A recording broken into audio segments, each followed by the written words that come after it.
Yes, good evening, everybody. Welcome back to Football Heritage TV. Atletico Madrid, Atleti against Tottenham Hotspur at the Wanda Metropolitano. Hearing rumours of Kinski in goal. So far, that's the only information that I can give you. I will give you the team news in about 5 minutes, 10 minutes when it comes out. I will give you that news. But look, I don't think it matters too much what the team is. I do hope, though, that he at least attempts to play as Xavi Simons for a little bit of creativity. I'm just having some churros as well, so please don't think I'm rude. I just like eating. There we go. Good evening. Oh, bigger than I thought to eat. Right, good evening, everyone. Smash the like button, please. Smash the like button as we mean to go on. We've been really bad lately at smashing that like button. Hit the poll. So far, 11% of you think that Tottenham are going to win. Great fans. Absolutely great fans thinking Tottenham are going to win. I'll be honest. If I gave you my actual score prediction for tonight, you'd probably be very annoyed. I've got a feeling that this could be a 4-1, 3-1, 4-1. I don't know. I'm worried. I don't see Tottenham as a good team in any way, shape or form at the moment. I don't know where the goals are coming from. However, we'll have this chat more when the team is selected. We'll all look forward to Marios turning up, telling us how we're amazing, even though we've lost, I think, something like 35 games in the Premier League in 2 seasons with 9 games to go. We've nearly lost an entire season in 2 seasons, but we're still a good team. We're a good team. I don't know. Listen, I hope I'm wrong. I hope that Spurs can turn up today and do something. I'll be honest, guys and girls, I just can't see it. I've seen this Atletico team. They banged in 5 past Real Madrid the other week, 4 past Barcelona. And for anyone asking, yes, Liverpool are 1-0 down at half-time to Galatasaray of Turkey. So welcome back to the Watchalong. Listen, with these days, you never know if we're going to have a good time or a bad time. You know what, though? It will always be interesting because we are Tottenham, and whether we're good or bad, everyone wants to talk about Tottenham Hotspur. That is Lubo's reasoning for why Spurs are a big club. Not because we get taken the piss out of for being a joke, but because everyone talks about us, we're a big club. Welcome to you all. Robert Davis in the chat saying, hoping for a Madrid win. I'm guessing he doesn't support Tottenham, ladies and gentlemen. Do you know what? I just don't know what happened. He used to be a really nice lad. And he's just got really unbearably annoying in the last 4 or 5 months, like unbearably annoying. And I think what's a shame for me is he's one of those younger fans who has not in any way, shape or form bothered to do their history, bothered to look and see about Tottenham Hotspur. He says things like, oh, other than Kane and Son, who did we have? And it's like, other than the 2 world-class forwards that scored 50, 60 goals every year? Who did you have?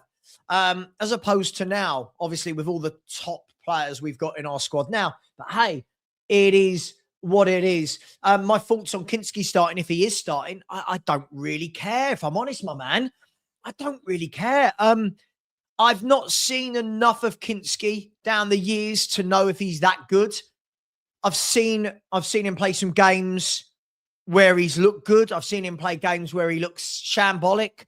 And let's be fair, our first choice goalkeeper is rubbish. Let's be fair. Vicario is an awful goalkeeper. We can pretend. I've seen good goalkeepers down the years at Tottenham. Seen some really good goalkeepers. So I don't think it matters too much. I think that what Kinski does provide a team is distribution, which is a lot better than Vicario's, but I don't know. How good is he with the normal, the day-to-day duties or the BAU, the business as usual stuff? But I don't know. We're gonna We're going to find out, aren't we? We're going to find out if he does start. For me, I think it's a nothingy sort of change, to be honest. I don't really see the difference it will make. Now, Kinski may start and he may have an absolute blinder, right? He may have an absolute blinder. He may have a stinker. I don't think it really matters. Everyone's having stinkers right now, right? So we will see. Big up to my man, Mike Zappa. Mike, how are you, my man? How's your good lady? Obviously, we met you at the airport in the Dominican. Hope you are both well. He says, hi, gents. I don't care. Just drinking homebrew. Love it. I tell you what I'm going to do for the game. I'm going to have a couple of beers as well during this game. At the moment, I'm just eating some chocolate churros. Honestly, guys, can't recommend them more. So, let me see if the team is out yet. I don't think it is. We'll have a look, see if Spurs official have announced it. Not yet. Not yet. They're doing their usual, right? It's 1,000,001 pictures, right? It's 1,000,001. Hey, look where we are, and the camera rolling. We're ready. The players are ready. We're here to fight. We're here to win. Yeah. Sure. Marketing at its best. Tottenham have the greatest marketing team in the world of football. They truly, truly do. Angus, welcome back, Angus. Welcome back to the fold. Said, who's the player you're most worried about? I mean, for obvious reasons, I've got to say Lookman. Now, I don't even know their team, but it's just written in the stars, isn't it? It's got to be Lookman. Spurs turned down a chance to buy him. 3 weeks later, we're playing them. We all know. But they also have players like Alvarez and Sorloth and Griezmann and Koke and Barrios and Llorente. Let's just see if the team news is out. Let's see. Come on, Spurs. Right. The starting lineup tonight. Let's, again, no Xavi, no Paulinho, no Gallagher, no Solanke, no Vicario. Yeah, this manager's doing his thing, isn't he? The Spurs team is this: Kinski in goal. Looks like it will be a back three of Danso. Hang on, let me just see if I can get this right. Looks like it will be a back three of Danso, Van der Ven, and Romero. Pedro Porro on the right wing back. Spence on the left wing back. Gray and Sarr in midfield. This fills me with absolute dread. With Tell, Richarlison, and Mawani. I am going to go with 4-1.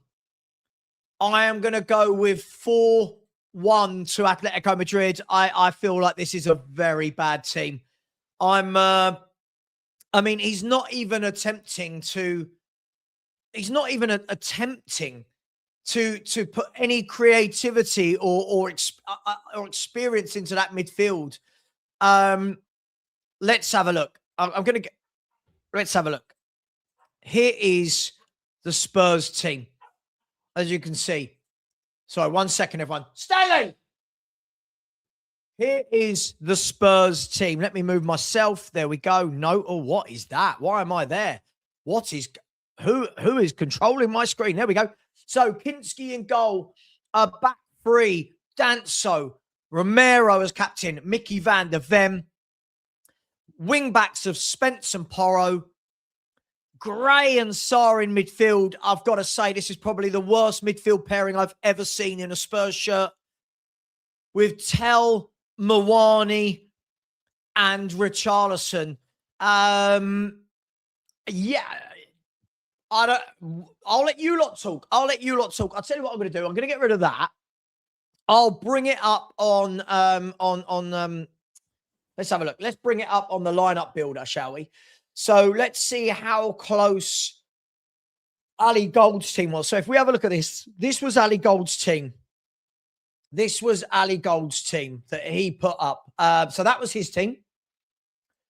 And it is that team other than Papa Sarr. There we go. Papa Sarr. Guys, girls, I genuinely don't know what to say anymore. I think it's, I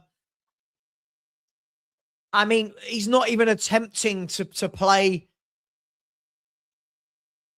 I don't know. I don't know. I don't know anymore, guys. Let me know your thoughts. Where are we at with this?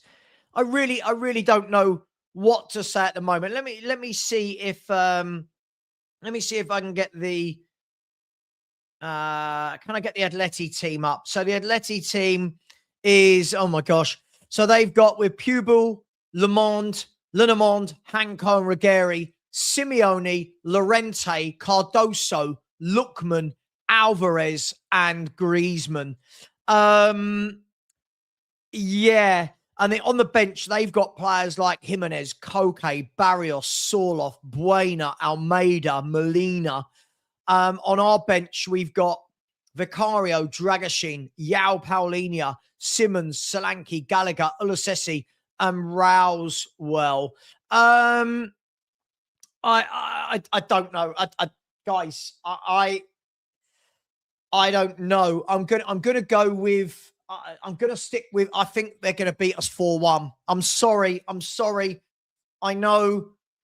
I might be wrong. I could be wrong. And if I'm wrong, I'm wrong. Who cares? It's a football score. But I genuinely, I don't know what he's trying to achieve with said lineup. I really don't know what he's trying to achieve with it. I mean, why would Yao Paulinho not play in a game like this? Either go weak or don't. But why would Paulinho not play in a game? Why would Xavi Simons, as the only creative footballer at the club, not be playing? Well, no, I'm not. If he had Liverpool in mind, then most of them, Van der Ven and Romero, wouldn't be playing, would they? No, I'm not hearing that. Sorry, Chris, I'm not hearing that. If you've got Liverpool in mind, you're dropping all the players, right? I don't know. I'm just. I'm not sure. Listen, as I said, I feel so low about all this. I feel so low. I'm just not seeing what he's trying to do. Look, the back three, we know that it's the best three centre-backs that Tottenham have got. But Spence and Porro as wing-backs. Spence, again, isn't going to offer you anything out wide left, is he? He doesn't get, I mean, hopefully he does, but whenever I've seen him play left wing-back, I've seen nothing from him. Gray and Sarri midfield just looks absolutely powder puff to me. I cannot believe in a game like this you are not picking pros like Gallagher and Paulinho. I just can't believe it. You got two seasoned pros who are used to playing weekly in the Champions League, and we go for Sarr and Gray. Now, if I'm wrong, I'm wrong, but I don't know. I don't know. Let me know. Guys, in the chat, give me 5-word answers to what you think of this team. You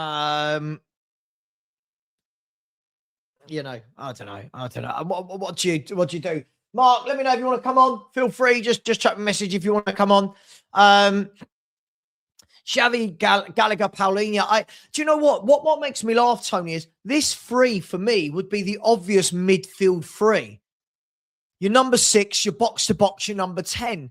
And for some reason, he's not playing it. Like, he's not playing it at all. So I don't really know what to say anymore. As I said, I'm not going to get on to Igor Tudor. Everyone wanted to change manager, so we've got what we wanted. But I just can't say I would just say I can't agree with his team. I don't even think it's about agreeing with his team. I just don't think it's very good. I don't know what he's putting out there. But hey, what do I know? What do I know? Spurs could win this game about 5-0 tonight. And then everything I've said is an absolute nonsense. It's a big ask from Graham Sarr tonight, isn't it? It's a big ask. Yeah, see, I think people are starting to kid themselves. This is the Champions League against Atletico Madrid. You play your experience. Sorry, I'm not. I'm not buying this. When people say Gray has been good, what do you mean? He had a half decent game against Crystal Palace. I don't know. Suddenly, everyone's going, "Oh my God, Gray's been really good." I don't know. I'm going to eat half a churros. Look. Oh, look, churros. Oh, wrong. Oh dear. So look, right. I'm going to go with 4-1 to Atleti. I hope I'm wrong. Maybe 3-1. Let me be 3 or 4-1. I don't know what we're trying to do there. He's picked two midfielders that are very, very, I don't know, underwhelming for me. But hey, ho, it is what it is. Let me know in the chat. You've now seen the team. You've seen the lineup. What are your score predictions for the first time tonight? We'll get into it more as we go, but let me know. I know, Andy. Oh my gosh, I know. Matisse Tell, who is a really basic footballer, comes out and talks about Frank, and all of a sudden everyone going, "Oh yeah, Frank shit, Frank this." Sorry, when did Tell suddenly become this great footballer? I just don't get it. So I don't know, guys. I don't know. As I said to you, if how many of you watch the morning show? When people say to me, "Why can't you get energized for these games?" Well, it's because we put out 11s like this. Hang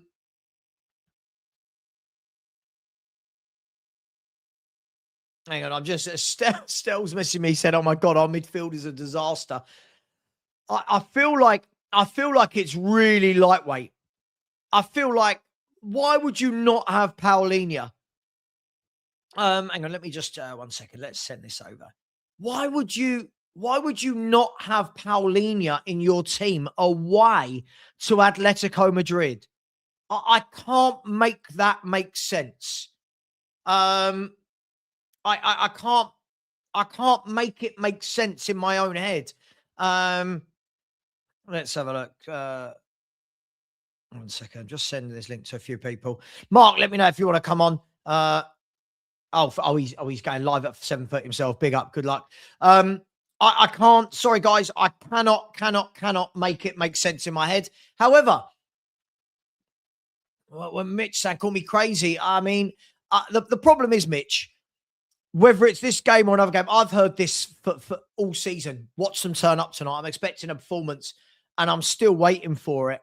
But I just don't understand how you can go away to a team like Atletico Madrid, who score as many goals as they do, and not in a Paulinho or a Gallagher, like some experience of this competition, like in away from home. But I don't know.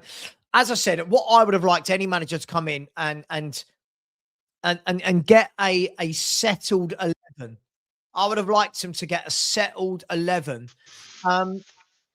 Stelios, your WhatsApp to me is everything I'm talking about right now. We've got, whatever you think of these players, you've got Xavi, Paulinho, and Conor Gallagher, all experienced Champions League international football, all on the bench, and Gray and Sarr in a two-man midfield against Atletico Madrid. Talk to me. Spurs are the favourites. We finished fourth in our group. Atletico had to go through the group phase. They're not the favourites. I totally agree with Diego Simeone. Tough game for Atletico. What have we just done? What the hell have we just done? Mate, listen. If you're going to throw the game, then rest your defenders, rest your wing backs, rest everyone. Right? If you're going to throw the game, rest everyone. Right. Okay. That's my point. Don't fix the goalie issue, then completely dismantle the midfield.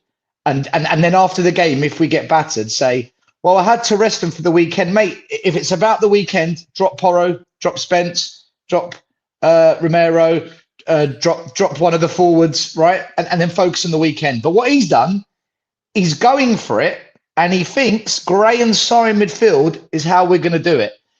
This is mental. This is absolutely nuts. And you know what? Last night on the Spurs 5, we were all debating starting 11.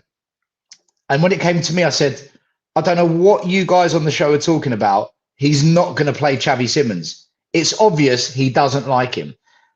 He's not going to play him. And do you know what, Sava? That's the only thing I'm not surprised. But how have you dropped Paulinho? How? He's our best midfielder. It's mental, man. I can't believe what he's done. I actually can't believe it. I tell you what I can't understand. And by the way, we can have, sorry, I'm eating churros. I'll enjoy Can't get enough of them. Right. What I can't understand is no one's performing. Let's be brutally honest. Like, there's no players over the last 6 months you could say, oh my God, they've been amazing. Surely, though, still, when you go to the Wanda Metropolitano, you're playing one of the best teams in Europe. Atletico are a top team with bags of experience, bags of talent, top manager. Surely you've got to at least make that midfield experience powerful. Like Paulinho or Gallagher, one of them. But Sarr and Gray, it's weak, isn't it? Isn't it? More than anything, it's a very weak and fragile midfield. Mate, it's two kids. It's two kids in the middle. I get Archie. Listen, I've got nothing wrong with Archie Gray starting tonight because he's been putting up the fight, but not on his own with Sarr. I've been saying for many weeks about Tudor. I'm sick of him playing two in the middle instead of three and just giving up the midfield to oppositions. He has literally surrendered the midfield tonight, and this is what's going to happen. Danzo, Van de Ven, and Romero are going to have to deal with wave after wave after wave of problems down the middle. One of them's going to make a mistake. One of them will most probably get a red because they're going to just be under pressure for a lot of the game. And it's just going to spiral. And we're going to be most probably, I mean, never say never, but we're most probably tonight after the game going to be saying, what a disaster, another red card. We were shocked. But it's because we haven't even tried to play a midfield that's got a chance. Well, Pape, Sarr, and Gray do not stand a chance as the midfield. Right? They are our midfield, just them two. Not even a creative mid. Like no creative midfielder at all. Nothing. But this is the point. Whatever anyone thinks of Xavi Simons, his profile is that of a playmaker. Right? And this team right now, but by the way, I've just been looking still. 9 of this Atletico 11 started 3 weeks ago at home when they beat Barcelona 4-0. 9 of this Atletico 11. Go on. I was gonna say, if they get an early goal, it's gonna be an absolute battering. If they get an early goal, like first 10, 15, I think we're gonna get a proper hiding. I agree. By the way, for anyone who wants the Atletico lineup, it is Jan Oblak in goal, one of my favourite goalkeepers in the world. Pubil at right back, Lunamond and Hanko at centre half with Ruggieri at left back. Simeone, Llorente, Cardoso and Lookman out on the left with Alvarez and Griezmann. I mean, still the goals. Lookman, Griezmann and Alvarez. I'll be honest. Look, I've said 4-1. It's one of those predictions you make that if you get wrong, people remember it forever and throw it at you. But I'm truly worried. I just watched Crystal Palace rip us apart. I watched Fulham rip us apart. And at no stage is this guy, like you've called it, you've called it, pack the midfield. Make it hard to beat us. Don't let teams run through us. But we've gone with, mate, I'm lost for words, to be honest, anymore. I'm not even angry. I'm just meh. I don't, the thing is, I don't understand what he's trying to do. Right. If he is trying to throw the game because the Premier League is more important and he doesn't think we can cope in the Champions League and the Premier League, I can understand that. but then rest all the other key players as well. But he hasn't. Everyone is playing bar our best midfielders, and he's changed the goalie, which we've been saying he needs to do for many weeks anyway. But this is almost 1 foot in, 1 foot out. Like, what is your thinking? Is it to go for it, or is it to not go for it? He's kind of, well, we'll half go for it. Well, mate, that's what is that? What is half going for it? I don't, Sava, I can't get my head around what he's trying to achieve tonight. But the problem is where I've got to, and as I said, I'm not, by the way, Galatasaray have scored everybody to make it 2-0. But oh no, he's going to be, it's one of those still. I don't know if you're watching it. The ball's played over to the ball's played over the top to a guy who is offside. He starts running for it and then stops and lets his teammate take over.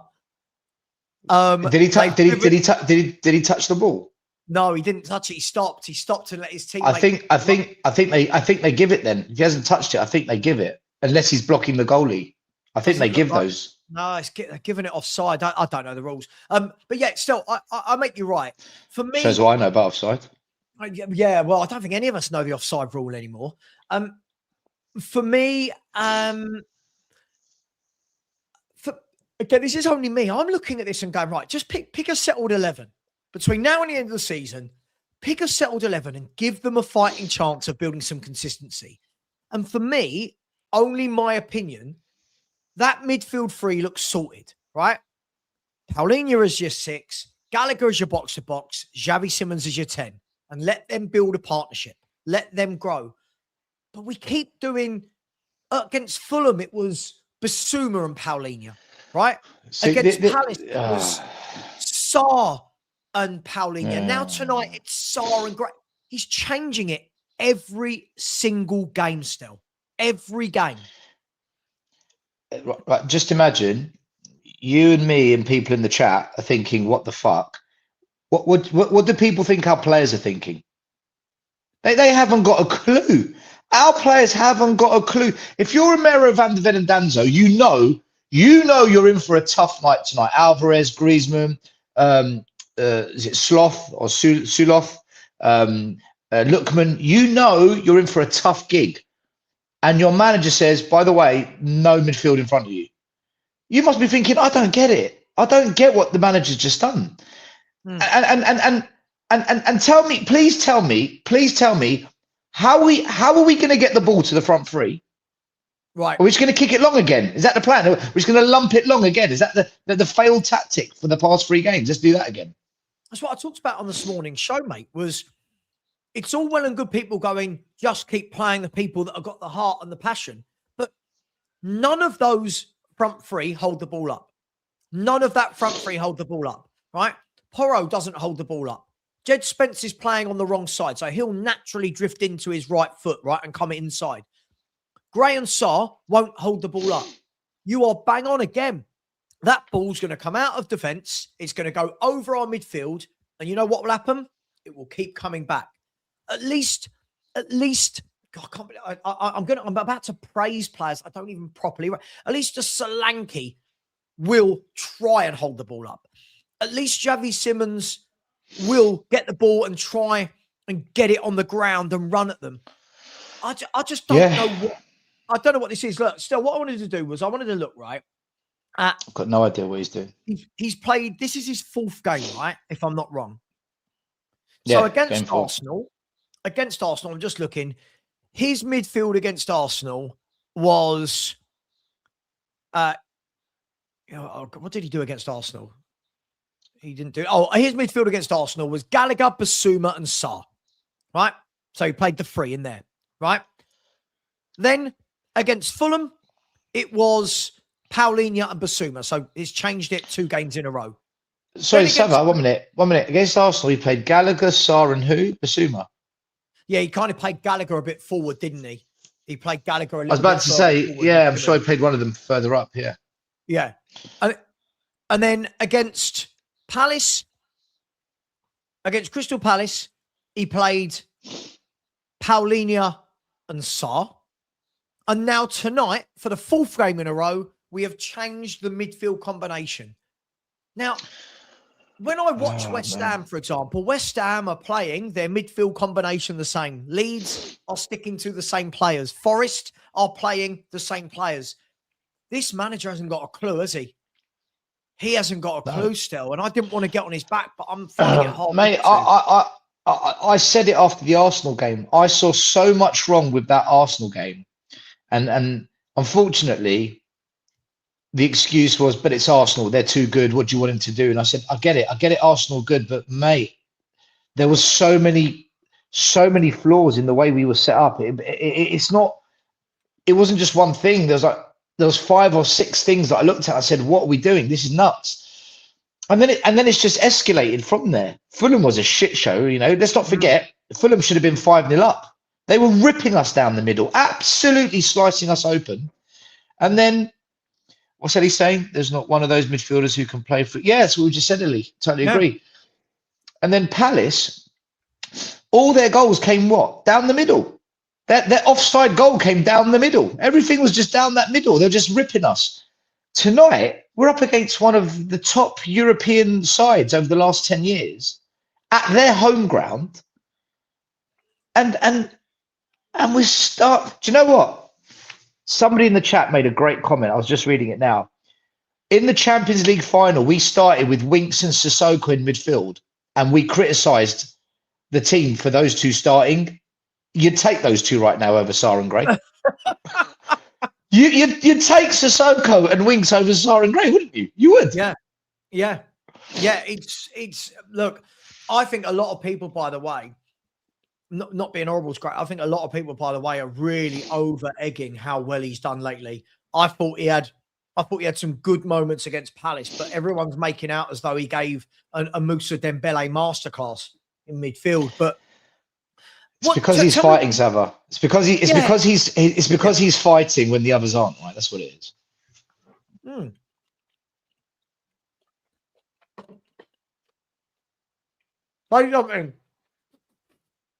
Oh right, you want to say okay? Yeah, look, I predicted yesterday. I said I think this might be a PSG type game where we lose 5-2, 5-3, but we get the first goal, we all get on our high horses, and then we capitulate. I take that back now. Looking at the midfield, I think this has got 5-1, 4-1 written all over it, maybe even 4-0, 5-0. I do. I honestly see the only way we won't get whooped is if there's only one goal in it at half time. That's the only way in my view. But I don't see how those two in midfield give us any control, any ability to go forward, any protection for the back three. You can't surrender the midfield in games of football, especially games like this. You cannot surrender the midfield. That's where games are won and lost. Most games are won and lost in that midfield. And we've literally just put 2 players out there with a combined age below 40. Yeah. But by the way, I do like it when I see comments like this. And Arsenal battered them 4-0. You never know. Declan Rice, Zubimendi, Odegaard, Eze. Fucking hell, what are we doing? What are we doing? We're not Arsenal. Listen, if Spurs batter Atletico Madrid 4-0, I will come on at the end and say, boy, I got that one wrong. Dan, I'll come on tonight and apologise for everything I've ever said against Enoch, Levy, and every manager that I've said I didn't like. I'll come on tonight and apologise for everything I've ever said. Everything. If that happens, I want it to be a Matisse Tell hat-trick, and then I want to play the video of what you said earlier in the season about Tell scoring a hat-trick against Burnley. Do you remember? If by the way, I'm still waiting for that hat-trick. Yeah. Aren't we all? Still waiting. Aren't we all? Dan, evening. Evening. Yeah. Stella and I have been running riot on, I don't know, like I look at that midfield 4 across, and I'll bring it up so that everyone can see. This is the team. I can't see any other way that the formation plays. We're looking at that midfield 4 across. This is a Champions League game away at Atleti. What are you making of this, Dan? Sarr and Gray with Porro and Spence. I mean, truthfully, I really couldn't care less. I would have rather he put worse players on the pitch. What I mean by that is I really don't care about the Champions League right now. Okay, if we went on and won it, excellent, but that's not going to happen. I really couldn't give a monkeys about the Champions League. For me, I could get why he started Romero, get him a couple of games in there. If that was me, I'd have left Van der Ven out. I'd have probably left Porro out. I'd have stuck who's in midfield. I would have just put some youth on there, basically, or something. I really couldn't care less about the Champions League. My focus would be 100% on that league. And if he hasn't brought Paulinho, which it looks like, is he on the subs bench? Yeah. I don't even think he should have took him. He should have left him at home. We can't afford to get another player like that injured. We just haven't got the depth to do it. So for me, again, it's just a personal opinion. Staying in that league is more important than that bloody Champions League. So I would have started Romero because he needs a couple of games to get some match fitness in him. He's been off for what, 5 games? 4 games? What does 5 that games? actually mean? We don't play Liverpool for like 5 or 6 days. What does like when people say I would worry about that game, not this game? He's not worried about either right now, has he? Hasn't it? Like, well, an injury ain't usually just 5 days for us, and the amount of injuries we've had, we can't afford to get a bloody another one. We really can't. Yeah, but Dan, look what he's just done though, right? Look what he's just done. We're talking about injuries. He's surrendered the midfield, which means we're going to just get, it's going to be wave after wave after wave of attack. Straight down the middle. So the last thing you want is a player that's just come back from injury to have to deal with wave after wave of attack. Jed Spencer's just coming back from injury, right? When he came back against Fulham, he looked completely shot and he had to be pulled because he couldn't handle it.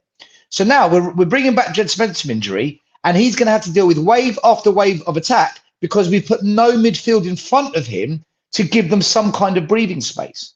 So this is what you've just said. He's just done the opposite with Spence by surrendering the midfield and saying, go on, Atleti, just come at us. By the way, one of the defenders you're going to go up against is someone who's just come back from injury. It's crazy. It's absolutely nuts.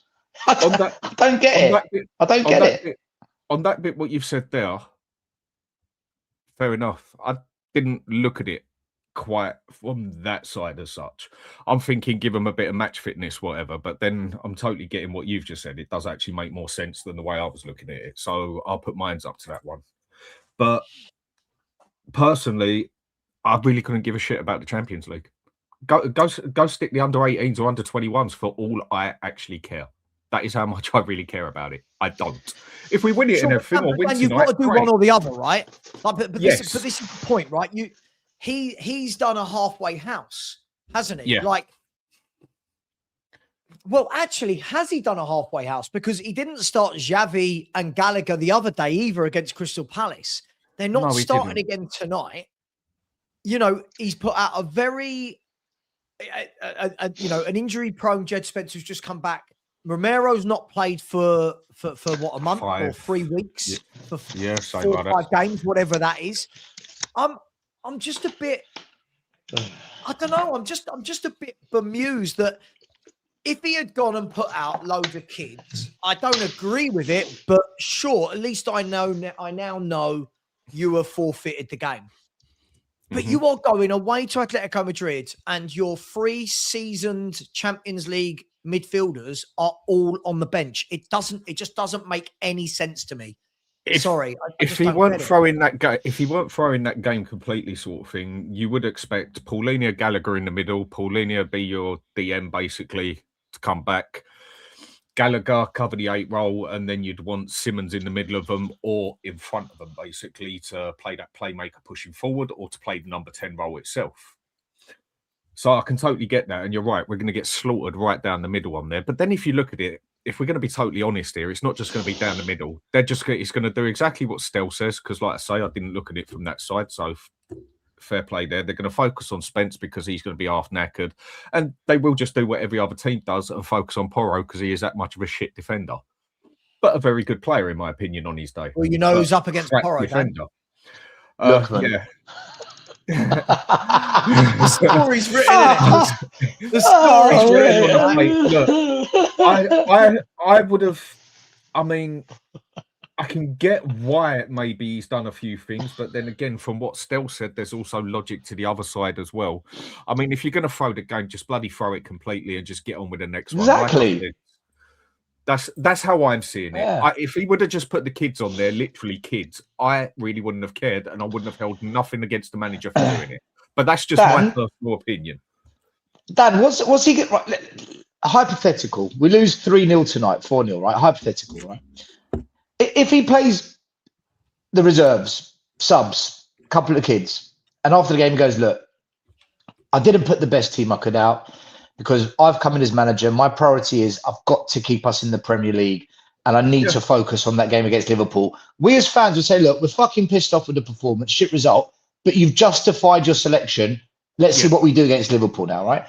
Or if he played the best team and after the game he says, look, it's a competition we've been battling to get back into for years. To just throw it out the window is ridiculous. We went for it. We still want to try and win a trophy. I went for it. Whatever, it didn't work. You'd say, all right, he tried to win it. But you tonight, can justify both sides, basically, can't you? With what you said. Spot on. You can justify both sides. Perfectly put. Fair point. What's he going to say after this game when if we get battered and the journalists say, why did you drop Simmons? Why did you drop Gallagher? Why did you drop Paulinia but you played everyone else? Can you explain? What's he going to say? What is he going to say that we're not going to get bantered for on Talk Sport, Sky Sports tomorrow, and on every YouTube Spurs channel? What can he possibly say? I agree. It is very weird to say the least. I mean, if he's going for the win, then go for the win. Like I said, me personally, I'd throw the game. I couldn't give a toss. I'd focus on that league 110%. But that's just my personal opinion. But if you're going to do that, then do it properly. Or if you're going to go for the game, like you said, do you know what? If he'd have put everything on there and gone for the game, I wouldn't have been necessarily happy because it isn't the way I'm seeing it. But I would have sat there and thought, okay, he's gone for the game. I get it, basically. And I could also get what Sava said before in the aspect of if we win this game, it can give us some momentum and a kick up the arse as such. If I think that was you said that, Sava, I think, if I remember. Oh yeah, right. I don't think we're going to win. By the way, No. But if I remember right, when we spoke about it before, you said, is it a game that if a chance in hell we won it, it could give some momentum? So in that aspect, I don't think any three of us are wrong here on what we've said. It's just the way he's gone and done it. It doesn't really clarify anything we've all said. It's just do you know what's worrying, Dan? But in between as such. Just before I go through this Madrid team, I think what's worrying for me is when you look at all of the new players, the only new player that is starting for Tottenham, right, is by new player, I mean like from the summer, is Mawani. He's the only one. You think Gallagher's come in, not playing. Xavi Simons come in, not playing. Paulinho come in, not playing. This is truly worrying for me that we're bringing in players and we're not even playing them. We're literally back to a team that would have played in last season's Europa League with Mawani. But look, guys and girls, anyone asking what the team is, you can see there, Atletico Madrid are black, a back four of Ruggeri, Hanko, Lemond, and Pubil. You've got Cardoso, and remember, guys, we're the team that were linked with Cardoso, and we had the first buy option, remember, on Johnny Cardoso. So the midfield is Cardoso, Llorente, Giuliano, by the way, is Simeone, and Lookman with Alvarez and Griezmann. Now, essentially, they line up in a 4-4-2, but with Griezmann is just a genius at dropping into pockets, whether it's left, right, dropping into that midfield. Lookman will overtake and go into the middle. Alvarez can come out wide. They're a very tricky team. The key thing here is, by the way, someone asked me, what is their bench? Their bench is Jimenez, Longley, Molina, Koke, Barrios, Buena, Vargas, Sorlath, Almada. They have got a very, very good bench. Dan, give me at this stage. Better than our first team. Oh, God. Sorlath is a good player, by the way. That Sorlath is decent. Big, powerful striker, isn't he? He's decent. I can't see past a 4-1. Sorry, I know everyone's going to call me negative. I can't see past a 4-1, 3-1 maybe. I can't. Maybe Sorry. if we stink this out, but I have no idea how we're actually, like Stel said, Dan, getting the ball to those forwards. I have no idea where that comes from. And the other problem we've got here is the fact that we are probably going up against, I would say, one of the best all-round defensive teams in Europe. When it comes to defense, these guys are solid. They might not have the world-class ones out there, like, say, other massive teams have got, as such, like PSG, Barcelona, but they have always been tight as when it comes to defense. And their goalkeeper as well, in my eyes, has been a very underrated keeper over the years, in my personal opinion. I think Oblak he's one of the best in the world, man. I think he's one of the best in the world. I totally agree. Yeah, he's class. The only one who I put close to him in his style of play as such is the one I want, and I can't. It's Costa from Porto. I think they're very similar keepers, but I think Oblak. I'm surprised he stayed there, if I tell the truth, because I think he could have gone anywhere he wanted. I think he's that much of a good goalkeeper, and let alone getting the ball to him. If we even get the ball to him, I just don't see that team with any capability unless it is just some shit hot fluke of a corner or something that gets it. Because if we beat their defense, we still got to beat a world-class goalkeeper there, basically, as far. And I don't use the phrase world-class very often. I do think he is a world-class keeper and extremely underrated. He's good on the ball. He's solid in the air. He's dominant in the box. He's what you want. He's like an old-school goalkeeper and a modern goalkeeper sweeper in one. That is why I just think he's a solid keeper. And you just look at the physicality or lack of physicality we've got. And I just... Mate, you saying 3-1, I think you're being generous by even saying we get a goal. Unless it's a corner or something like that, I do not see how we beat the most and best defensive team in Europe, or one of. Well, one of the questions I asked, I don't know if Stel's still there. One of the questions I asked to Stel I'm here. And Lubo before the Palace game was, where do we score goals from? And Lubo said through set pieces, and we all laughed. And I'm asking the exact same question again tonight. I don't know what our method of... Hang on, I'll tell you what. He's one-on-one here. Bear with me. Osman's one-on-one with Van Dijk. Get it out your feet. Hit it. Oh, dude. Anyways, he's royally messed that up. Oh, and he still got it. Hang on. Into the side netting. Sorry, Osman royally messed that up. I'm asking again, Stel, where are the goals coming from tonight? How are we getting the ball into Richie and Mawani? What's happening today? We're not. We're not. Porro hasn't been at it for most of this season. So is he going to suddenly come alive with Lookman tearing him a new one? No, he's not. He's gonna have his hands full up against Lookman. Maybe Spence can travel with the ball, but the one thing with Spence is his delivery isn't too particularly good. He's not the best crosser of the ball, but he can drive us up the field. So really, you're looking at either. I've got a horrible feeling we're just going to pump long balls up forward, and just tell the attackers chase it down, which I don't think we're too good at. Moani's not too bad at it, but he's not playing as the striker. He's playing on the wing, because Richarlison's the striker. So I don't know. My honest answer is I don't know. If we're going to get it upfield, it's going to be either long balls and hope that we can win those duels in the air and bring the ball down, control the ball and lay off someone to then try and create, or Spence to drive up the flanks. Otherwise, I don't know how we get the ball into the final third. They're the only two routes I'm looking at with the players that we've put on the pitch. And by the way, to the person in the chat who's saying, isn't this what we wanted, to not play our best players? We are playing our best players, except for in the middle. Yeah. It's only the middle we've done this, which makes no sense. That's the whole point, isn't it? If you're not gonna play your best players, then rest all of them, not just the midfield. Yeah. Like I said, Stel, that is what me personally I would have done. Some would say that's a loser's attitude. You should go in every game to win it. Yeah, I heard that last season as well. And then when it came closer to the Europa Cup final, I heard a lot of people say, no, don't worry about the league. We ain't going down. Just focus on the final. It's one thing that people do contradict on as such, but I think that's more of a moment thing than anything. But Dan, do one or the other. Either go all out for it, or don't try at all.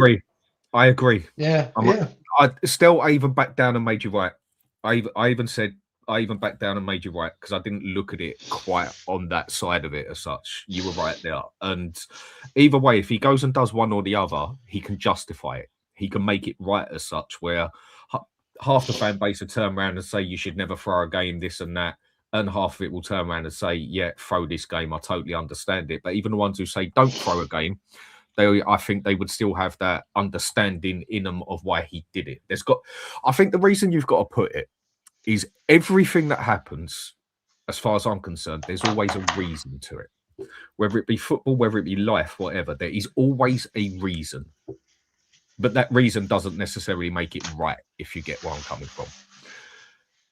What is the reason he has put basically our team on there and just totally cut out the midfield completely? I can't even put a reason to it. Whereas if he threw the game, I think for it, you can give a reason. But I don't know. Mate, you know that speech you gave about boats and direction, and if you want to be on the boat and not and all that, right? We laugh about it, but I actually think this is the boat. He thinks that this is the boat that's going to go in the right direction, and players like Simmons and Gallagher, they're not on the boat. Solanke, they're not on the boat. I think this is the boat. This is the boat he's talking about. And you know what? If this is the boat that's going the right direction, he's lost his absolute fucking mind. Yeah, completely. If this is the boat going in the direction, then all you need is two of us to step in the water and cut it up with a little Swiss Army knife. That is the boat for you. It might as well be a rubber dinghy with 12 people on it, or 11 people, should I say, on the pitch. They can fit 100, we know that, but you can only play with 11. So if this is the boat, it might as well be a rubber dinghy. Right? I don't get what he's totally done there. Just go one way or the other. I think this one is very black or white for me in that aspect. Throw it or go for it, and you can justify both of them. What he's gone and done, I can't work. The only thing, listen, I'm gonna give him some praise though, right? I will give him some praise. He's done it. He should have done it much sooner. But fair play to him. At least he's done what other managers didn't want, what failed to do, and that is to drop Vicario. He's actually dropped Vicario, which I'm going to praise him for it, Dan, because we've been saying for weeks, you've got to give another goalie a chance. We can't keep distributing the ball so poorly. At least tonight, we should hopefully we get some better distribution. But my God, what a game to bring in Kinski. I mean, of all the times to do it, at least bring him in against Palace and Fulham so he can get a bit of a warm up. No, just chucks him in straight out of Atletico Madrid away. But at least he's done it. I'm glad he's done it. Yeah, no, I get where you're coming from there, because I've said Vicario's been shit for ages. I still think he's one of the best out-and-out split-second shot stoppers in Europe. But when it comes to the rest of being a goalkeeper, I think he's fucking atrocious. And with the midfield, do you know what? I mean, Sarr, I think he's one of the most overrated players Spurs have ever had in that aspect, the way I hear some people talk of him, just because he played on a bloody friendly and scored 2 goals when he weren't even on a football pitch. I heard so many people saying this is Sarr's. Yeah, I think he's crap. If anything, he's in the wrong sport. He should be going around doing a marathon running, and he'd be up there and win a gold medal. But when it comes to football, he's useless. I really honestly do feel for Archie Gray here, yeah? In the aspect of, I'm not going to say I think he's been our best player on the pitch. Not at all. I think he's just been pretty much as crap as everyone else, yeah? But the thing I'm going to cut him some slack on is what I will cut a younger player slack on is experience. He's got experience playing, but he hasn't got the same experience as the rest of it, and he's still young. He's got a lot to learn. I think there can be a player there. Not that I've seen much, but I feel he needs the time and that. And that's a different story.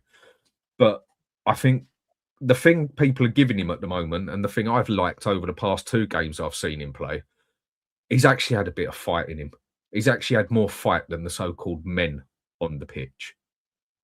He's actually tried harder than what we would say that's a man on the pitch. Well, yeah, justify but in a man a game to like me. tonight, You know what? do you want that, or do you want No. Paulinho and Gallagher, who are... This is where I'm going, close, basically. you know Yeah, I mean? this like, is this is where I'm going. I mean, at Tottenham, justify what a man actually is. We'd probably have to take that to the pro court because there's lack of men we have on the fucking pitch. I really do feel for Archie Gray tonight because I think he's going to get traumatized by the time he gets off that pitch, physically and by skill as well. They are going to ruin him. I pray it don't happen, but I actually do try for him. Feel for him. He tries. That's not good enough to be in a team. I totally get that. But he has actually tried compared to most of the players. But you going and dropping Archie Gray there with Sarr, that to me, that's just as bad as what we did with dropping him in front of Liverpool in the middle. Yeah, Sava, I've got to go, mate. Let me say goodbye. I'll try and jump on later. Yeah, all good, mate. All good. Thank you. Cheers, Stel. Thank you. Yeah, look. I just think that, you know, like I saw a lot of praise for Gray after Crystal Palace, and I thought, okay, well, you know, he was playing right wing back. I thought he did some nice bits, but I've not seen those nice bits when he's played centre mid. Do you know what I mean, Dan? I've seen him do some nice little bits when he's not involved in the thick of the action. And the difference for me is how I judge a player is, what are you doing to affect the game for 90 minutes? So if you're a centre midfielder tonight, you don't just get to make a pass. You've got to be in control of your midfield. That you're a central midfielder. Now, there are people in the chat going, oh, Conor Gallagher's not been good. Cool, but maybe could we see Conor Gallagher and Paulinho play together in a midfield? Like, I think we've seen it maybe once, Dan, in the 7 or 8 appearances that Gallagher's had, that him and Paulinho have played together maybe once in central midfield. It's crazy. Yeah. It just seems to make sense. I mean, again, like I said, if he's going to throw the game, then yeah, put all the kids out there. But if he's going to go like that, then what are you doing with that? I just can't work out what he's doing with the midfield and try and do with the game. I think when it comes to the Gray side of it at the moment, I think a lot of people are starting to clutch at straws where they are that desperate that as all the player has got to do is have a moment and all of a sudden their hopes are up and pointing at him because everyone else on the pitch is just that shit. I agree. He has not played good in any game. But if you want to put by the standards of the rest of the team, once or twice he's had a moment on there. None of that team has played well. Not one of them, really, bar the odd moment here and there. Yeah. Not over the past month or two. No chance. But where he's had that moment here and there, where he's actually looked a little bit better and put the effort in, people are just jumping on it now straight away. It's our hope, basically. Oh, of course, yeah. But only Spurs. And we're probably the worst fans for it. We are probably the worst fan base for doing that. But only at Spurs could you bring in a player as experienced as Conor Gallagher and hardly play him in his actual position of central midfield. Like it's only Spurs could do that, right? I've seen this boy play right wing back, right wing forward. I've seen him in the number 10. Can we just be sensible and get him and Paulinho in centre mid together and get Xavi Simons in the 10 and actually say, right, there's your triangle. Exactly. There's your triangle. Nope. This is the 4th different midfield partnership this manager has tried in 4 games, Dan. And when I was saying the other day about consistency, you and I both know when we get to the Liverpool game, there'll be a different midfield pairing. It will be 5 games in a row with 5 different midfield pairings. If you are not building partnerships over the pitch, this is what's going to happen. So, look, I don't know, man. I don't know. Maybe we're massively wrong. Maybe Spurs put on a show tonight, but I don't know. I don't know. I just don't think we need that Champions League at the moment. Forgetting all the business side and all the hype of being in the Champions League, I don't think we need that at the moment. We just need 110% focus on that league because one way or another, we've got to try and survive. It's got to be survival instincts now. If you ain't got guns, go and make some spears. Whatever way you want me to put it, yeah? One way or another, we have got to try and survive that league. If we go and get into even if we go and win that Champions League, don't get me wrong, it'd be spectacular, but that doesn't mean we don't get relegated and come straight back up. I mean, that would probably be one of the most Spursy things in the universe you could actually do, and that's win the Champions League, get relegated, play Millwall 1 week, and then go play Real Madrid. I don't think you get more Spursy than that sort of shit, yeah? But that just ain't going to happen. It is not happening. And Oh. I just don't think we need this Champions League right now. And to be honest, did we even need it in the first place? I think winning that Europa Cup has done us some serious damage. Not serious damage. I'll change it wrong. Yeah.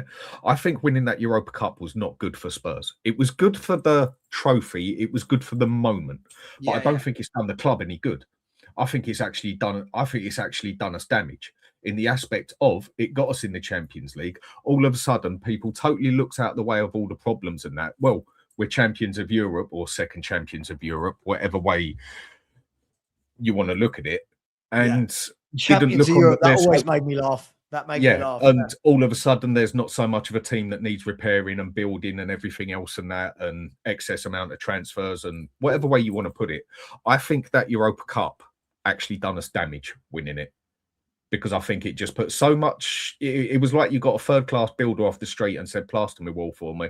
It looked all right when you looked at it, and then he walked down the road and it fell off to pieces. That, in my opinion, is what happened. Now, people are going to say I'm crazy saying about us winning the cup has done us damage. I personally think that winning that cup did us no favours whatsoever, apart from a good old piss up down the pub and a little thing to throw at Arsenal. Apart from that, I think it has actually done us more damage. I think on that, it's really difficult because we were a 17th place team that won a trophy. And in most years, you know, a team with a squad that size, of that ability, doesn't then go into the Champions League the next season. So it was almost like they were ill prepared for what happened, for what was coming. And then the worst thing the owners could have done was putting out that statement of, you know, we don't just want the Europa League, we want to win everything. And you're like, yeah, sure, but then journalists and fans this year have been going, oh, they said they want to win all four, and you're like, yeah, but surely to goodness, as grown adults, we looked at that and went, yeah, this team isn't anywhere near good enough, right? This team is nowhere near good enough to compete in. I don't think we're good enough to compete in one competition, let alone four. So no, you know, at the moment, these players, we have not got the capability to do it. Yeah, all right. If we didn't have all, I mean, you got to admit, one way or another, where I don't like using injuries as an excuse. I didn't use them for Ange. Reason being, I thought a lot more on him. But I'll cut in some slack there. I've got to cut Frank some slack because the injuries we have had have been horrendous. I mean, we haven't just had an injury for a week or two or a month here and there. We've had 4 players out for the season, 3 months, 4 months, 2 months. We have had some injuries that have done that team some damage. I understand that. Yeah, sure. But again, I go back to what I said. The best thing that could have happened to us last season, in my opinion, as a club, is we lose that game against Man U and get a bit of a beating. Stay up like we did. We weren't going down. You could see that because the other 3 were that shit. That was the only reason we didn't go down. Whereas this time, they're not as crap as the other 3, and it's definitely showing. And it would have been maybe too close for comfort because they wouldn't have had their Champions League money in their back pocket and everything else. And they might have realised that we've got to at least do something here to try and get up the table to maybe get into the Europa next season, let alone getting this scapegoat out of prison ticket like you do on Monopoly to get in the Champions League. I think actually, again, I'll say it again, I think that cup actually done us more damage than good. Well, I think it only done us more damage than good because the owners, and the directors of football didn't act on it. The actual notion of winning it is great, but this was my problem in the summer. If you've got a squad that has, by hook or crook, managed to scrape through the back door to the Champions League, surely we all acknowledge, right, okay, get out of jail free card, right? Let's go big. Let's go big. Not let's just replace 3 or 4 injured players and players who have left. Let's go big. Let's go, right, we need to chuck 250, 300 million at this, 7, 8 players. Let's bulk out this squad. We didn't. We literally replaced injured players, right? And that, for me, is what I think did wrong. But I think what the league campaign has shown people, again, if people are willing to be honest with themselves, Dan, is whatever we think of directors of football, of managers, of players, the club is a mess. Like there's no 2 ways around it. The club is a mess. Now, tonight could be one of those games where we win and we all go, oh, bit of light relief. a bit of something for the Spurs fans to celebrate in this really bleak season. But you're right. And if Spurs do get hammered tonight, it won't be the end of the world from the point of view that we don't need this competition right now. I know that's mental to say, but we don't. If we're at the stage where we're talking about hang on, we can't play that game in case of injuries, then it tells you we're not meant to be in Europe. I agree. Right?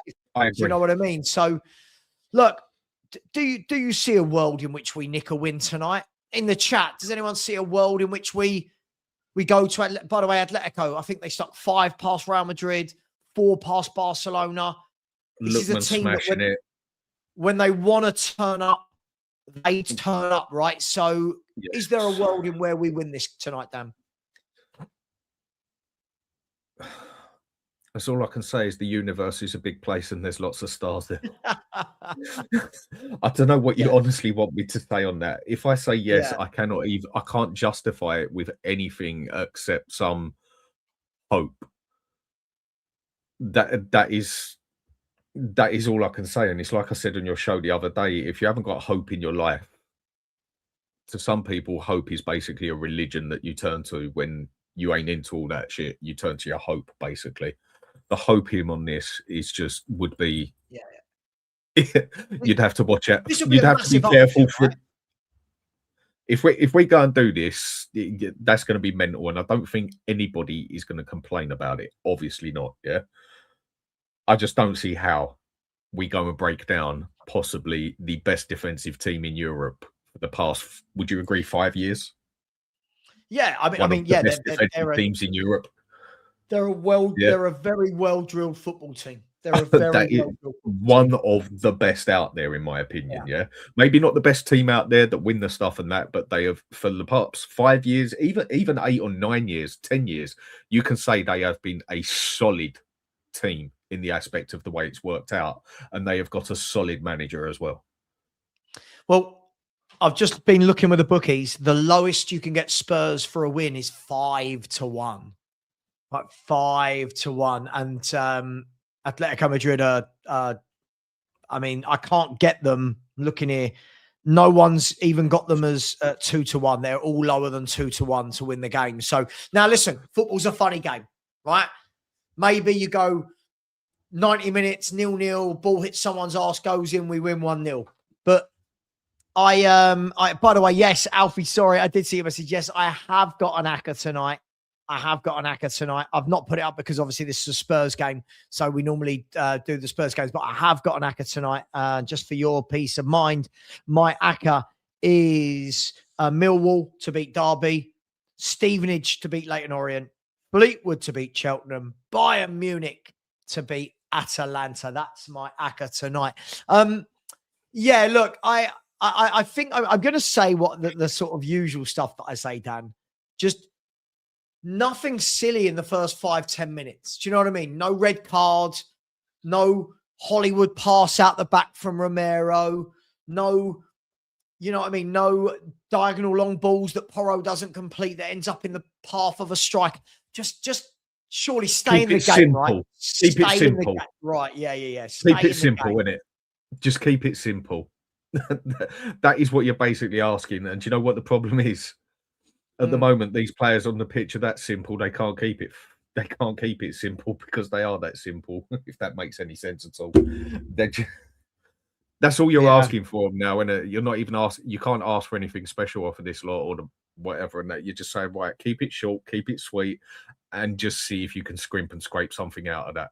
Do I see it happening? No, I don't. And that's just speaking with logic. Yeah.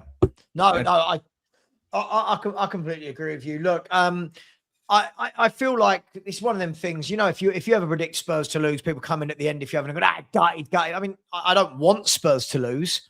Like, let me be very clear. I'm not condoning Spurs losing. I just watch a lot of Spanish football. I watch Atletico Madrid. And if the Atleti that I know can turns up, we're in trouble. And I do think it was massive mind games yesterday from Diego Simeone.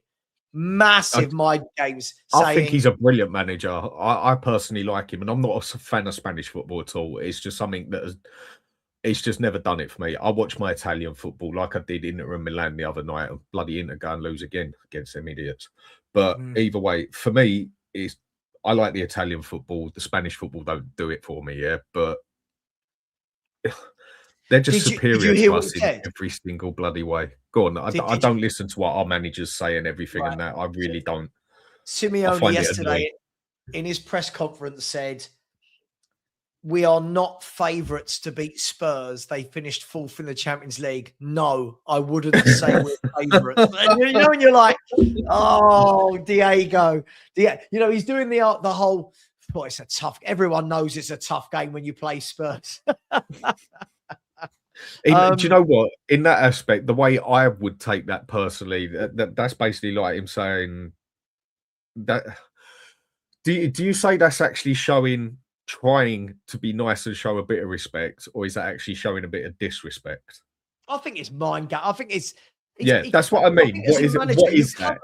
You cover. Is that a sarcastic comment? Yeah, is that a sarcastic comment and a dig, basically? All right, let me ask you this. Is Diego Simeone all week in the lead up to this game and in the changing room right now, do you truly believe he's telling his players they're the favourites for this game?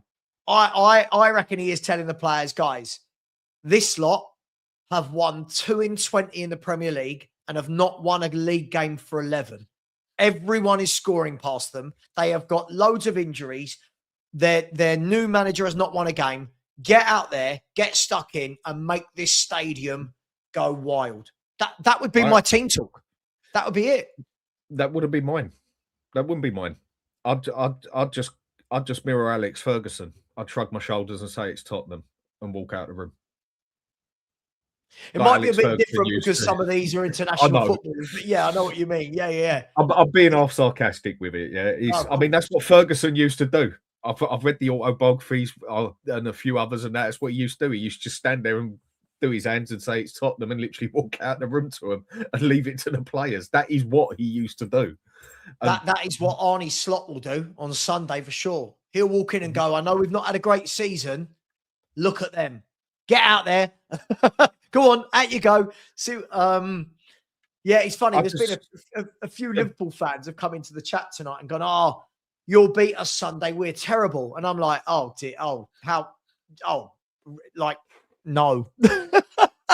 No, this is We Tottenham. never do. No. We never do. Oh. They're basically our next online to Chelsea, aren't they? I mean, with the bad record with them and that.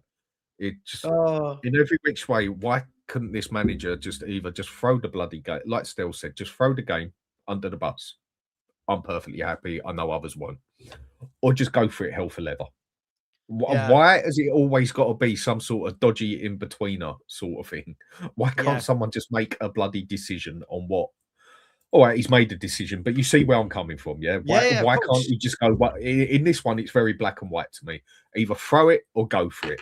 There's no point on doing a bit of this and a bit of that and a bit of this. I mean, what's it going to do? We go 2-0 down and then he brings on the 3 midfielders and everything and that. And then people are going to go absolutely stupid. Why didn't you just do that at the start then? To me, here he is. Oh, fucking hell. Oh, God, here he is. Yeah, because I'll tell you what, it's that easy. Our record at Liverpool is so good. I truly believe we're going to go there and win on Sunday. Honestly. Mate, I'm literally at the point where I don't even want to watch the games anymore. I don't want to bring managers into this, but I have to say it so you'll get it. You'll get it. Look, I didn't think that no manager could take my energy of football out of me that much that we go and win a cup and I just say fuck for that basically and walk out the room. Yeah, no, I agree. And then I agree. Yeah. And the season's over. Thank you. And that is all I could do. I couldn't even get excited as such. I was happy. I had a drink on here and that. I didn't think another manager would have that capability of doing that to me, or another season. Let's say a season, yeah? That's a better way to put it. I didn't think there could be another season that could actually do that to me, and this season has actually done it worse than last season because I was still in recovery mode from the season before. I am literally at that point now where there's one side of me where I'd rather just, you know, we used to just get up and look at it on teletext and then shrug your shoulders and go out. Yeah. I know some people won't understand that, but you get it. Yeah, I'm literally at that point where I just rather check it. Right, yeah, get on with the day. Basically, that is literally the point of that. You know, look, I listen. Back in the day when games weren't available like this, that's how we found out scores, right? You either listened to like Radio 5 Live with Jonathan Pierce, or you watched the video printer coming in on the live scores on Saturday. That, you know, there wasn't the ability to watch every game like this. So no. So you might get a match of the day, wouldn't it? But if you wanted to score before then, you had to go indoors and look on teletext, for God's sake. And then then just as soon as your page comes up, it flicks off and you got to wait another 20 minutes for it to I used to, do you know what? I remember my mum and dad. I must have been really little, right? I must have been like 4 or 5. I remember my mum and dad seeing a holiday come through on the teletext pages, and then they went, "Oh no, did you get the number?" And I remember my mum and dad rowing because neither of them actually took down the telephone number to ring that holiday, and they had to wait for another 20 teletext holidays to come around to catch it again, and you couldn't even hold it at the time. That was a special thing that they brought in years later, where you could actually hold the bloody page. It makes it sound proper old. But honestly, I'm going to go in. I'm not even going to watch this in the front room. I'm just going to lay on my bed. I'm going to get myself a bottle of Southern Comfort so I can have a little bit of drink with it. And I'm just going to, I say chill out, but I'm just going to veg out and watch the bloody football, because I don't think I'm going to be able to get excited for this. If we're getting smashed 5-0 at half time or 4-0. Can you do me one favour, Dan? Could you just hold the fort on my channel for 1 minute while I go and get a beer from the fridge? Cool. Go for gold, mate. I think getting a beer from the fridge is definitely a good move by Sava there. I'm going to need a drink while sitting down and watching this. Believe it or not, I'm not actually a heavy drinker. It's just when I do drink, I like to drink the stuff straight. I don't like all sugaring it up with bloody Coke and all that crap. I'd rather just drink the Southern Comfort straight from the bottle. And I think literally that is how a few people will be feeling it. Some will go out and get a vodka. Some will go out and get a Jack D. Whatever turns you on at the end of the day. But with that, I just really don't see much hope in this game for us. I really don't. And I don't get what he's tried to do with it. Why couldn't he just throw it, or why couldn't he just go for it? One or the other. Why has everything at Tottenham got to be so bloody complicated? Good luck is all I can say. Cheeky little Hazy Jane. Thank you, Dan. Appreciate that. Right, I'm going to shoot and go get my bottle of Southern Comfort and watch this game. Enjoy, mate. Thank you very much. See you later. Soon. Take care. Bye.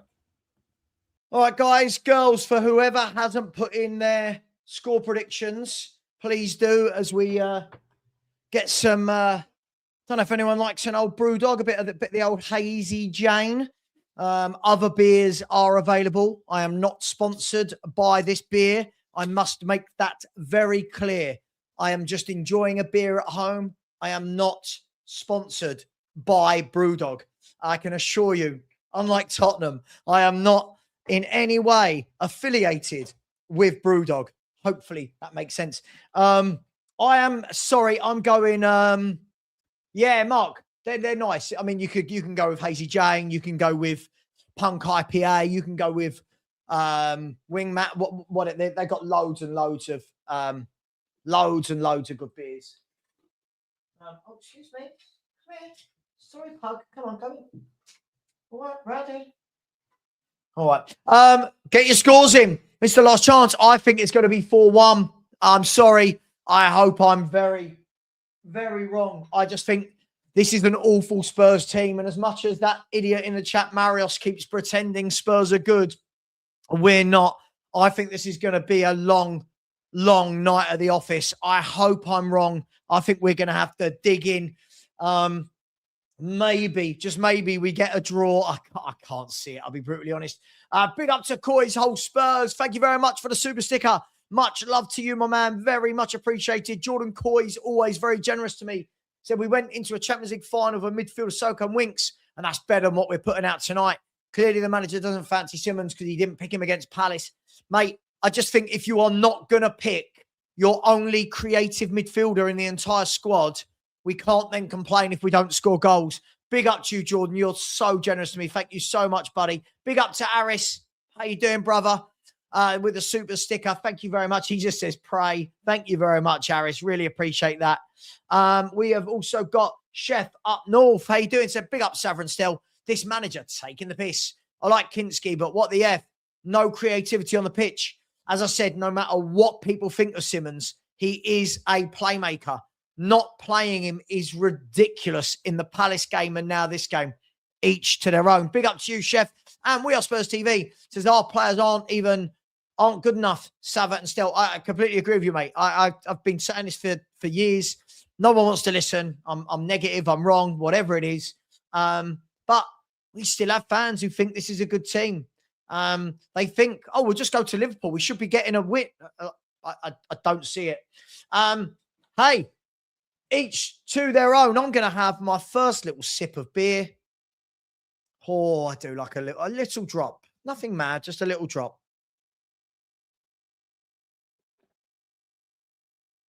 Oh, oh, that's a nice drop. I do like a hazy Jane.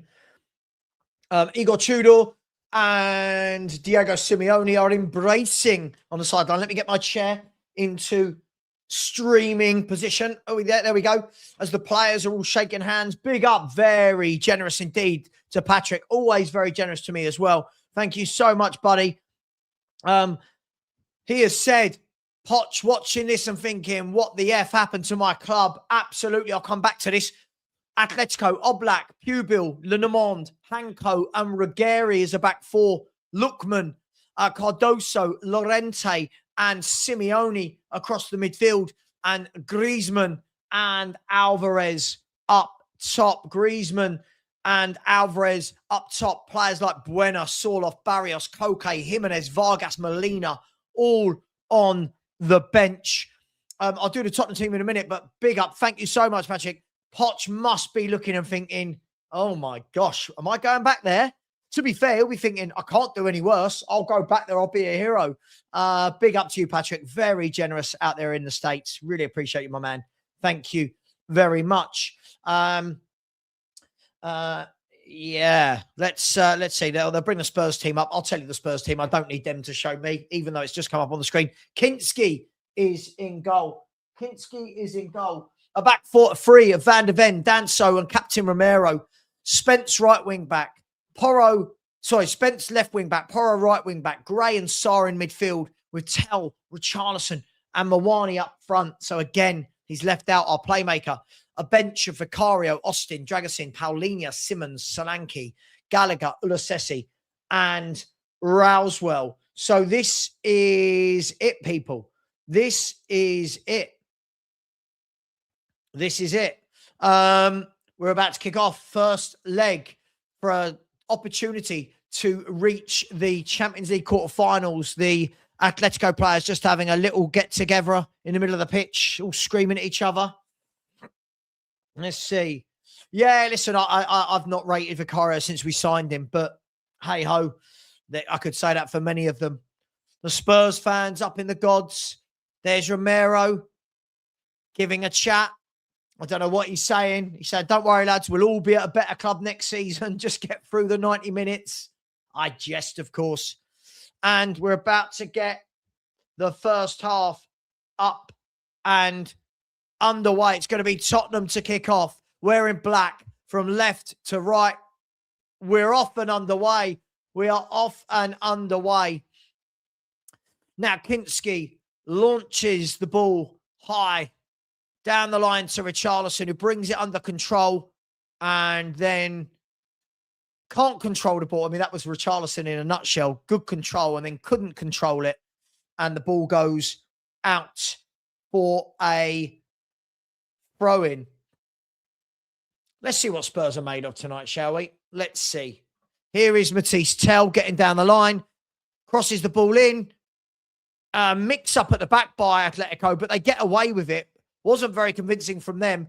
And then the ball goes out for a throw-in to Tottenham. We started on the front foot, if you will, so far. It's just, is there the quality? And the referee has pulled the ball back for something. Big up, Andy. Thank you so much. Said, think you may need more than one beer for tonight. I've got 3 cans here at the moment. There's more in the fridge. Thank you so much, buddy. Really, really Appreciate you. Thank you very much. Appreciate that, Andy. And you'll be glad to know, Andy, as will the rest of you, that Danso is about to take a long throw. You know, for all of those. Oh, no, he didn't. He's taking it short. Here's Spence, who plays the ball in. Here's Tell. He's running nowhere, really. And he's run the ball out. Tell, for me, always looked like he's going to do something and then nothing happens.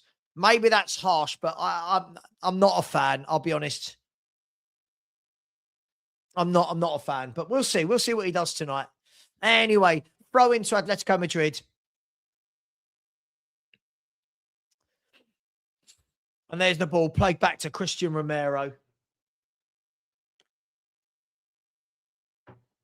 who a long, hopeful punt forwards, and it goes straight out for a throw-in to Atletico Madrid. Big up to Perry. Thank you very much. Perry, God, look, the super sticker train is in full effect. Big up to you, Perry. Said, I am dreading this. Well, we'll see. We'll see. Maybe it won't be as bad as we think. Big up to you, Perry. Thank you so much, buddy. Anyway, now's the first chance for Atletico Madrid to get forward. The ball's into Lookman on the left-hand side. He brings it down. He plays it back inside to Cardoso. He goes across to the centre half to Lenormand, who goes across to Simeone, I believe. You have to forgive me if I get some of the names wrong. The camera is really far away.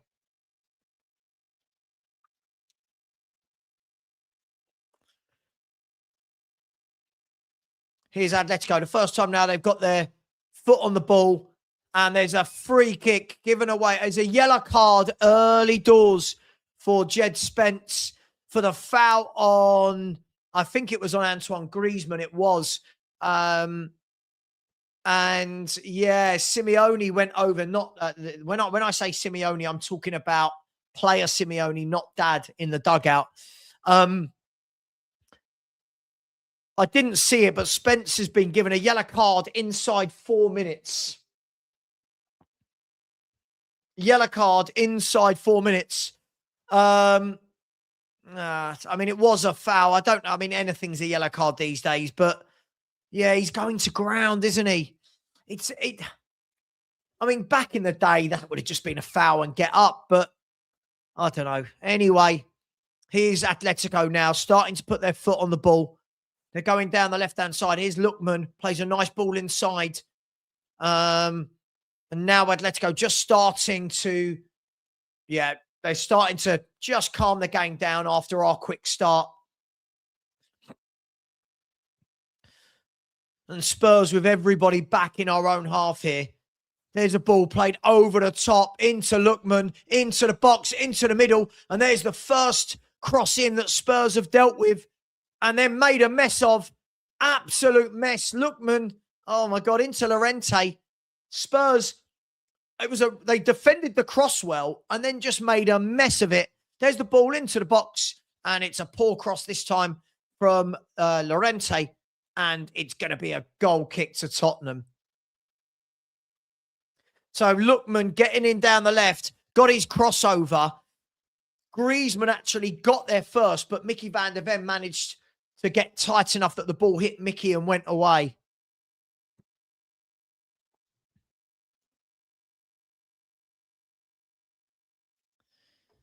Wayne Mardell. As in the darts guy.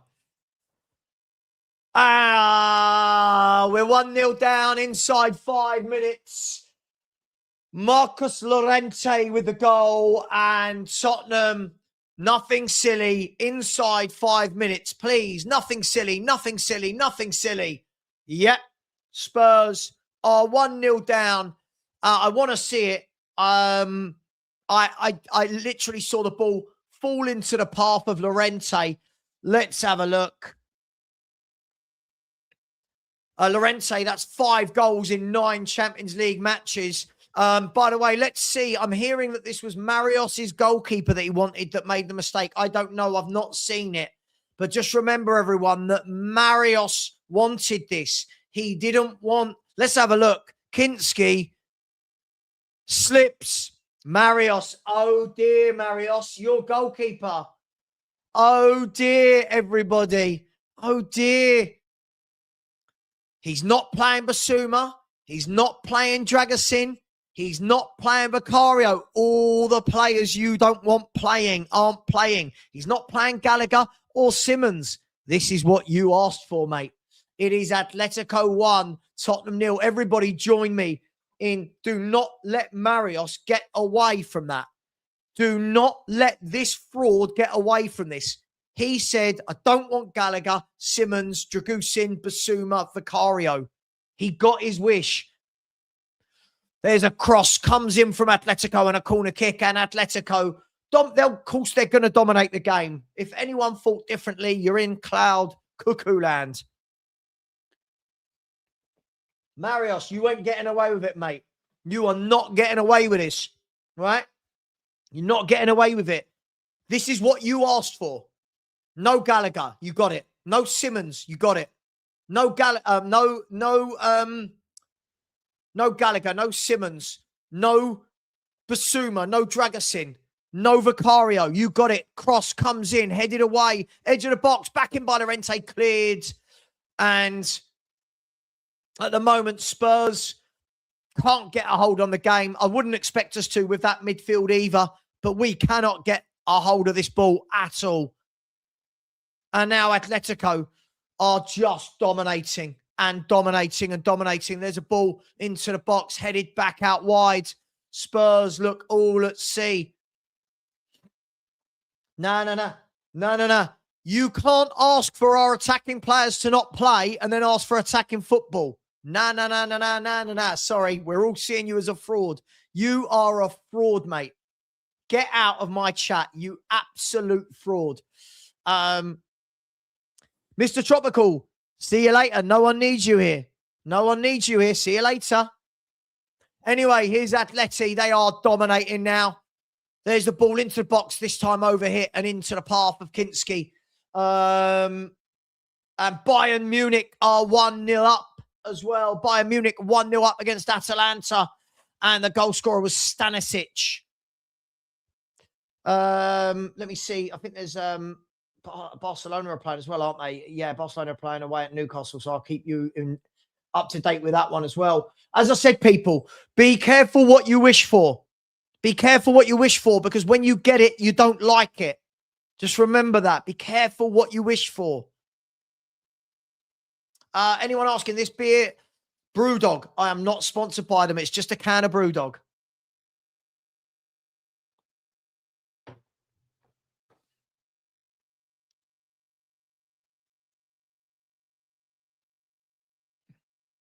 Spurs just look absolutely bereft. But again, you got Xavi Simmons on the bench. You've got experienced pros like Paulinho and Gallagher on the bench.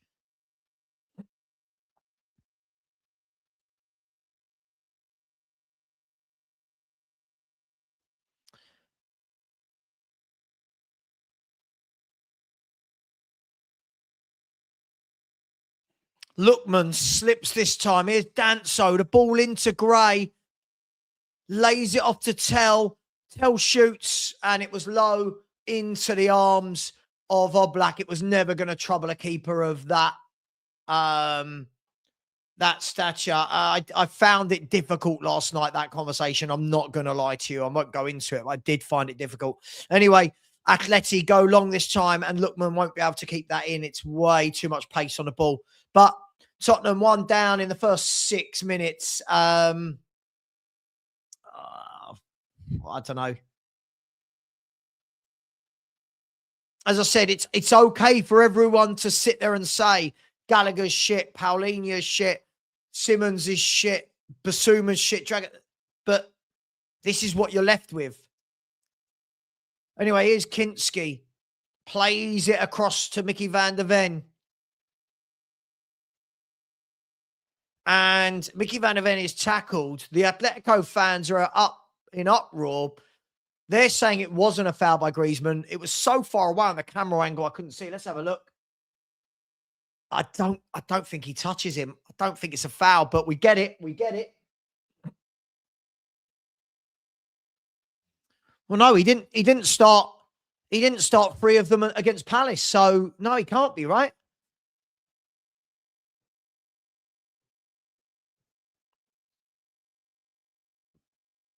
Who knows?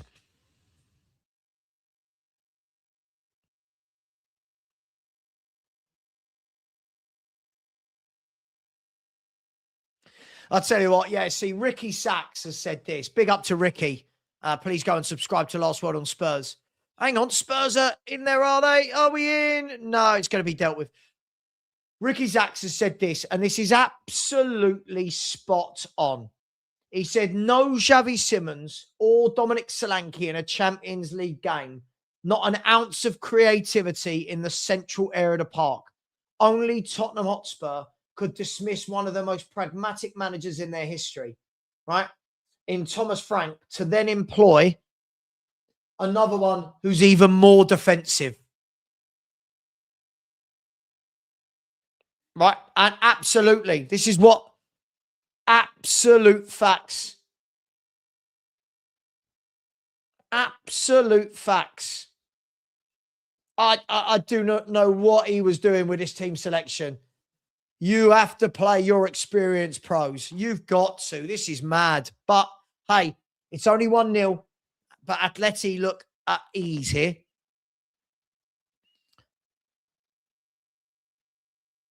Richarlison has sliced a shot wide. Oh.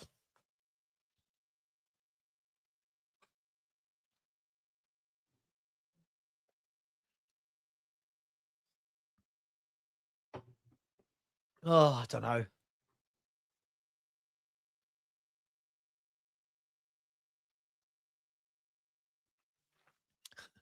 Perchie's just messaged me and said, Marios's keeper is wank. Oh, how we laugh. What else do you do? There's a ball over the top. Oh, Jed Spence just getting there. Llorente, oh my God, Van der Ven slipped. Here's Griezmann. It's 2-0. Spurs are 2-0 down in 14 minutes. Guys, girls, what are we even doing here? This is absolutely shambolic. You've got to laugh. This is shambolic. This is absolutely shambolic. What on earth is going on? Spurs are 2-0 down in 14 minutes. Don't worry. Don't worry. People going, Atleti aren't that good. They're not that good. Remember that Wesley bloke? Remember that Wesley? Do you remember him, everyone? I guarantee we batter Atletico Madrid. Oh, my gosh. Guys and girls, this is the ball over the top. Spurs don't deal with it. Mickey slips. Griezmann faints, dummies past Danso, buries it in the bottom corner, and Tottenham are 2-0 down in 14 minutes. And I'll say it again and again and again. This is the worst Tottenham team I have seen in my history, and I am an old git. Maybe not as old as some of you lot, but I am an old git. And this is the worst Spurs team I have ever seen. This is atrocious. But don't worry. These players are better than they're showing. Oh, my God. Are we 3-0 down? Spurs are 3-0 down in 15 minutes. Spurs are 3-0 down in 15 minutes. This is utterly embarrassing. Spurs 0, Atletico Madrid 3, and there are 15 minutes and 20 seconds on the clock. Kinski is shouting, oh my gosh. I said 4-1, but this is Mickey Van der Ven plays it back to Kinski. Oh my God. Kinski has had a mare. Oh my gosh. Kinski has had an absolute mare. Guys, if you don't laugh at this stage, you will end up throwing something at the wall or crying. This is truly, remarkably, despicably Tottenham. Spursy exists.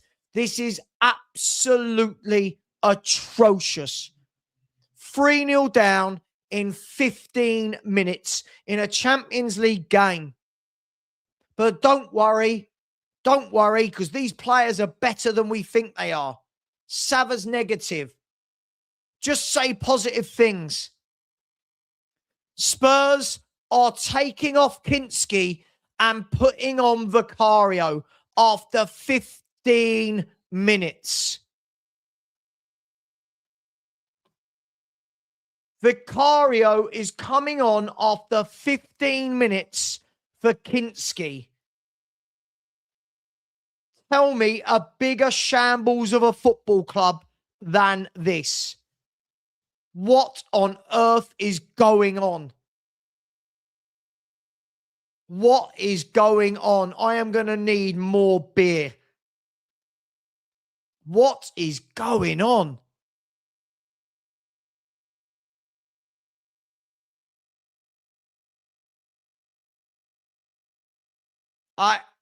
Guys, what do you say anymore?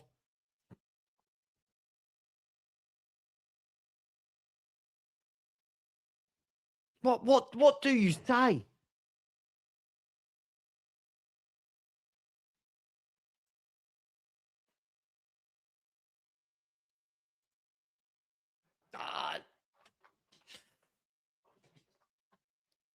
You've got a midfield two with nothing about it in Gray and Sarr. You've got no Xavi Simons, like someone to even attempt to link back to front. You've got this back three. Oh, they're better than Saliba and Gabriel. Yeah, all right. Honestly, this is absolutely mental. Bayern Munich are 2-0 up.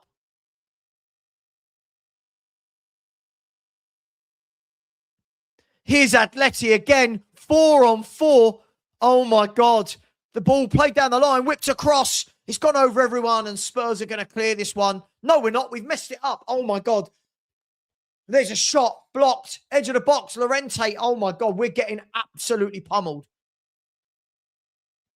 We are getting absolutely pummeled. This is truly atrocious.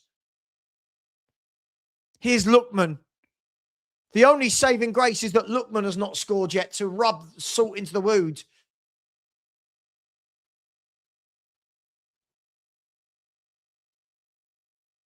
Wow.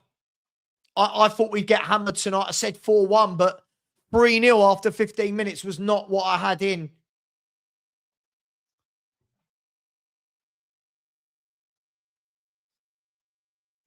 Papa Sarr gives the ball away. Oh, my gosh. We got away with it there. Oh, my gosh. Papa Sarr. Oh, now Mwani's giving it away. Oh, my gosh. Guys, I don't know what to say. I genuinely don't know what to say if people think these players are good enough at this stage. I genuinely don't know what to say.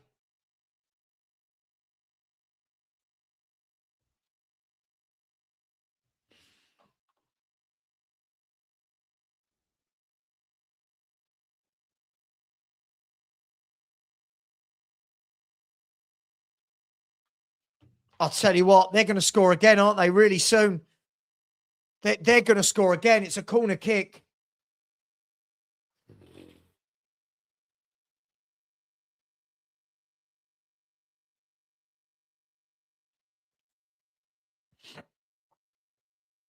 I know, Mark. Just remember, though. Just remember, these players are better than what we're seeing.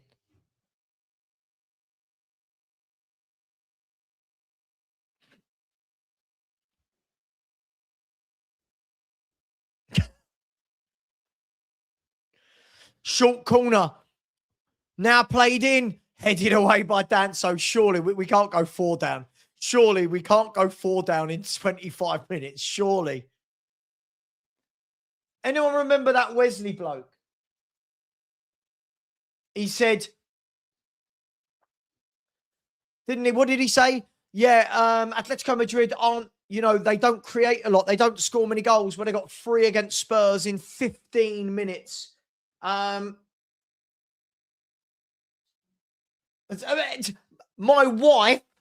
wife has just turned up at the door and gone, I don't know how you're watching it.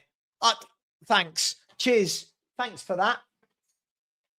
Wow. Wow. Wow. Wow. My WhatsApps are going absolutely balmy. My WhatsApps are, if you have WhatsApp me, I will get back to you, but it won't be till later. Wow. And to answer Maz's question, Sav, in your life, you ever seen such shambles? No. What do you do? What do you say? Oh, saved. Oh, it's 4. No, we've kept it out. Yes, we have. No, was it a goal? Oh, it's 4-0. I thought we'd kept it out.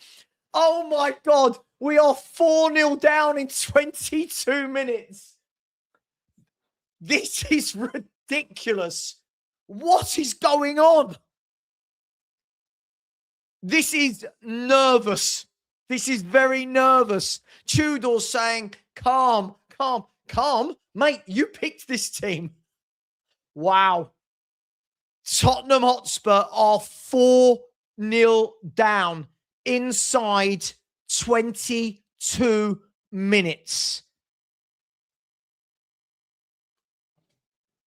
Lenormand has scored the goal. The ref, I thought we'd got it off. I went, yes, he saved it. No. And then the ref looked at his watch. Let's have a look. Cross comes in. I think it's an own goal. let's see, headed. So Vicario saves it. And then Papa Sarr, hang on, let's have a look. So Vicario saves the first one. That's definitely not over the line. And then Lenormand. No, Lenormand. Yep. Over the line, Lenormand. Yep. And Atletico are running riot. They are running riot. At this stage, am I allowed to change my 4-1 prediction to Atletico Madrid? Exactly. Where are Marios? Where are Ringo? Where are Wesley? Where are all these people that keep pretending we're good? Danny's trying to rub it in. He thinks we're getting a red card on top of the 4 goals. Unbelievable. What are we watching? Don't forget, though, Paulinho doesn't play. Xavi Simons doesn't play. Gallagher doesn't play.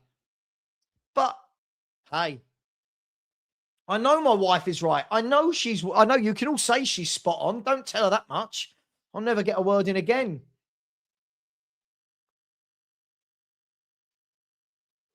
I was just thinking if I've got anything stronger than beer in the house. I feel like I might need some tequila. Oh, this is going to be... I said it would be a long 90 minutes. I didn't think we'd be 4-0 down in the first quarter of the game. Just switch over to Newcastle. Should we just turn this into a Barcelona-Newcastle watch-along? He's gone, isn't he? He's gone. He's gone. No one was battering us under Frank, and we didn't... I'm telling you, this was the wrong call. Wow. Do you know how I know this is the worst Spurs have ever played? There are 1,600 of you inside, which is absolutely insane numbers. 1,600 of you inside the house. Whilst you're there, you tight people, we are only 175 away from 25,000 subscribers. That's 175 away. Here is Richarlison. No, can he grab one back at the other end? He's twisting and turning. The shot. Spurs have scored. We've got one back.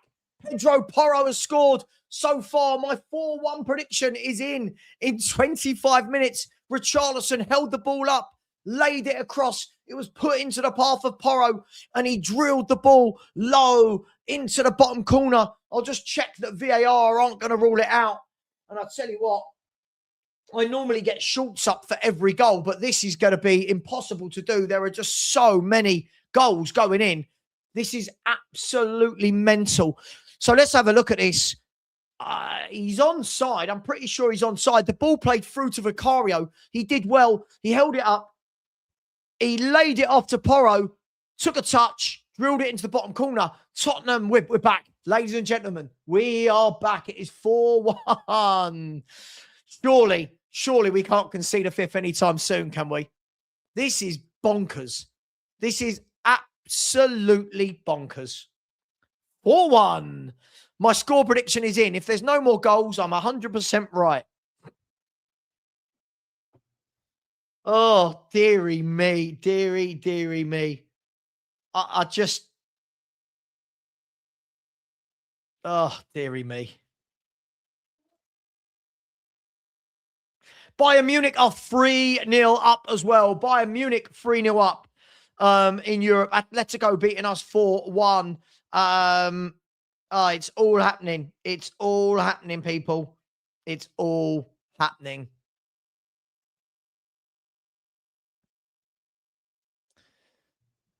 Our Spurs going to stage a first half fight back. Mawani running down the line. Can he get there first? He can't, but the ref gives a free kick to Spurs. And Spurs, normally we wait till we're 2-0 down to play. This time we've waited until we're 4-0 down to play. But how we laugh. You just got to. You got to. If you don't laugh, you cry.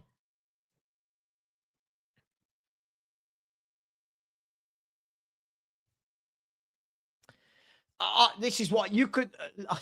I don't even know what to say anymore. I don't even know what to say. So Bayern Munich are 3-0 up as well. Stanisic, Elise, and Gnabry with the goals for them. And Newcastle are 0-0 with Barcelona at the moment. Liverpool, of course, losing in Turkey to Galatasaray. Spurs with a free kick here. Pedro Porro. Come on, guys. 150 away from 25,000. 150 subscribers away. There's 1,400 of you still in here. 150 of you. That's all I need. Please, please, please smash that subscribe button and we could have some good to come out of this shambles tonight. Well, I will. Not sure about you lot, but I will. Aaron, you'll just get blocked if you keep being an idiot. Cross comes in, headed down, and this time free kick given against Richarlison, but Oblak saved anyway. Mate, I'm not loving this. I just think it's a shambles. I mean, if you're going to be that childish, mate, you always are at the moment. Marios, this is the team you wanted picked. Marios, you asked for this. You asked for this, mate. Telling you, dude, no one forgets what you say. You asked for this. Oh, mate, the demise of Spurs has been coming for years. It's not just this year. The demise of Spurs has been taking place in front of our eyes for years and years and years. That's just the Bayern Munich goal. Okay.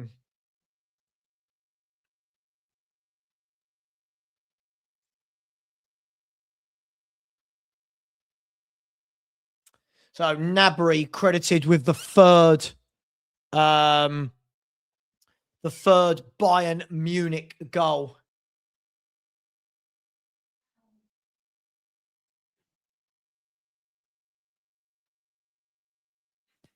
So I just can't say. The reason I'm not angry is I'm not surprised.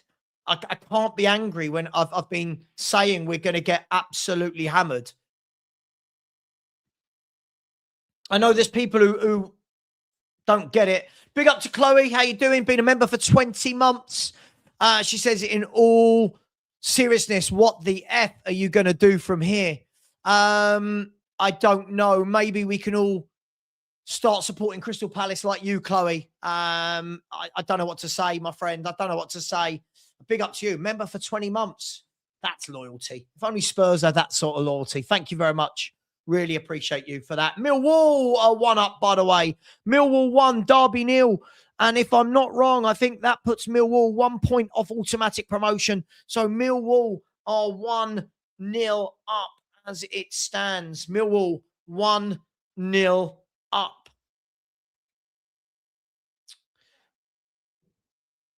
People saying Tudor's sacked tonight. I mean, you'd have to think so, right? You'd have to think so. To be fair, Atletico haven't done anything for the last 10 minutes, but they haven't needed to, have they? Don't need to. They're 4-1 up.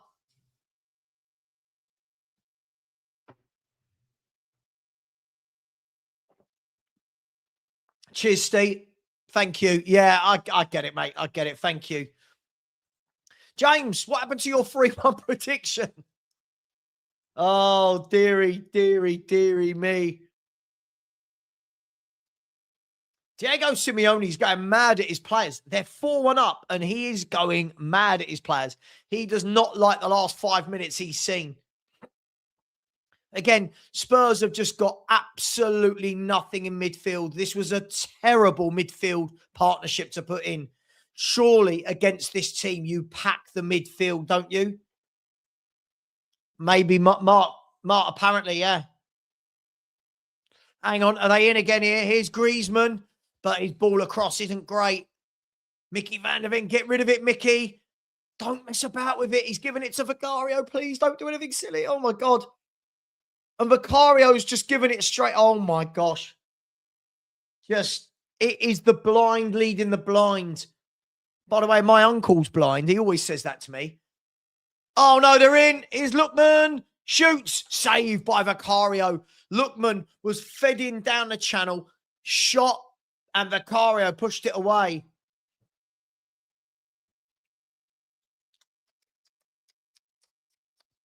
He was onside. He got in behind. He slipped as he shot, which I think really saved Spurs there. And Vicario got down low, made the save. Oh, dearie me. Can anyone do a welfare check? How is Sean? Let me go over to his watch along, see what's going on.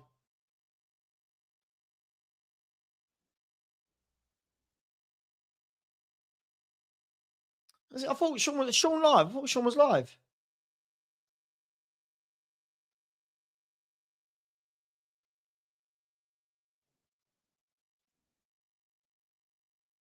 Sean's live as Harry Redknapp.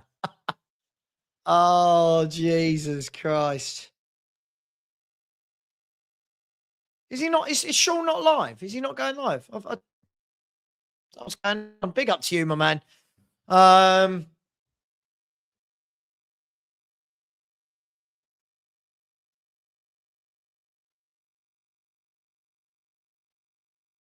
I'll tell you what. That Marcus Llorente is a really good midfielder, isn't he? He's a really good player, Marcus Llorente. Good tackle by Danso. Lays the ball off to Sarr. Goes out wide to Tell. Tell goes into Sarr, who shoots. It's blocked, and Spurs have a corner.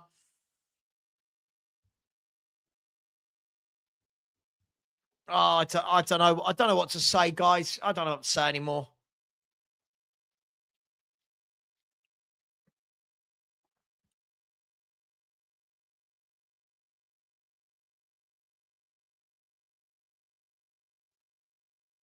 I don't know what to say.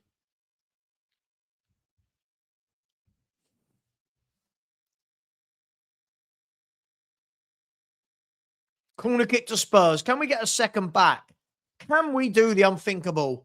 Corner kick to Spurs.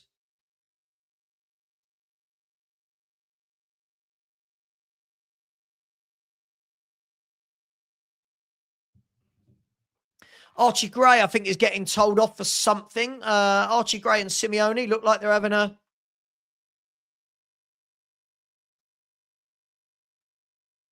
The ref's just giving them a warning about something.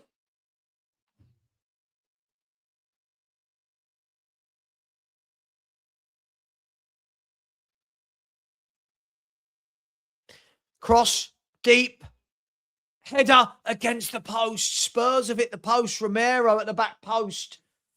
Oh, dearie me. When it's not going your way, it's not going your way. I hate to break it to you. When we sacked Ange, we were 17th. So, no, not technically, mate, but big up to you. But Destiny, you keep telling me how good these players are, mate. You keep telling, you're one of those fans who keeps telling everybody how good the players are. I don't know why.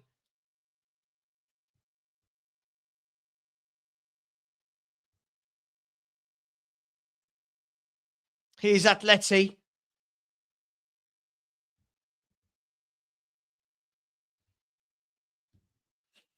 Spraying the ball from left all the way over to right.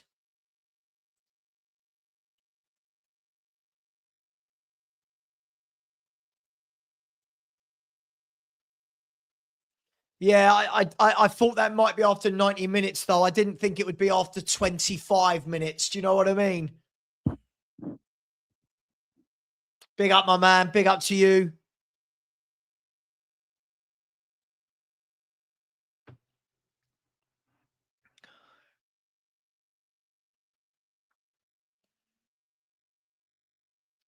Romero with his customary running into midfield and fouling, giving away fouls.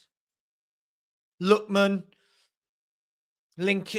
done well. He links up play on this left channel, doesn't he? He just wants to float from that left channel into the inside channel.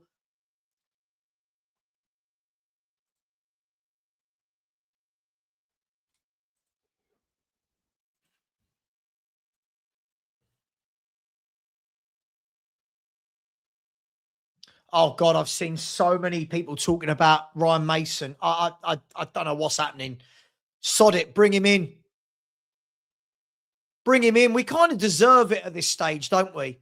We kind of deserve it at this stage.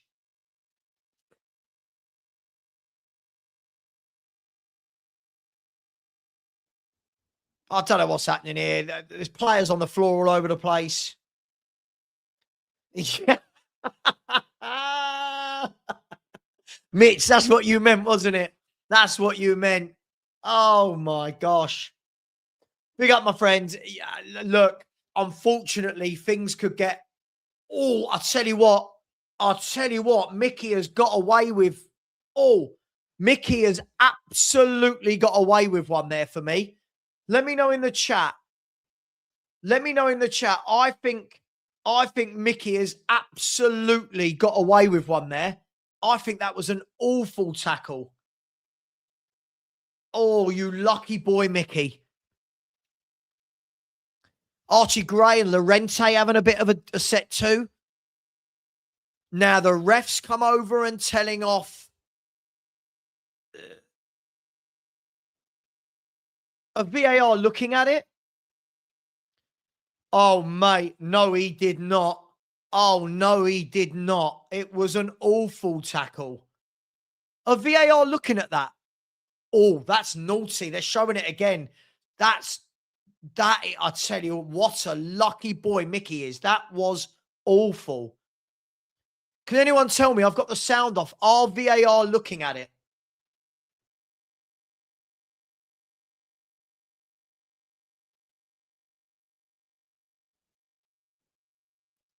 I can't work out if they are looking at it.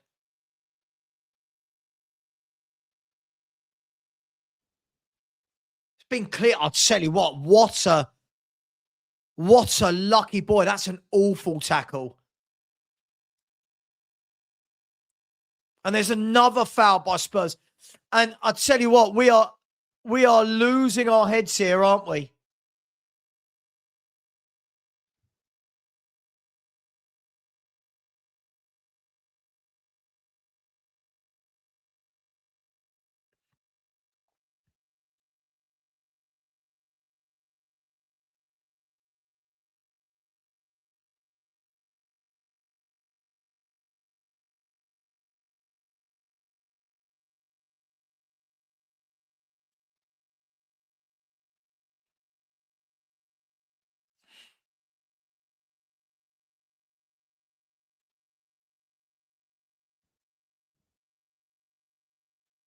Wow. I think hang on, they're away again. It is Lookman. He's got past Porro's just got a touch on that. And it goes out for a corner.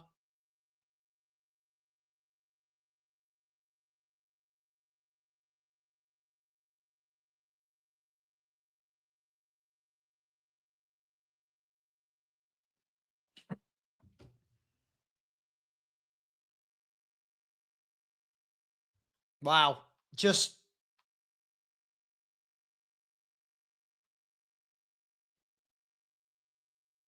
So, corner kick, whipped in, headed away this time by Richarlison. Is going to go out. I'll tell you what, I tell you, a player who always impressed with is Marcos Llorente. I think he's a really good midfielder. Really, really good midfielder.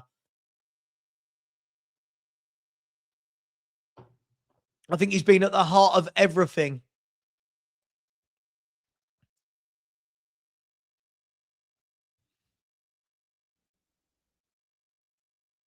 They're away again. Here is, Griezmann lays it off to Lookman. Lookman goes one more down the line. There's the ball whipped in. It should have been 5. It should have been 5. I'll tell you what. Oh, my God. Oh, my God. It should have been 5. It should have been. Aaron, can you just F off? Everything I say, you've got a problem with. Am I sure about what? Am I sure about everything I say? You're like Matt. You're a contrarian. Anything I say, you go the opposite. Just go and watch another channel, mate. I'll tell you what, Spurs could be very lucky there. That should have been 5. The ball was fired in low by Regeri. Griezmann missed it. It actually fell to, I think it was Llorente, who sliced his shot wide. And there's Tell and Pubil chasing for the ball, and Tell muscled out.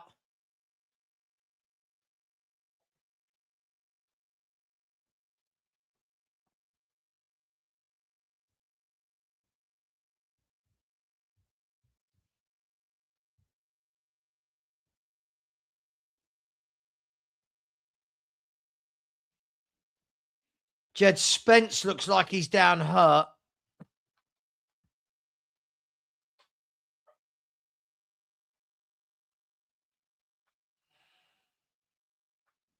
Deary me. Deary me. It's so sad seeing my football club like this that it doesn't even hurt at this stage. We are so bad. We have let this club fall so badly into the mud that... Anyway, getting to half time. I mean, let's just get to half time. Long throw. It's gone over everyone and out for a goal kick to Atletico Madrid.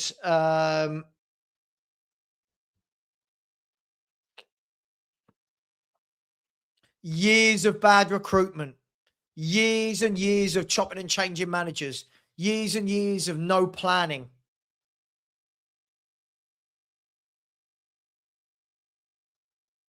Every time we think we can't get any worse.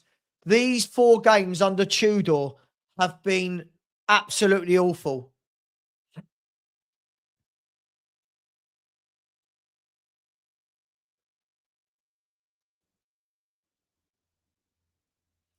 Please don't give us too many minutes of injury time, ref. Please, we don't need it.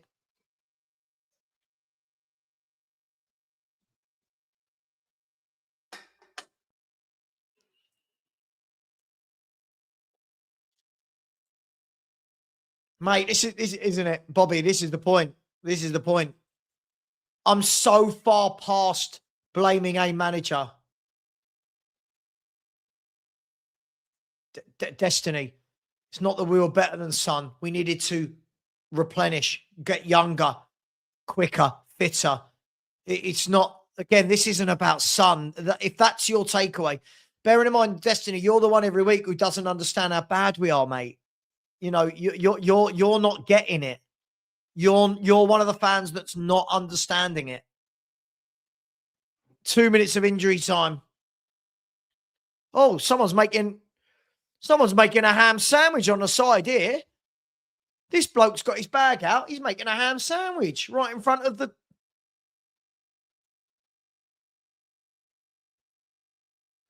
I'm fully expecting a stream in the morning to talk about Tudor leaving. It's going to be, isn't it? I don't know how he survives. It's got worse under him. It's got worse.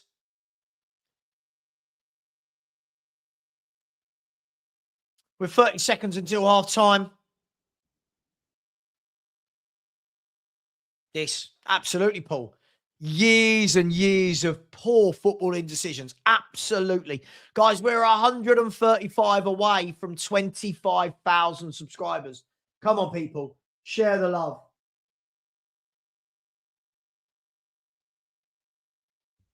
Share the love, people. 5 seconds till half time. And the ball's going to go out of play. I think the referee's going to blow for half time. He has blown for half time. And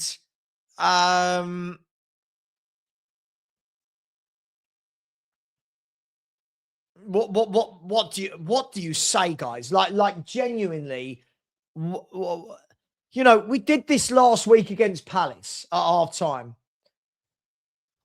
Right, we did this. Oh, hang on 1 second.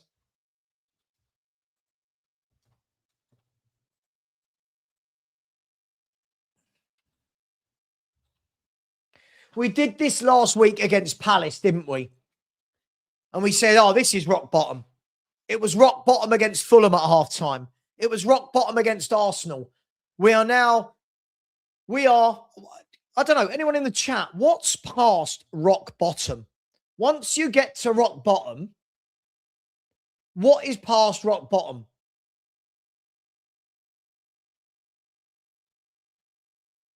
What is past rock bottom?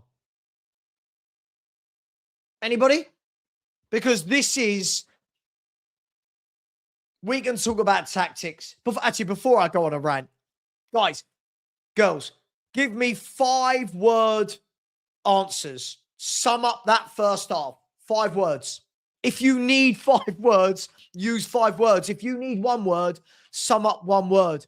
I'm telling you, this is the worst group of players I've ever seen at Spurs. And every week I'm told by fellow YouTubers, no, it ain't. No, it ain't. These are better than we're seeing. No, they're not. No, they're not better than what we're seeing. I feel sorry for all the people that have gone out there. My man Lubo's gone. Oh, Lubo, we miss you. Come home safely. Just come home to YouTube. Come home to YouTube, Lubo. Here we go. Look, I'm going to send Lubo a voice note. Lubo, I'm live on YouTube. There's 1,600 people watching, and we're just saying, come home safely. We feel for you. We love you. Come home to a safe space. And so sorry that Spurs are this shit for you traveling fans. Big up, Lubo. What? Listen, let me get to a 5-word answer. What do you do? What do you do? Well, look. Sorry, who called Vikinski? Who's you all? Who called Vikinski? I don't rate him or Vicario. What are we doing here? See, what we do is we all start blaming one player, don't we? This is not one footballer. Everyone, Gallagher was a shit signing, right? Xavi Simons is shit. Sosa shit signing. Porro shit. This is not one player. This is an absolute shambles. This is a rotten football club. Hopefully, Danny has downed that bottle of Southern Comfort that he was going to lay down on his bed with. Dan, what are there words? You're on mute. You're on mute, by the way. Do you want to know the actual joke of it? I already done my bottle of Southern Comfort. Went over to Di Serrano after that, mate. That's just... People might think I'm exaggerating that, but trust me, when I have a drink, I can drink. Mate, Tudor's sitting there at 4-0 and he goes, calm down. And I'm thinking, mate, we're 4-0 down at this point, mate. I think we've gone past calming down. Oh my gosh. Go on, Dan. Have a rant. Do whatever you need to do. I haven't got a rant in me. I don't have that power. As all I can do now is just laugh. Because one advice I'll always give to anybody in life, not just football, if you don't cry, if you don't laugh, you will cry. Yeah. Watching some shit like that will make you cry. I mean, that fucking goalkeeper.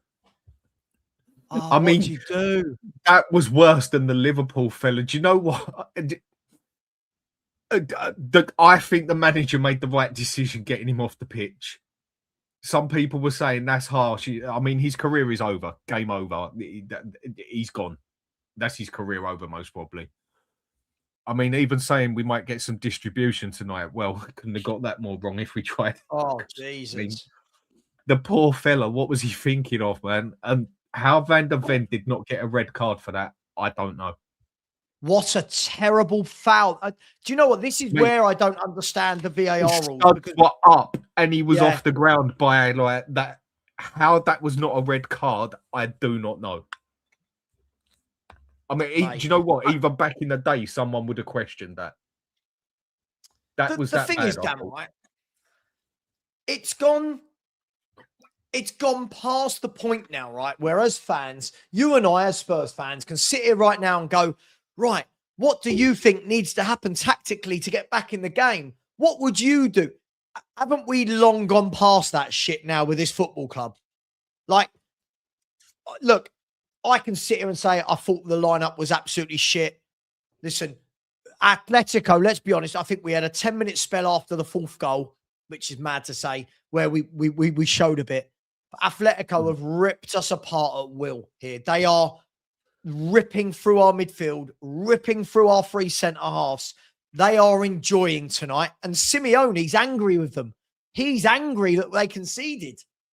Yeah, well, that's how it should be, basically, in that aspect, in my opinion. That's exactly, again, the way Ferguson used to do it. They used to win 5-1. He wouldn't praise the 5 goals. He'd grill them for letting in the goal.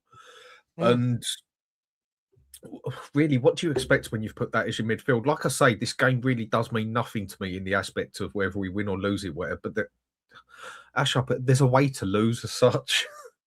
And that's just embarrassing the way it's happened on there. Again, Stell put it spot on, I think. Do you know what? Just throw the game under the bus and don't worry about it and go on the next one. Or actually go and put the team out there and go for it. At least you can justify it. And what he's gone and done there is just... I don't know, mate. I give up. Hang on.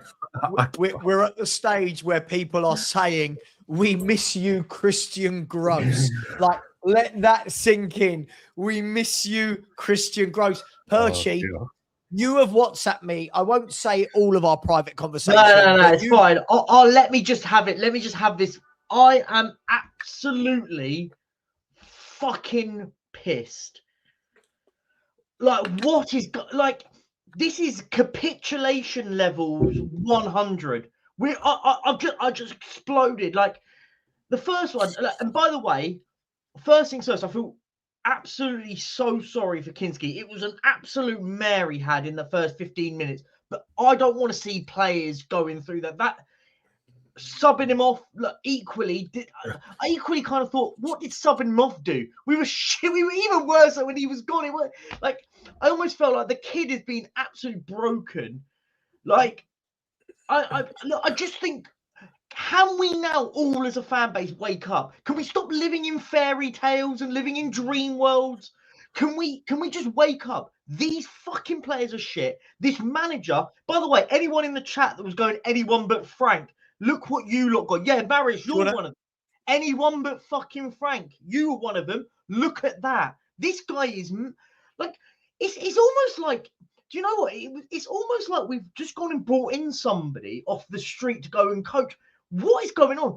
By the way, also, I don't give a fuck at this stage. By the way, all these people going, Spurs never get decisions. That was one of the worst tackles to not even receive. Oh, what? Didn't he get a yellow card off of that? Didn't he even get a yellow? Nothing. No. It was one of the worst tackles I've ever seen. Everyone goes, Spurs need to do the dark arts. Do you know what was funny? You know when they put the board up to do the added time? Like for the extra time stuff, I almost felt like they felt sorry for us because there shouldn't have been 2 minutes. There should have been about 10. I mean, they normally give 45 seconds, 30 seconds for every goal. I mean, there should have at least have been 3. I mean, look, the amount of players that were injured, that we should have had about 10 minutes at a time. It was humiliating. Like, do you know what's horrible? And look, I've ranted. I don't give a shit at this stage. Like, I think we need, as a fan base, to wake up. People need to stop pretending.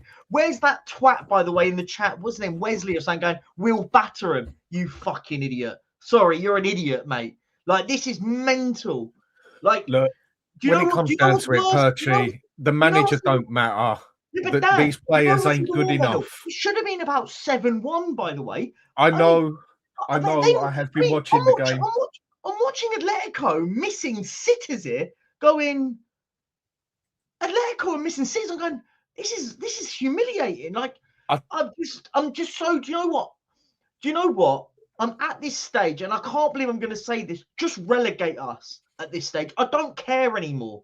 Like, I've always been at that position going, do you know what? We can't go down. It will destroy this football club. This football club is destroyed whether we're in the Premier League or not anymore. Like, everyone thought blame Thomas Frank. Maybe people are starting to wake up. This guy's worse, but it's not about managers. It's not about players at this stage. This football club is rotten, destroyed. Like, what is the point anymore?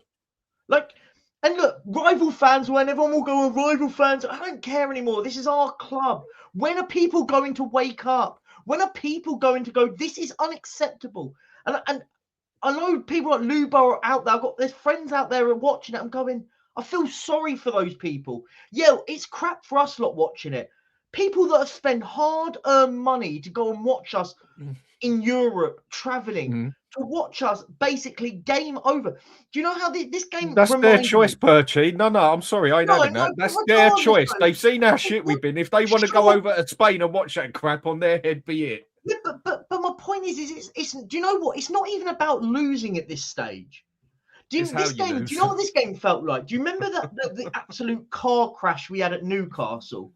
Does anyone remember the car crash when we were 4-0 down in about 20 minutes and you're going, what is happening? It finished 6-1 or whatever in the end. Like, but it's just another capitulation to the state where I'm just going, like, what's the point anymore? People don't care anymore. Like, people will go, oh, you're over this. I can't wait for the overreacting mob. There's always the ones that go, oh, you lot are overreacting. Watching that was one of the most horrific things I've ever seen. Hang on. Let Dad breathe. Let Dad. I know you want to vent. Breathe. Go on, Dad. Yeah, I know. You're going red in the face, man. You give yourself piles if you keep acting like that.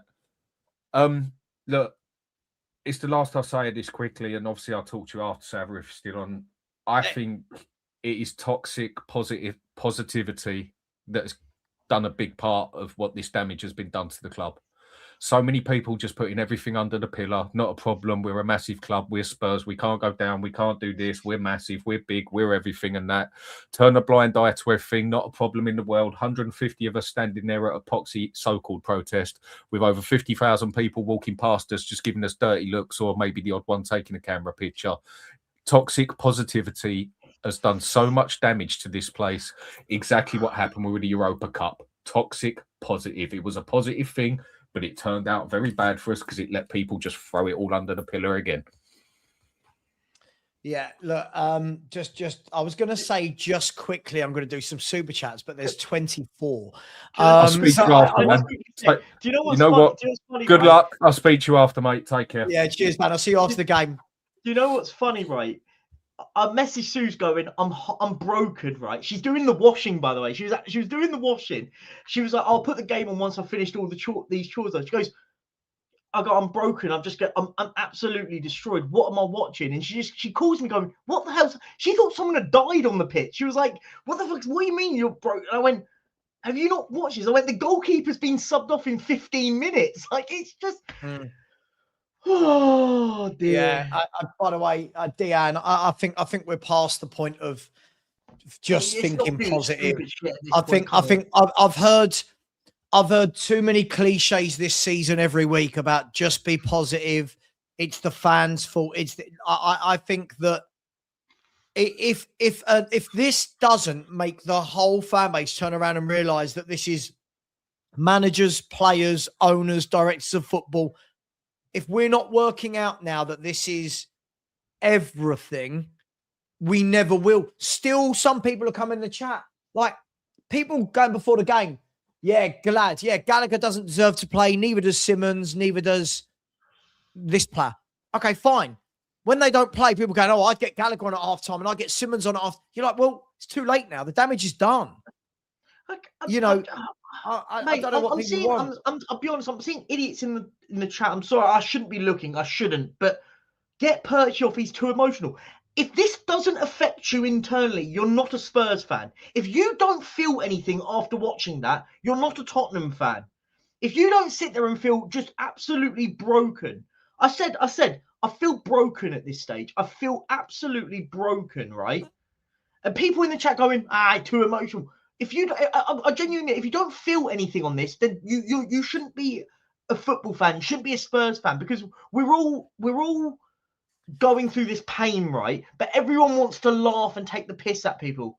Like, it's mental. Like, and I'm at that stage, right? If this guy doesn't get sacked,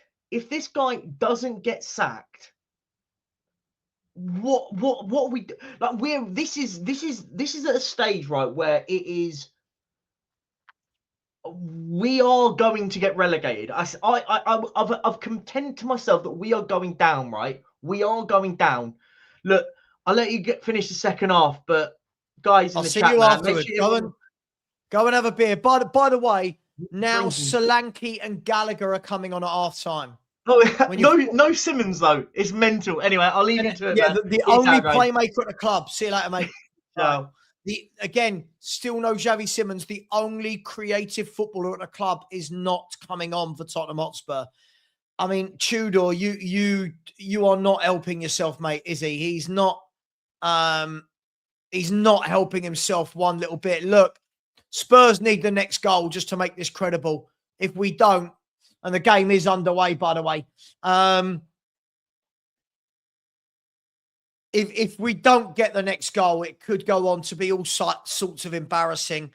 And I guess now it all depends. Listen, Danny, I won't have that. Thank you. Sorry, not Danny. I won't have that. Not going to have that. He's a passionate Spurs fan. He's annoyed. He's allowed to be annoyed. Hang on, Lookman. Dancing. Plays the ball in. Ball across. Saved and into the arms of Acario. And I'll say it now. Right? This is going to be about Atleti. If Atleti want 4 more goals, they'll get them. If they don't, they don't. We are dreadful.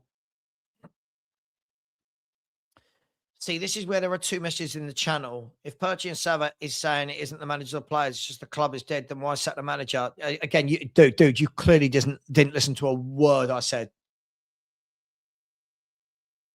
Again, sorry, guys. If anyone wants to help this idiot out, he did this the other day. Your ears aren't working. Your ears aren't working.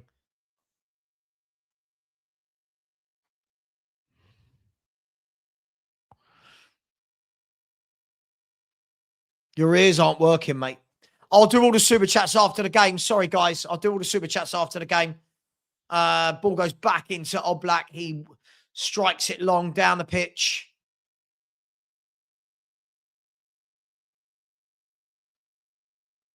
And again, Llorente mops up. Our midfield is non-existent. Gray and Sarr in that midfield are nowhere to be seen tonight. Has he put him on the wing again? I just what do you do?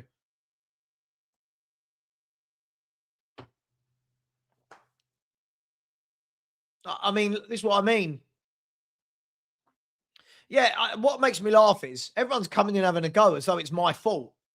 Like, I don't know what you want me to say. I said we get battered. We're getting battered. I don't know.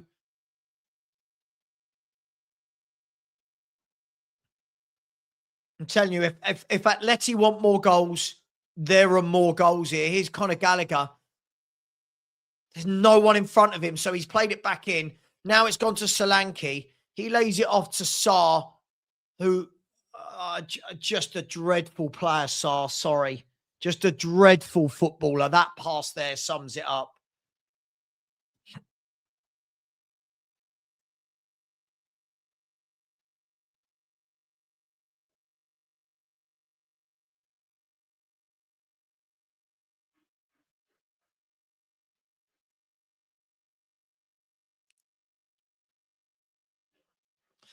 I don't know what's worse is that we're like this or that people didn't think we'd be like this. Big up to Jordan, who says, remember when Lang done an interview saying we'd been following Kinski for a long time? Only we could sign two of the most hopeless keepers in world football. Yeah, I mean, I do agree, but I actually feel sorry for him. I don't know how good he is. We never see him for a run of games, but I do feel sorry for him tonight. He wasn't good, was he? Big up to you, Jordan. Thank you very much. Mr. MB said this time might be done tonight. Well, it's going to be done tonight. You know it. Big up to you, my man. Thank you so much. Big up to Jim Bird Coys, a member for 25 months, said this club is F.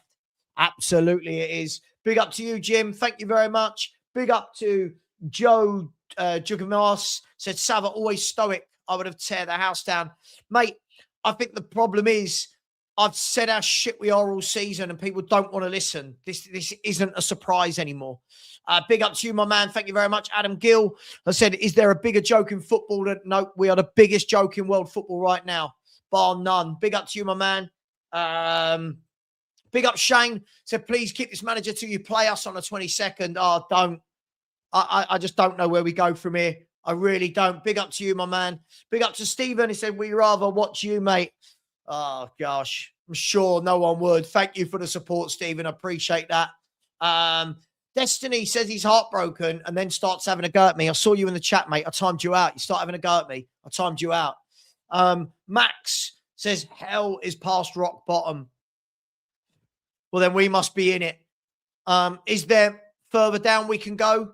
Probably. Big up to you. Thank you so much. Big up to O'Neill, who says, Tudor, another Paratici masterclass, the big Don. Again, everyone says, oh, we miss Paratici. He is most of the reason we're in this mess over the last 6 years. Big up to you, my man. Thank you. John Needham, way. Smoky boy, very generous. Thank you so much, John. Said, nip to the corner shop for a bottle. Thank you, John. That is very generous. You didn't need to do that, but thank you so much. And lovely to meet you last week on the Watchalong. As Cicicello says, damn, you guys are, you are one of the richest teams in the football, but you don't buy players to get you to the next level. Kane and Son will peak. Absolutely. This is why idiots like Marius can't quite understand why we were what we were with Kane and Son, and now we're not because we don't have Kane and Son. Big up to you, my man. Thank you so much.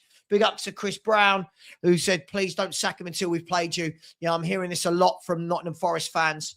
At the moment, nothing's really happening in the game, by the way, so don't worry. I will switch back to the, hang on, Atletico just building up down the left-hand side. Here's Lookman. Just remember, most fans says he wasn't good enough. He's through. He's crossed the ball, and then his cross is over hit and out.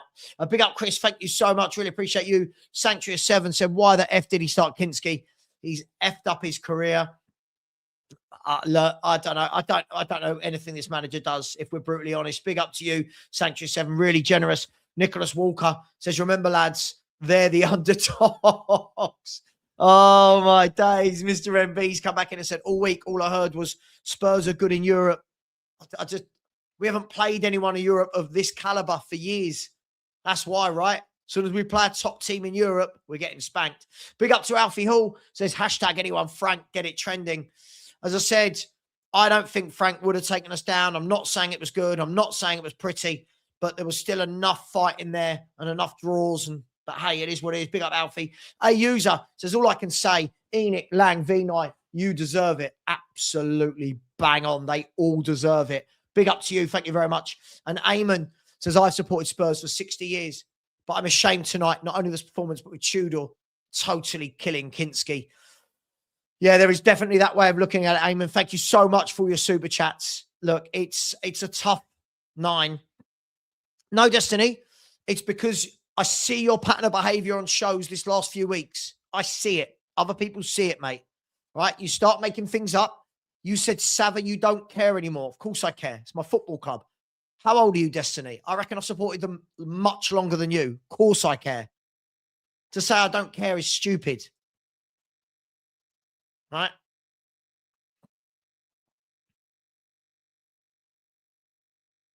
Anyway, back to the game. 53 minutes gone. There's a ball over the top into the path of Archie Gray and easily dealt with back there in the end. I think that was... not sure who that was at the back there. I think, it's Cardoso. Cardoso. just nipping in before Gray. Haven't noticed Sarr and Gray all night, if I'm honest. You can't give up the midfield battle the way this manager does every game.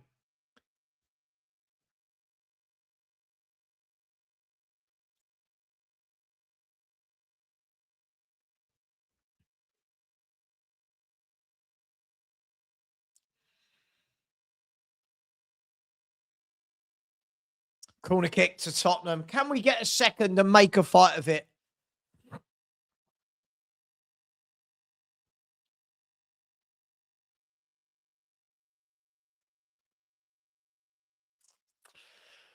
Corner kick. Conor Gallagher's going to take this. I mean, again, we brought Conor Gallagher on, put him on the wing. I don't know. I don't know what the plan is. Anyway, Conor Gallagher played the corner short. Back to Porro. It's going to be whipped in now by Spence. Poor cross from Spence. It's cleared only as far as Porro. Header saved. Oh, a point blank header there. Saved. And oh no, Atleti are away. Atleti are away. They're in for 5-1. And we have gone from a header at one end that the keeper saved to Alvarez running the length of the pitch and scoring. Spursy. 5-1. This is a rout. This is a rout. The cross came in. Richie had a good header. Keeper saves it. And then 10 seconds later, guys, don't let Marios wanted this. Marios wanted this team. Just remember, he wanted Kinski. He's told everyone, Kinski has to start. He's told everybody, no Gallagher, no Basuma, no Dragosin, no Simmons. Remember, Marios wanted this. Great finish by Alvarez. 5-1. 5-1.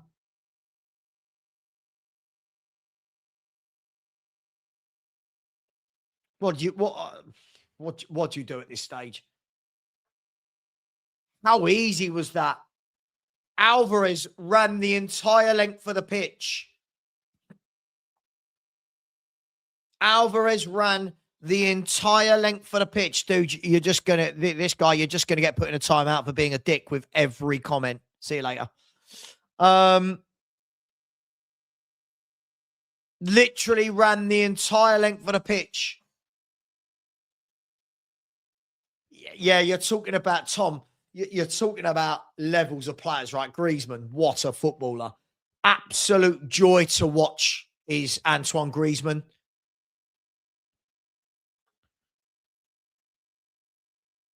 I just have no idea what the formation is now, who is playing where. Jed Spence now down the left-hand side. They're away again here, are they? Atletico Madrid. Oh, my God. Look at the space. Look at the space. They're through, and that time the ball's over here.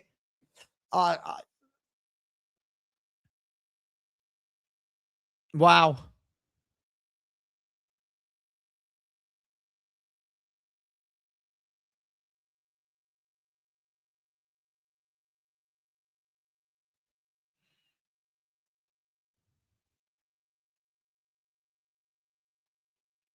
Guys, somebody just sent me some stats. Igor Tudor as a manager. Hang on, here's Sarr, shoots wide. Igor Tudor, stats as a manager since the 16th of September, 2025. Right? 1-0, drawn 5, lost 7.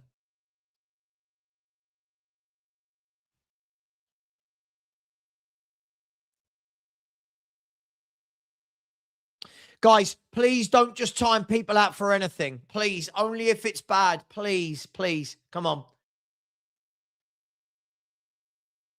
I know, Mike. I don't even think the players know. I mean, he's bought. I don't even know. I don't know who is where. Like, I don't. We just look all over the shop.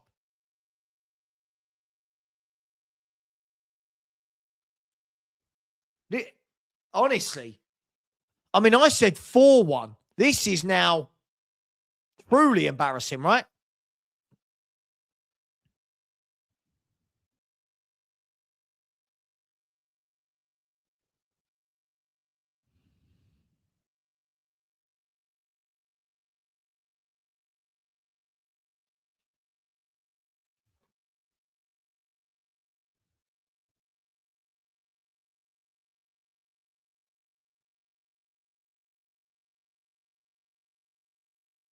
Really sad, isn't it? It's really sad that this is happening at Tottenham Hotspur.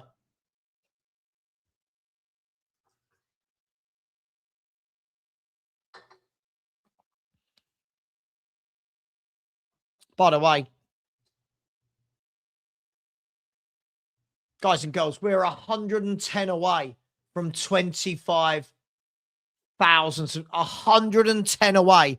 There's nearly 1,500 of you in here. Surely 110 of you that have not subscribed.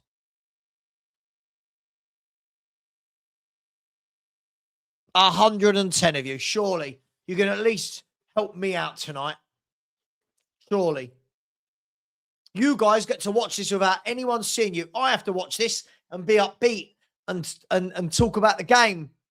And then I get told you're not a Spurs fan. You're smiling. It's like, what? I can't win.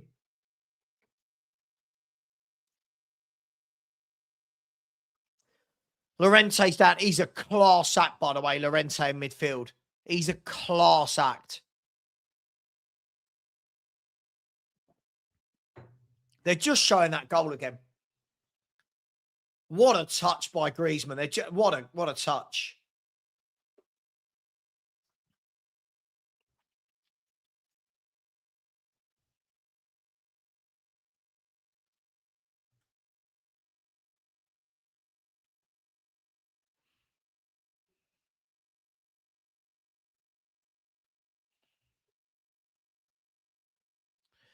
I mean, Atletico, this is... What does your goal counter go up to? I don't know. It goes up to 100, I think. I don't know. Oh. Wow. Wow. Yeah, my morning show will be set for 10 a.m. Don't you worry. Spurs always announce something at about 10 a.m. Bayern Munich 5-0 up. Right, let's all play a game. Let's all play a game. Which player's going to come out tonight and give us we are going to work hard, we know what we have to do, we're sorry about tonight? Who's that player going to be? Porro, Romero, Van der Ven, Vicario, Gray. Archie Gray just been yellow carded, by the way. Get him off. He has been absolutely atrocious tonight. Told you. He gets a lot of hype.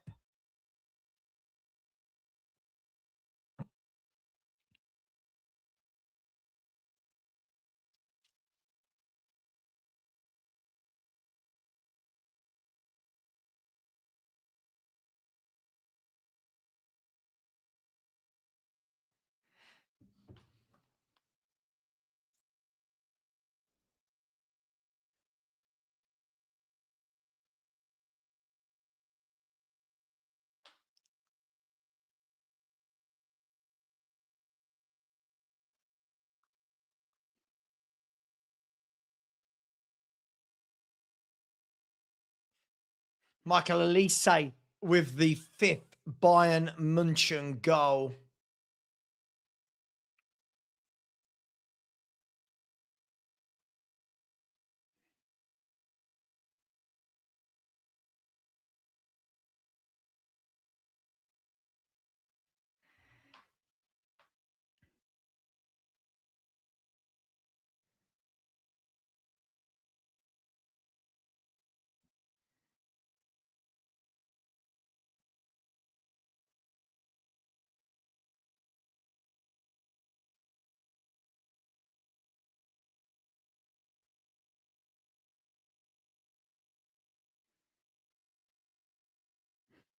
I don't know what to.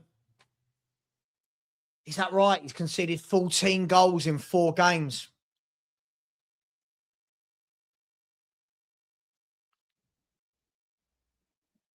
Yeah, I don't know.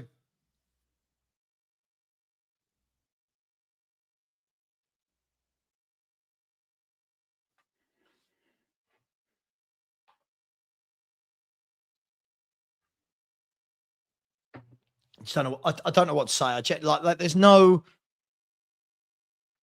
Let's be honest. There's no point us talking about tactics anymore. There's no point us talking about anything. This has gone way beyond all of that mess.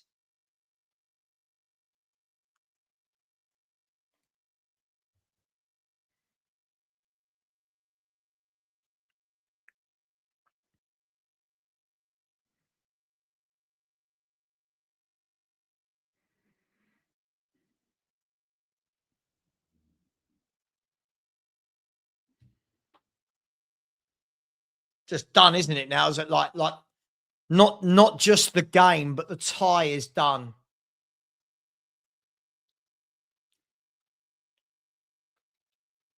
Is anyone backing against another Atleti goal before the end of the game, though?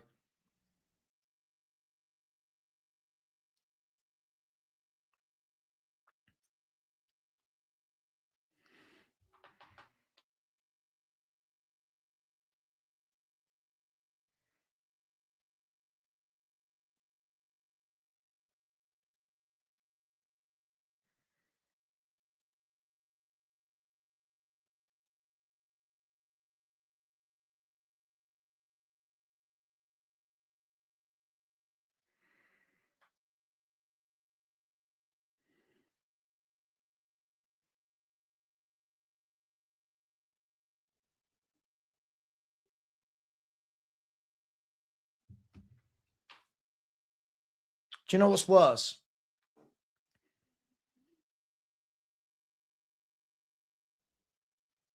It's that no one's really surprised.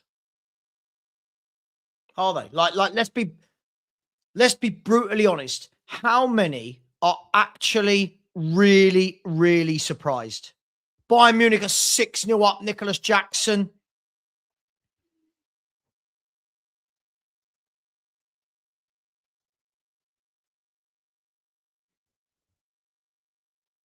Tell you, someone's made a great point. Someone made a great point here, and they messaged me and said, for all the talk of how good Romero and Van der Ven are, they've been at the heartbeat, at the centre of a defence for 2 of the worst ever seasons we've seen as Spurs fans.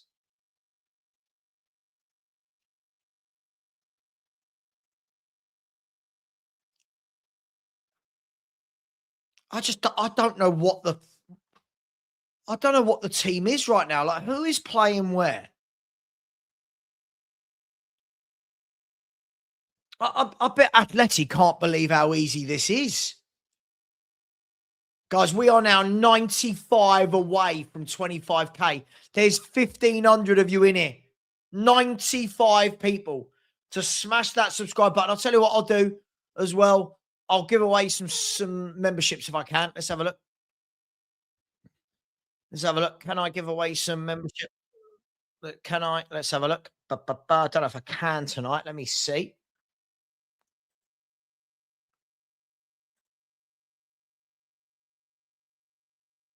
There you go. Look how nice I'm being to you lot. Look how nice I'm being to you lot. To prove it, I promise I wasn't lying. There you go. Look. 5 memberships given. 5 memberships given. Look at it. I'm nice to you. You're nice to me. There you go. Whoever got those, let's have a look. I don't know who got them. 5 free memberships went to Premsy, Soul Daddio, Chris B, Larendeb, and one more. Who else is the 5th one? And Phil Moss. So there you go, guys. You're welcome. Free channel membership as we are 90 away from 25,000 subscribers. Why bring on Paulinho now? Someone said, yeah, it is just ridiculous. You are going away. You are going away to Atletico Madrid, one of the toughest grounds in Europe, and you don't play your senior midfielders. You've got to question the sanity of the manager, right? You've got to.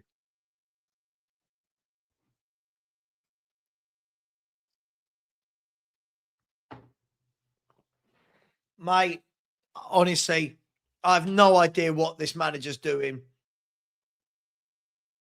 Atleti are just, they're making this all look very easy. Bromley, Bobby, Bromley. We're supporting Bromley next year. We're getting promoted, our Bromley. Come on, guys, 85 subscribers to get to 25k. Surely we can do it. Anyway, here's Spurs. Sarr. Good ball, actually, by Sarr. Out wide to Porro. Ball whipped in. And Solanke, it's kind of hit him and got into the arms of the keeper. Oh, for sure, Jamie. For sure. And we deserve it. We deserve it. Make no bones about it. If you keep buying crap players and keep changing managers and keep flip-flopping directors of football, this is what happens.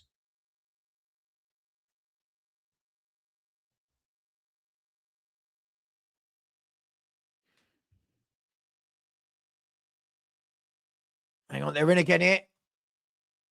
Oh, my God, Romero slipped and then recovers. I think Romero and Van der Ven have been absolutely horrific tonight. This is why whenever if Romero was playing how many times Lubo say that to me? If Romero was playing today, I don't think that happens. Here it is, another big game, another shit show from Romero. Not blaming him, it's all of them, but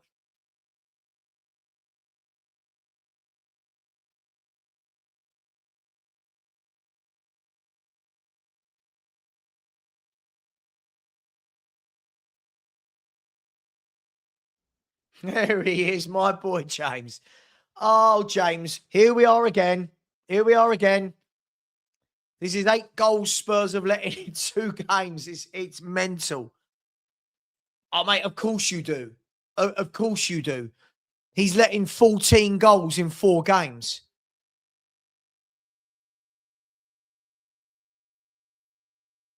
$14 in 4.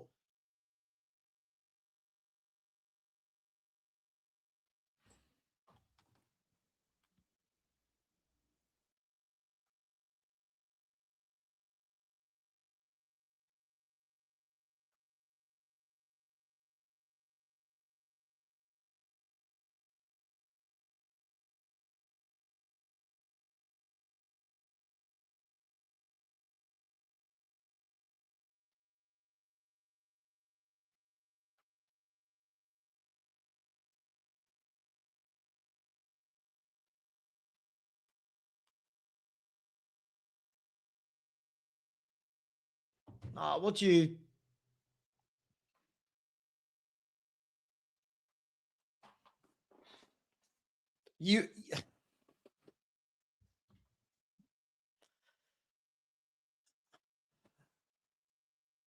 This is why, you know, when these people in my chat say things like, Spurs should sign Julian Alvarez.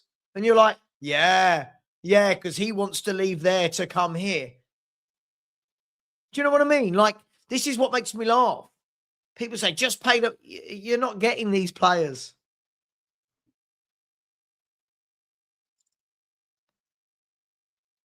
I mean, Alvarez just went the whole length of the pitch unchallenged and slotted in.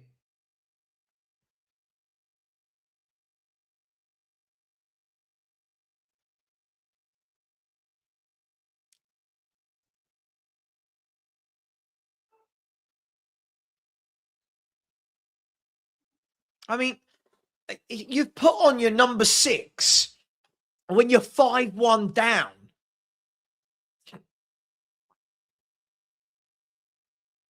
Like, what are you hoping for at that stage, guys? Like, somebody talk me through this. You put on your number 6 when you're 5-1 down. Surely that number 6 is who you want at the beginning.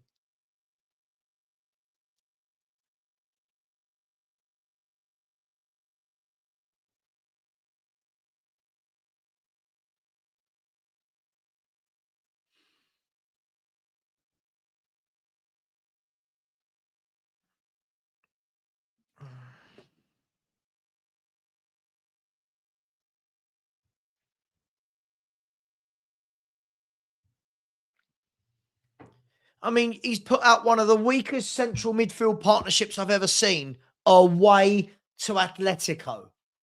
You have to ask questions about the sanity of the manager. Like, you have to ask questions. By the way, we're 100 likes, so 150 likes away from 1,000 likes. Come on, so smash that button. And we are 83 subs away from 25k subs. Come on, smash the like and the subscribe. Come on, people. Bang on. This comment is absolutely bang on. Absolutely bang on. The poison runs deep.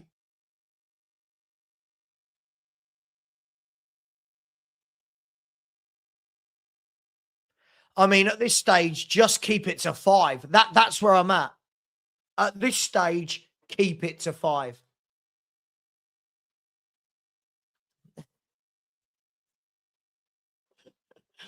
Leave the gun, grab the cannoli. Leave the gun, grab the... Hang on, are we in? Hang on! Yes, we're in. 5-2. Spurs are back. We're back. Dominic Solanke makes it 5-2. We're back, everybody. We're back. Poor goalkeeping. Thrown it out. The ball ricocheted into the path of Solanke, and he rifled it into the top corner. Tottenham are back, everybody. I take it all back. Enoch in. Tudor in. It's great. I mean, Oblak, yeah, played a bad pass. And then the ball was intercepted, played into Solanke, who rifled it past Oblak. And it's 5-2. I mean, at least it's better than 5-1, isn't it? It's better than 5-1. I fully expect he will be. I'm not saying what I would do. I just think he will be. 5-2.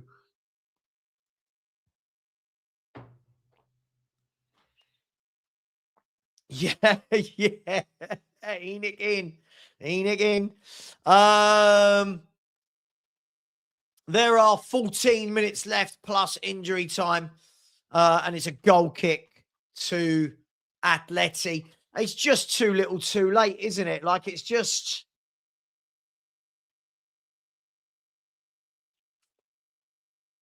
Oh, it's just pathetic, really, isn't it? Ugh.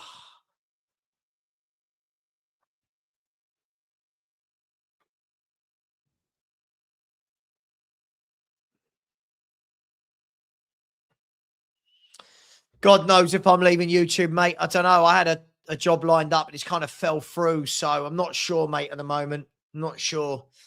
Lots of people on YouTube pretend they know my circumstances, but yeah. Yeah, I had something lined up. It fell through. So I might be here for a while yet until I can get something sorted. But hey ho. Hey ho. Big up to you as well, my man. I hope you're well.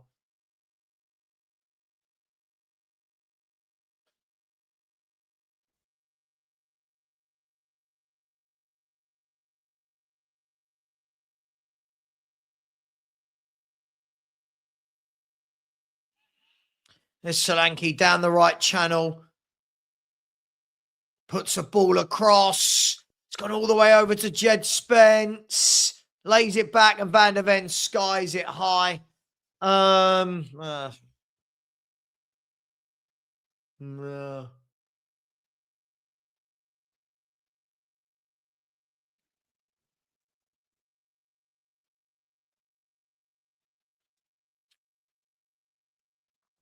Yeah.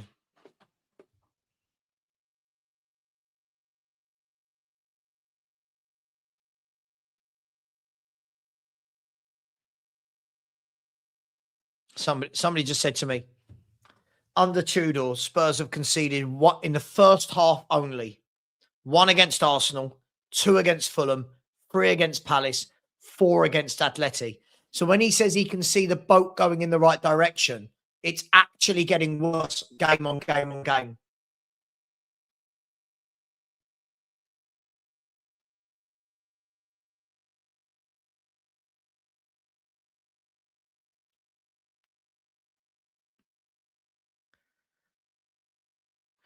Dude, I mean, Destiny, if this is you, I don't know if this is the Destiny. Mate, one more comment about Perchie, you're blocked for good. That's my boy.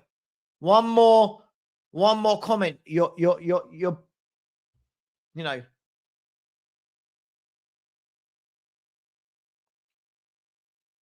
One more comment. If that is the Destiny on a second account, he's not learning, is he? People are getting annoyed of you because you keep acting very silly every stream.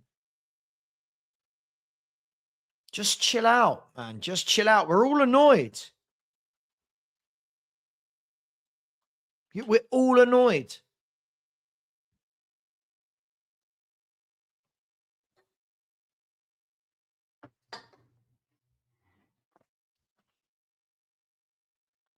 There's Danso with a yellow card.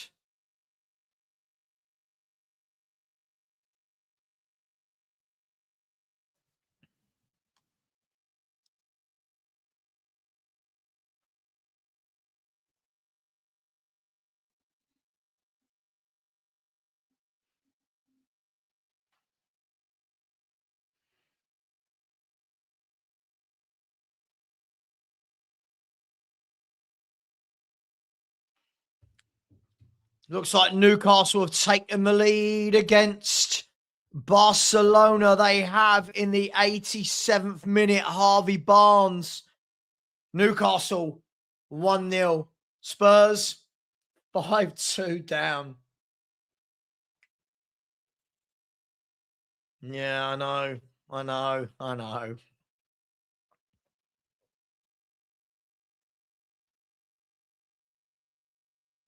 Millwall winning again. Flying Millwall, aren't they?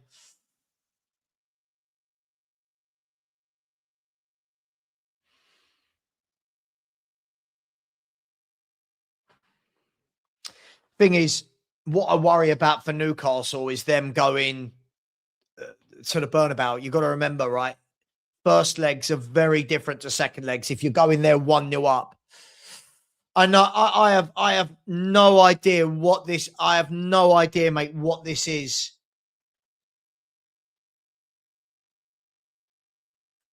I have no idea.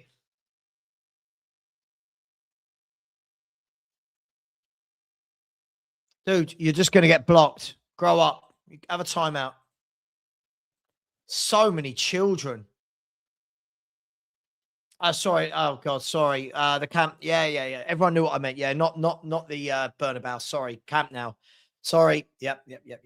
Always know if you say something by mistake, YouTube people will let you know immediately. Yeah, of course, the Camp Nou, not the Bernabeu.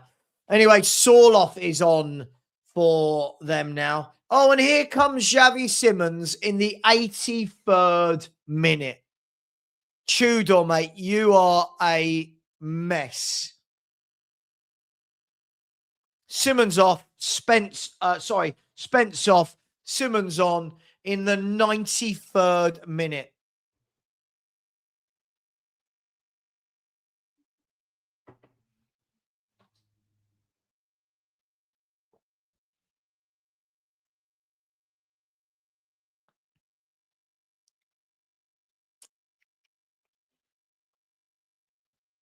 I just don't know I don't know how long it will be until fans realise how shit these players are. I genuinely don't know how many managers are going to have to come through this football club before we start seeing it. I think some are there. I think many of us are there. And there's still so many that just don't quite get it. I mean, bringing Xavi Simons on in the 83rd minute. I mean, he's put Gallagher out wide right again. I mean, it's just, what are we doing? What are we doing? Oh, mate. Well, look, I can only judge him on 4 games, right? But every game is getting worse. Every game is getting worse, isn't it? Just don't concede. I mean, let's not let in a 6th, because 6 just feels too many.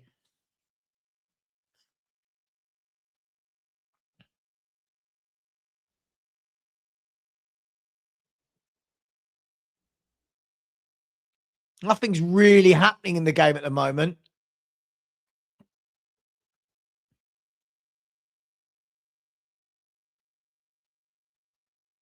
Nah, see, we are bad enough. See, look, again, it's always the same people in denial. We are bad enough. We are very bad. You're not getting it. You're not getting it. Yellow card for, is that Romero? Is that a standard Romero yellow? Of course it is.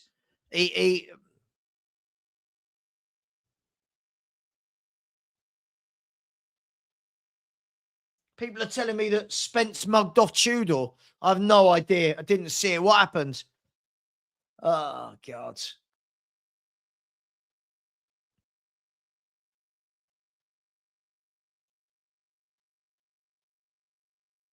Can anyone tell me? I didn't see it. Anybody?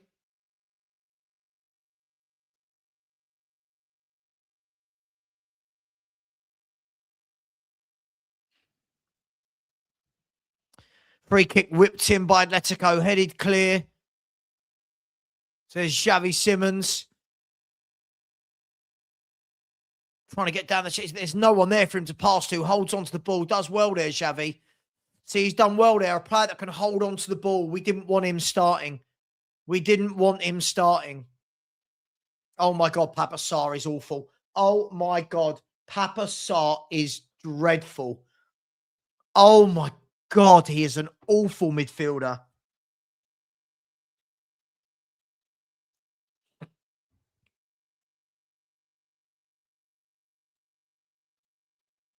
(5-2).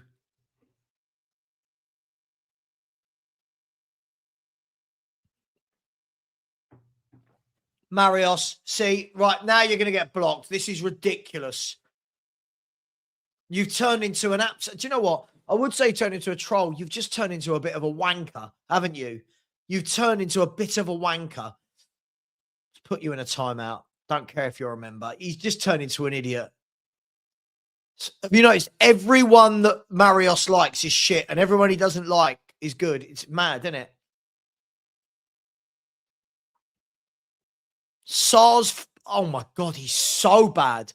Like his passing and his touch and he's still on the pitch. He's still on the pitch.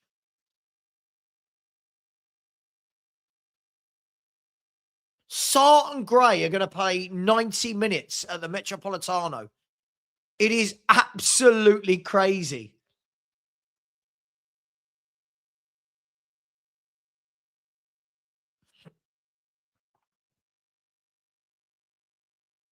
Yeah, I'm looking forward to seeing what Tudor says. What's he going to say about the boat? Everybody, what is Igor Tudor going to say about the boat tonight? The boat is going in the right direction. Well, no. Oh, mate, he couldn't get into the Senegal team. He's not good. Where's the boat heading? Where's that boat heading? To the bottom. We're just coming up to 88 minutes gone. Oh my God, they're through again, are they? No. A foul on Pedro Porro by, is that, I can't see who that is. Porro's down hurt.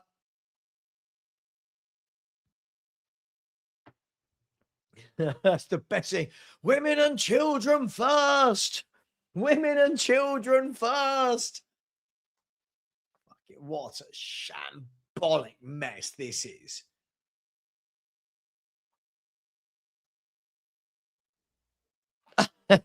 Oh, it's the Mary Celeste. I love it. A little bit of old school banter. I mean, they're showing the bench and all the Spurs players just like, and you're like, well, yeah. Oh, what are we doing? Do you know what? If you know what I'm about to say. Spurs need an Uhtred in midfield. We need an Uhtred. Atalanta have scored. Atalanta won. Bayern Munich 6. Pasalic with the goal.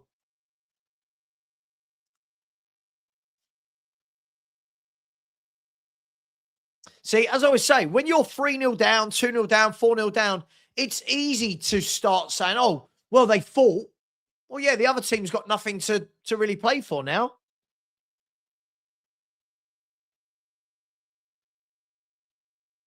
Let's see how much injury time there is. Yeah, yeah, you know it. I'm Uhtred of Bebenberg. Rightful owner. Yeah, great. Best box set I've ever seen, by the way. My wife will tell you, I've seen it about 8 times. Best box set I've ever seen, The Last Kingdom. Uhtred, good looking, can beat everyone up, gets all the women. There is nothing not to like about Uhtred of Bebenberg. He's a legend. Anyway, back to the Tottenham game. How many minutes? 3, thank God. Only 3. Thank God there's only 3 minutes. Oh, my God. Are we even going to do that now? I think Liverpool will beat us 4-5-1 as well. What, the Last Kingdom books? Is that what we're saying? Last Kingdom books? Smash that like button. Keep subscribing. Guys and girls, we should be on 1,000 likes. We are on 934 likes. We should be on 1,000 easily. We've had 37,000 people come through tonight. 37,000 people come through. Barcelona are 1-1. Barcelona are 1-1. And I've got a feeling they'll see off Newcastle at the Camp Nou. Yeah, I got that right this time. I don't know what my brain went burn about. 2 minutes of injury time left. For what has been an absolutely shambolic night of football for Tottenham Hotspur. Yet again. Danny, I sent you the link, by the way. Absolutely. He'll be gone in the morning. I'm not saying I would. I'm just saying he will be gone in the morning.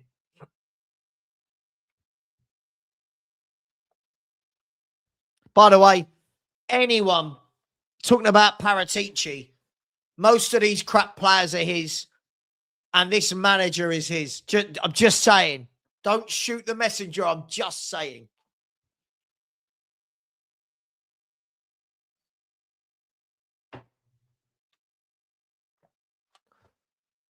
Honestly, clash of heads now between, I think it's Romero and Paulinho.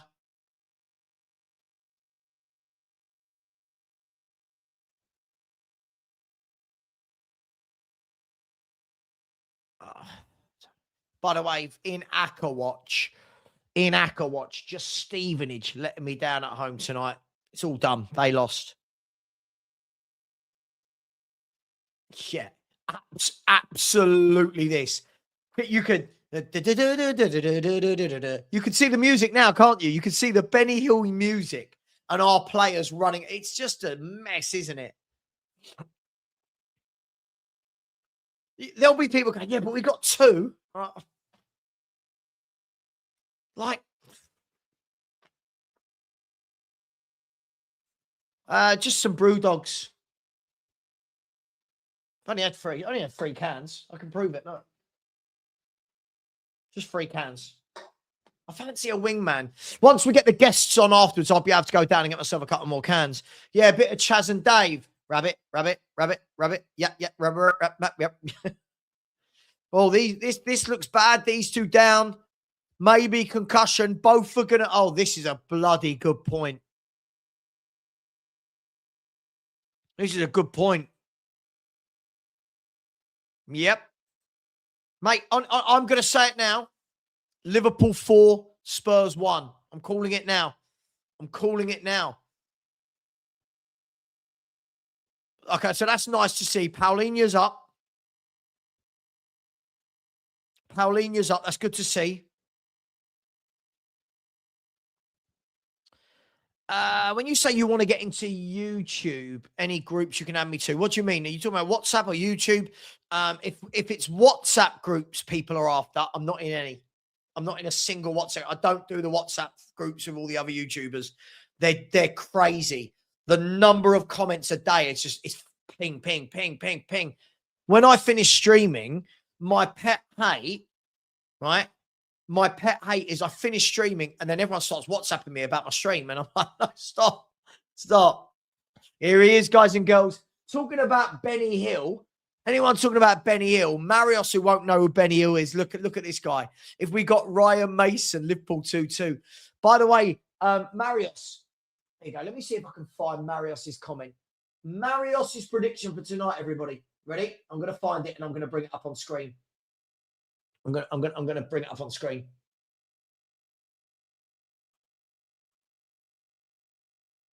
Let me see if I can find it. Where is it? Where is it? Where is it? Right. Guys, girls, I'm going to show you this to show you how brain dead Marios is. Right. This was his prediction for tonight. I'm going to show you this. I'm going to get rid of my scoreboard now because the game is done. I'm going to get rid of my scoreboard. The game is done. Don't worry about that. The game is done. We've got a couple of minutes of injury time to go. I'm going to show you this. Right. And this is where getting your prediction wrong is fine. But when you are that disillusioned, right? Now, can you see? I don't know if everyone will be able to see that. This is what I see in the back of YouTube, right? So this will tell you, how many people are, you can see there, how many people are live. It tells you 37,000 views so far. Now, on the right-hand side, right, I don't know if you can see this. I'm going to block that out there. I don't know if you can see. The one I've just blocked out said 0-0. This was his score prediction, was 0-0 away at Atletico Madrid, right? Now, you might think, oh, don't be horrible, Sava. But this guy goes against the grain of everything, right? When you go against the grain of everything, you have to be super, super right or you look an idiot, right? And unfortunately, an Aramero's going off. Oh, Jesus. Tudor, mate, he can't be the Spurs manager anymore, can he? I don't know. Newcastle was finished. Has the ref blown the whistle? Oh, ref, just put us out our misery. He has. He's put us out our misery. It is Atletico Madrid 5, Tottenham Hotspur 2. And what on earth do you say to this? What on earth do you say any more about this? The manager, well, how long will he be the Spurs manager for? I mean, for me, bonkers team predictions, team selections, bonkers team selections. Conor Gallagher getting lots of hugs from his ex-teammates. Again, clearly very popular. I know our fans don't get it, but clearly very popular. A series of bad transfer windows, bad appointments, bad manager decisions, bad ownership decisions. This is where we're at. This is where we're at. This is where we're at, ladies and gentlemen. And that's why when anyone comes into my shows midweek and they say, oh, you're so negative, Sava. We need positivity, Sava. Oh, Sava, you'll see. Sava, these players are better. Don't listen to, I'll say it, don't listen to any YouTuber now that tells you these players are better than we're seeing. They are shit. This is, as a collective, this is a shit show. Right? This is a shit show. We can all pretend it's not. We can all pretend that ex-manager comes in and suddenly Spurs are great. These players aren't good. Please, can we wake up to this? Stop pretending that Van der Ven and Romero are top defenders. Stop pretending that Porro's a top right back. Stop pretending that Gray is some brilliant young teenager that we've never seen the likes of before. Stop pretending Basuma. Stop pretending. Danny. On the positive, this manager's consistent. Yeah. Okay. I'll give you some consistencies. Played 4, lost 4. Game 1, 1 goal conceded first half. Game 2, 2 goals conceded first half. Game 3, 3 goals conceded first half. Game 4, 4 goals conceded first half. Sum it up for me, Dan, while I go and get another beer. I'll sum it up for you quickly. I haven't smoked in 5 days. I just had to go out and see the next door neighbour and get a fag.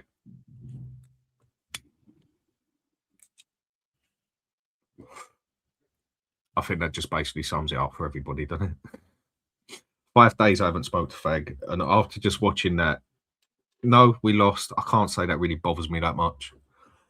But I totally get what Stell said at the start. Why didn't we just throw it under the fucking bus, or why didn't we just go for the game? Why has he gone and put the midfield in like that, but put the defence on?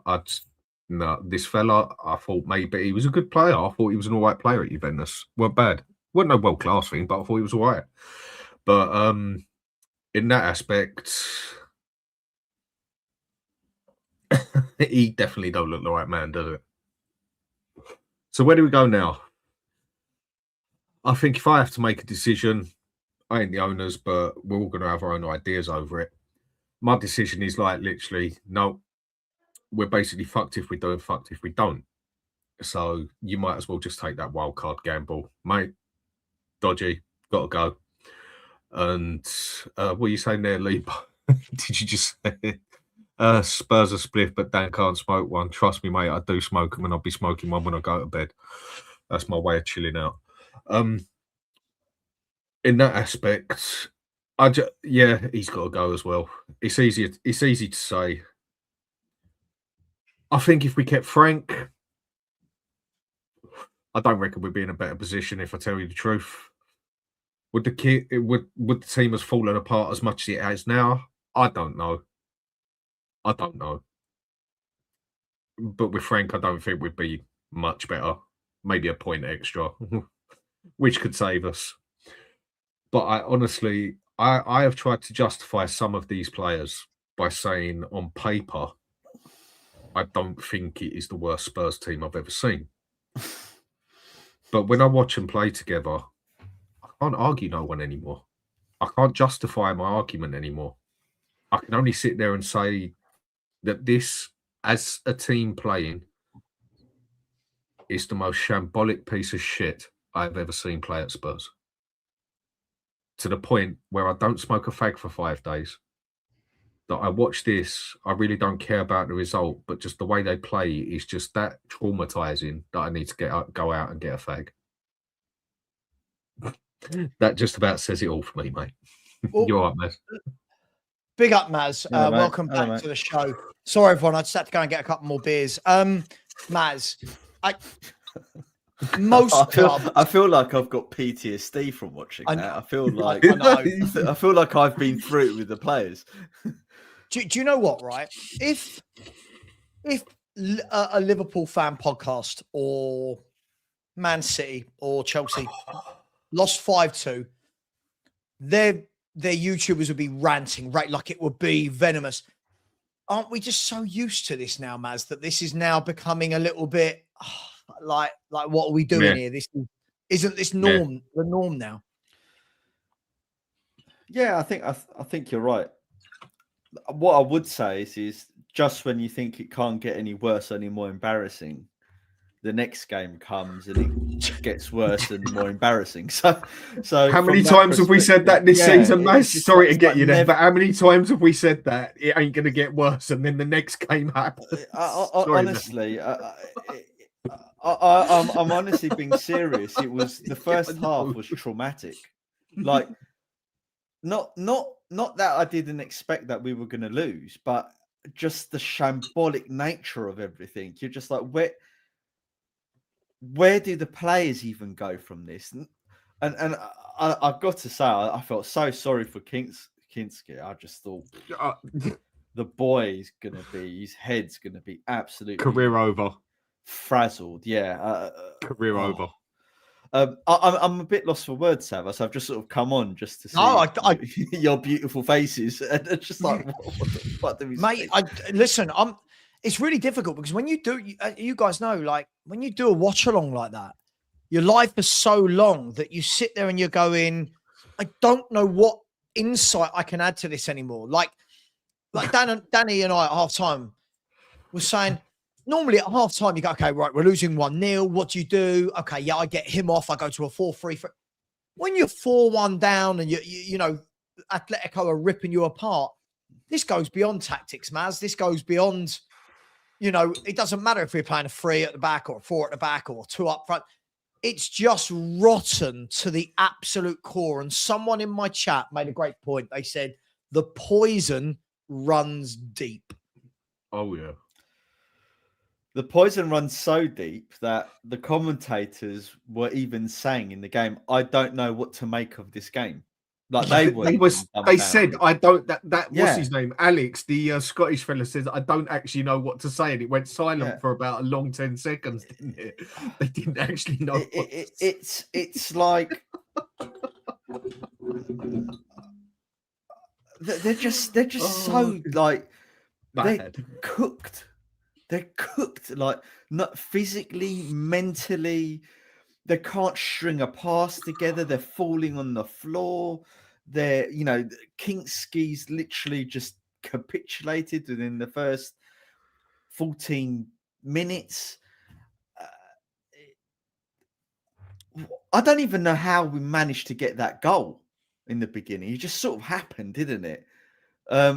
It's... Wow, I mean, I'm sorry I'm not adding much value, but I'm just... No, what do you say? I don't know what to say. I really don't know what to say. It's just so bad, Sava. It's just so bad. I mean, we were talking earlier today, and Spurs have this unique ability to prove everyone right, because they just... We're only club in the world that can do it, by the way. Like, there's no one else that has this superpower. Only Spurs can do it. And today just set new levels of shambolicness I've ever... I mean, there's one thing getting pumped by a team, and there's another thing seeing what we saw in that first half. That was just next level of shambolicness, wasn't it? Wasn't it? Absolutely. Do you know that the thing is, Maz, for me, I'm gonna say something. You guys will think I'm mental. I promise. I've only had 3 small cans of beer, like not enough to get drunk. I'm genuinely grateful we were only 4-0 down at our time. I felt like every time Lookman got the ball, Alvarez got the ball, Llorente, who I thought ran the show tonight. Every time they got the ball, you're thinking, they're scoring it. They're getting a shot away. They're getting in our box. Next level. It was truly embarrassing. But I mean, Percy, let me bring in you, and hopefully you've calmed down from your half-time rank. Well, because we only conceded 1 second half, so we won the second half. Are we going to celebrate? We won the second half. No, we drew the second half. We drew the second half. Yeah, we drew. Come on, we don't win half. I've forgotten how we scored. It was just a blur. Look, it's levels of new low for me now. Like, I'm not even. I'll be honest. Watching it, it was emotional in the sense of like, fuck, what are we doing? Like it's just. Do you know what today felt like? You know, like it felt surreal watching it.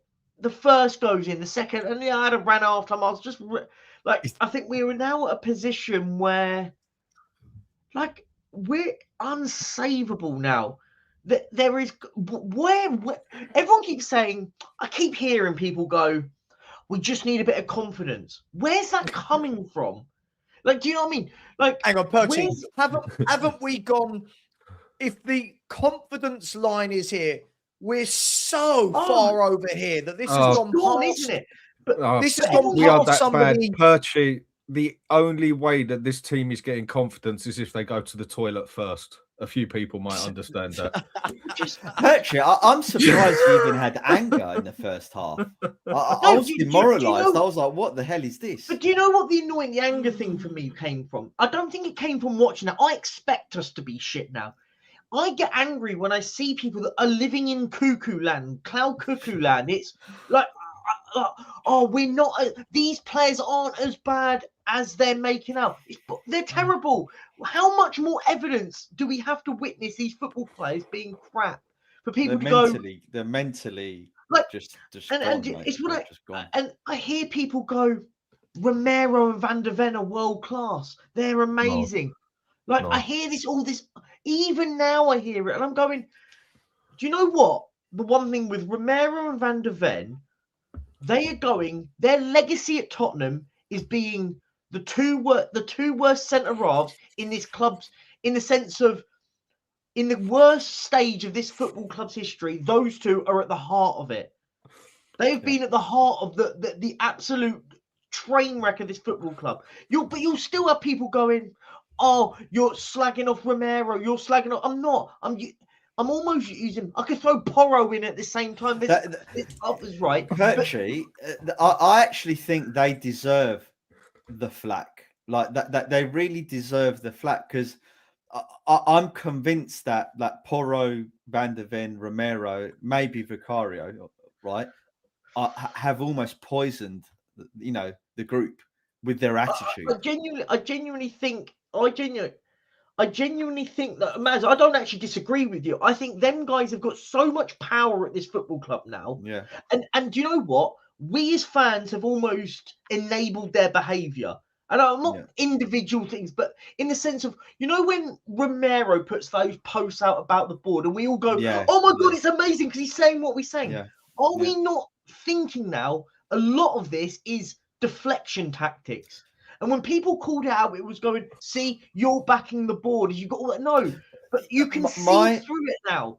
Perchy. When did Romero come out and say, do you know what, guys? We were disgusting today. Yeah. We don't get any of that. There's always going to be an excuse with these players. A proper football club, right? Look, so I agreed with what Romero said, ranting about the board and everything. I agreed with that. And in a way, I was on the side of the argument that, good that he called out Enoch. At least someone's got some bollocks about them. However, a proper football club, which we are not anymore, right? We're not. That has processes, standards, a proper hierarchy, control of their management, control of their players, control of the tea lady, control of everything, would have said to Romero, you're fined. You did not talk about the club in this way. Strip him of the captaincy, fine him. That's what a proper club would do. Especially the second time round. Regardless of what situation we're in, to instill discipline into the ranks, that's what a proper club will do. It's like having a soldier that commits mutiny, right? You can't allow them to get away with it. Right? You're spot on. We were at the stage now where the inmates rule the asylum now. Yeah. No one's in charge of this football. You're right. The inmates are now running it, right? And there's no level of, you're right, in a sense. Any other football club would have pulled Romero aside after that post and going, do that one more time and there'll be problems, right? He does it a second time, nothing changes, right? Nothing changes at this football club. And today was almost, do you know what today was like almost like the reflection of all the crap that was happening in this football club, all into one football match. Like this football match, and like, by the way, I said it at half time and I'll say it again. I just saw it come up on screen. I feel look, Kinski had a mare, and I think that poor kid now needs the reassurance from anyone, because whatever we think of him having a mare, he needs an arm around the shoulder manager, not an Igor Tudor, by the way. Is it safe to say that of the 6 degrees of separation, where many of us are now on like past phase 6 and we're calm, Perchy is in the anger stage of the 6 degrees of separation. Like I feel like I dealt with Perchy, hear me out, right? I feel like this is like when someone dies, right? And you know, like the first thing is immediate sadness, and then it goes into anger, and then you start remembering the nice bits, and then you come out the other side. Perchy is very much in the early stages of grieving right now. He is so angry. But Perchy, you know how shit we are. Why are you angry? You know we're shit. No, I know we're shit. This is different levels of shit, right? But do you know? Well, everyone asked for it, Perchy. Everyone asked for Thomas Frank to get sacked, mate. Look. Everyone asked for it. Everyone asked for it. Difference, Dan. It would have. Yeah, he would have. Yeah, he would have. No, it would. Yeah, he would have. We weren't this bad under Frank. We were not this bad under Frank. We were not this bad under Frank. Danny, hang on, Danny, you got to turn your mic down for a sec. Your mic is like your mic is. My whole street can hear you. Like my dog has just gone. What? but do you know what is I like? By the way, I agree. By the way, Thomas Frank doesn't lose 5-1 today. It's funny, right? All the same people that wanted Frank to get sacked, and this isn't a point scoring thing before people think it's not. But the be careful of what you wish for saga was said by a lot of people, right? Everyone goes anyone but Frank, and I'll stand by anyone but Frank kind of slide, because do you know what? Yeah, we weren't playing great under Frank. We weren't playing great football, but we weren't getting battered like this. We weren't getting humiliated. Like what? Frank didn't lose 4 games in a row. Didn't lose 3 games in a row, Perchy. And look at what's happened. Every game since Tudor's come in, right? We've conceded one more goal in each half as the games have gone on. It is disgraceful. But Danny, do you know what's worse though? Not one game that we've lost under this manager have I ever thought we were in the game at any period of any of them. We were never in the game against Arsenal. We were never in the game against Fulham. We were never in the game against Palace. I mean, yeah we went 1-0 up, but we were crap for the first half. And then they absolutely tore us apart.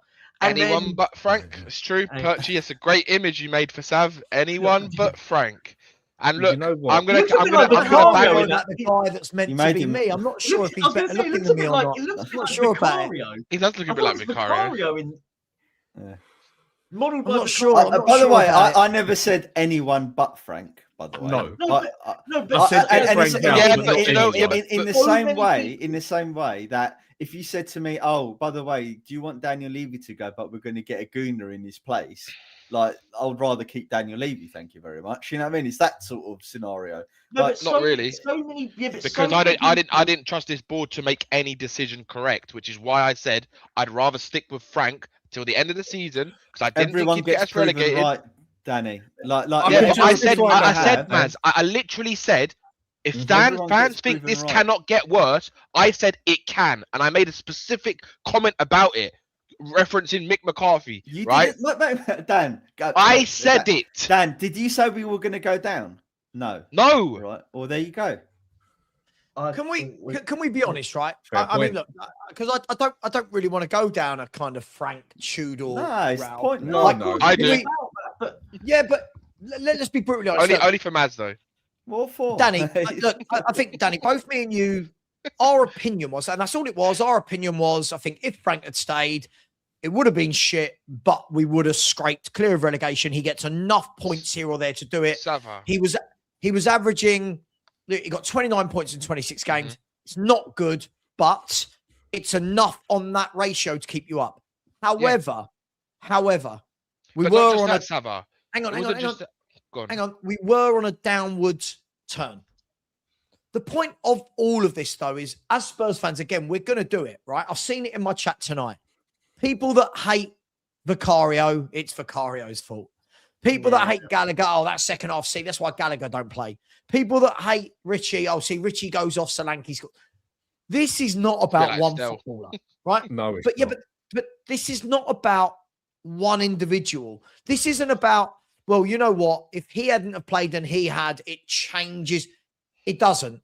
This is about the entire football club. It doesn't matter. We can talk about directors of football. We can talk about managers. We can talk about players. We can talk about owners. The entire football club, unfortunately, is one big mess. And you know what? As much as we all sit here and talk, and as much as I've rowed with people and they've rowed with me and we all row with each other, there is not one thing that fixes this club. This club needs huge rehabilitation. I'm talking about, when someone's had a stroke and they have to go through rehabilitation to learn to walk again, right? And that takes years of, do you know what I mean? Physiotherapy. Spurs are there. This club is broken. Do you know what, Sava, right? We're broken. We are, right? We are, but that's not the point, right? Under the manager we had before, right? The reason why I was optimistic we'd stay up is because at least we were scoring goals from corners, right? Set pieces. We were scoring goals, right? No, I'm not, Dan. I'm not even joking, mate. Mate, no, you know what I mean. The thing is, you guys are laughing about it, but this is the way we were getting points. But I'm laughing because you're right, Dan. I'm actually laughing because you're right. This is the way we were getting. Hold on, Perchy. This is the way we were getting points, right? Under this manager now, we're not even doing anything. Anything. Nothing. We're getting worse and worse and worse. I swear to God, I've not seen us as bad as this. As under Frank, we were nowhere near as bad as this. Yep. Nowhere near. Dan, but if Frank would have stayed or Frank would have gone, do you know what? It's fucking irrelevant. Yeah. If he would have kept this club up, it would have been. It would. If the players are as shit as everybody says, and that is all of us, I think, agree with that now. Some of us I've been saying it all season. Everyone's been having a go at me. Yeah, all right, Dan. I'll give you a Blue Peter badge as well, mate. Thank you. One of you. All, hang on, three of you keep trying to. Can you make it gold, Dan? One of you, please. Just one of you. Yeah, thank you. The point I'm making with it is, I think we've all accepted now that this is a shit show. I don't think it matters whether you get Alex Ferguson in there. I don't think it matters whether you get Conte, Mourinho at his prime, whether you bring Pep, Klopp. The list can go on, yeah? I don't think it matters who you get in at that club as a manager here and now. It is screwed to the bone. And the point I want to make is we have argued for ages, debated, whatever you want to call it, yeah? Everyone's seen their own problem at a club. Everyone can watch a game, and I guarantee I see things on that pitch that you lot don't, and I guarantee you lot see things that happen on there that I don't. That's one of the good things about watching a game. Some people see different parts of the game. That's half the fun of it. But the point is all along that we've been debating what we see. I see that as a main problem. You see that as a main problem. He sees that as a main problem, this and that. And that's what the debates have been about, the problem at Spurs. What is the problem? No, I've said it a few times. We've all been right all the time. The whole club is fucked. It's just the difference is everyone right. Different, We're all, the difference is, Maz. Last bit I'll say. The last bit of it is, it's just each of us saw a different problem as the main problem.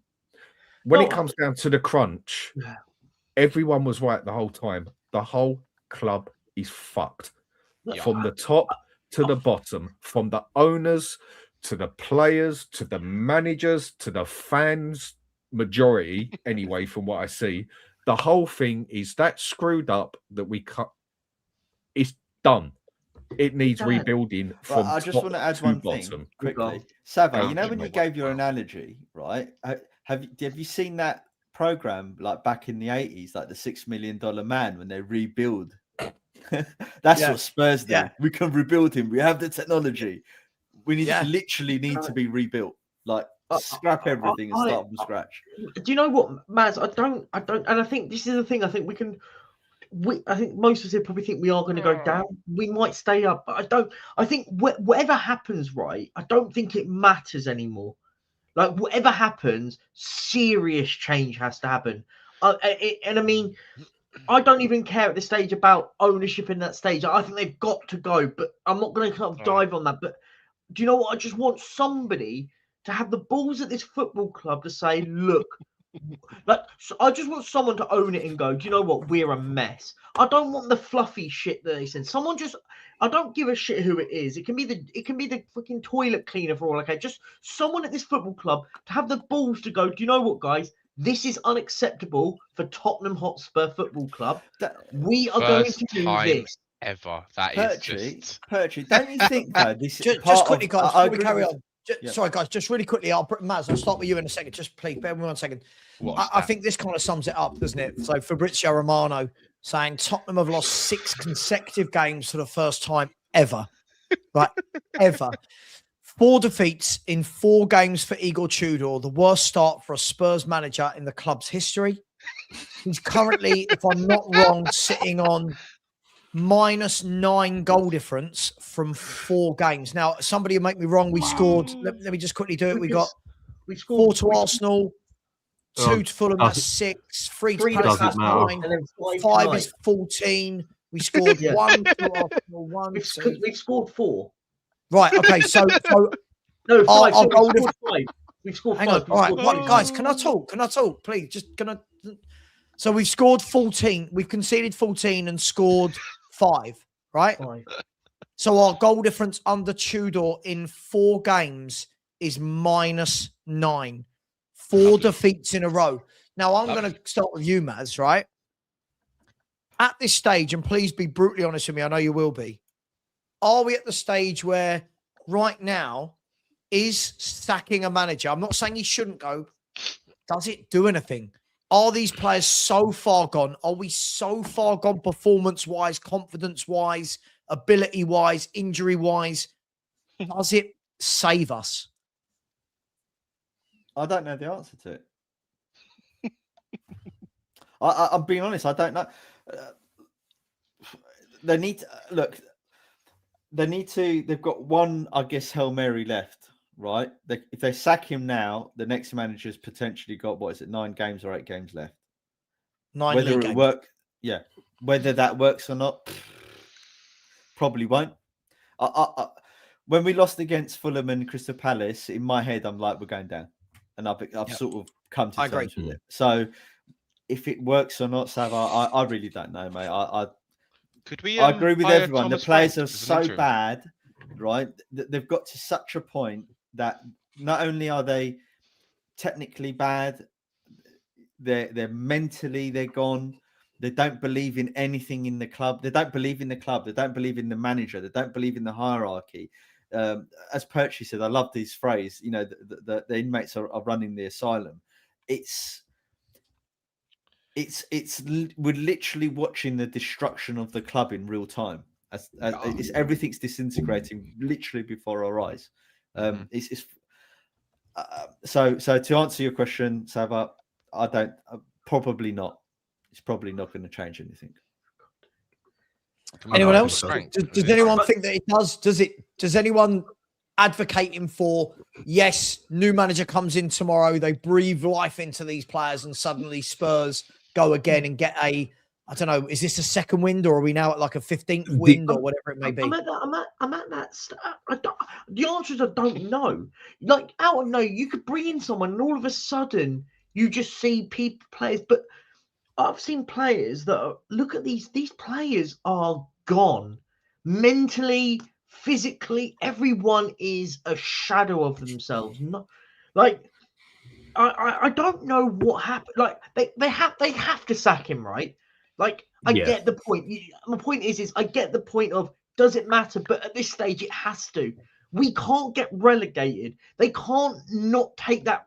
They can't sit there and pretend and not take. Look, you could get somebody else in. Nothing will change. But you've got to at least give it a go because our Premier League status is at risk here. Do you know what's crazy? It's at risk, is it? Do you know what's crazy? Igor Tudor now has lost 7 in a row. He's lost 7 games in a row at the moment. Oh yeah. I just looked at it. He's lost 7 in a row. He hasn't won a game, by the way. Igor Tudor. He hasn't won a game, by the way, in 12 games. He's now 1, 2, 3, 4, 5, 6, 7, 8, 9, 10, 11, 12. He hasn't won a game of football, by the way, at Juventus and Tottenham in 12 games. Like, by the way, this is Paratici's guy, by the way. Yeah. I'm not letting anyone. I said this earlier on in the show, Pertwee, in the chat earlier. I said this is Paratici's guy. This is his guy and his squad. like all these people tell me about how great he is. I mean, He's crap as well. But do you know what? It's not about one person. I'm trying not to like make it about one person, but look, because Sava asked the question, right? Does it make a difference? The answer is I don't know, and it is. The answer is I don't know because who does know?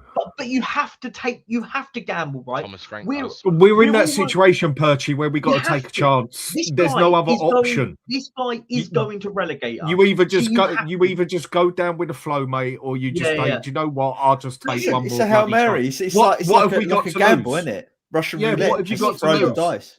Yeah, the only problem is with our one, there's 6 bullets in the gun, not just fucking one. That's the problem with it. And do you know what? And the answer, the question I'll ask, I know Sam has just popped away for a second. I'll ask you guys, who? Yeah. Like the answer, who? At this stage, who? Huh? Thomas Frank. It won't be the likes of Frank. It won't be. But the problem is they've lost respect for him. So how can you bring him in again? Yeah, that's the problem. The thing is you got. No, I'm talking realistic. It's not. I'm not joking in this part. Who? I'm asking the genuine who.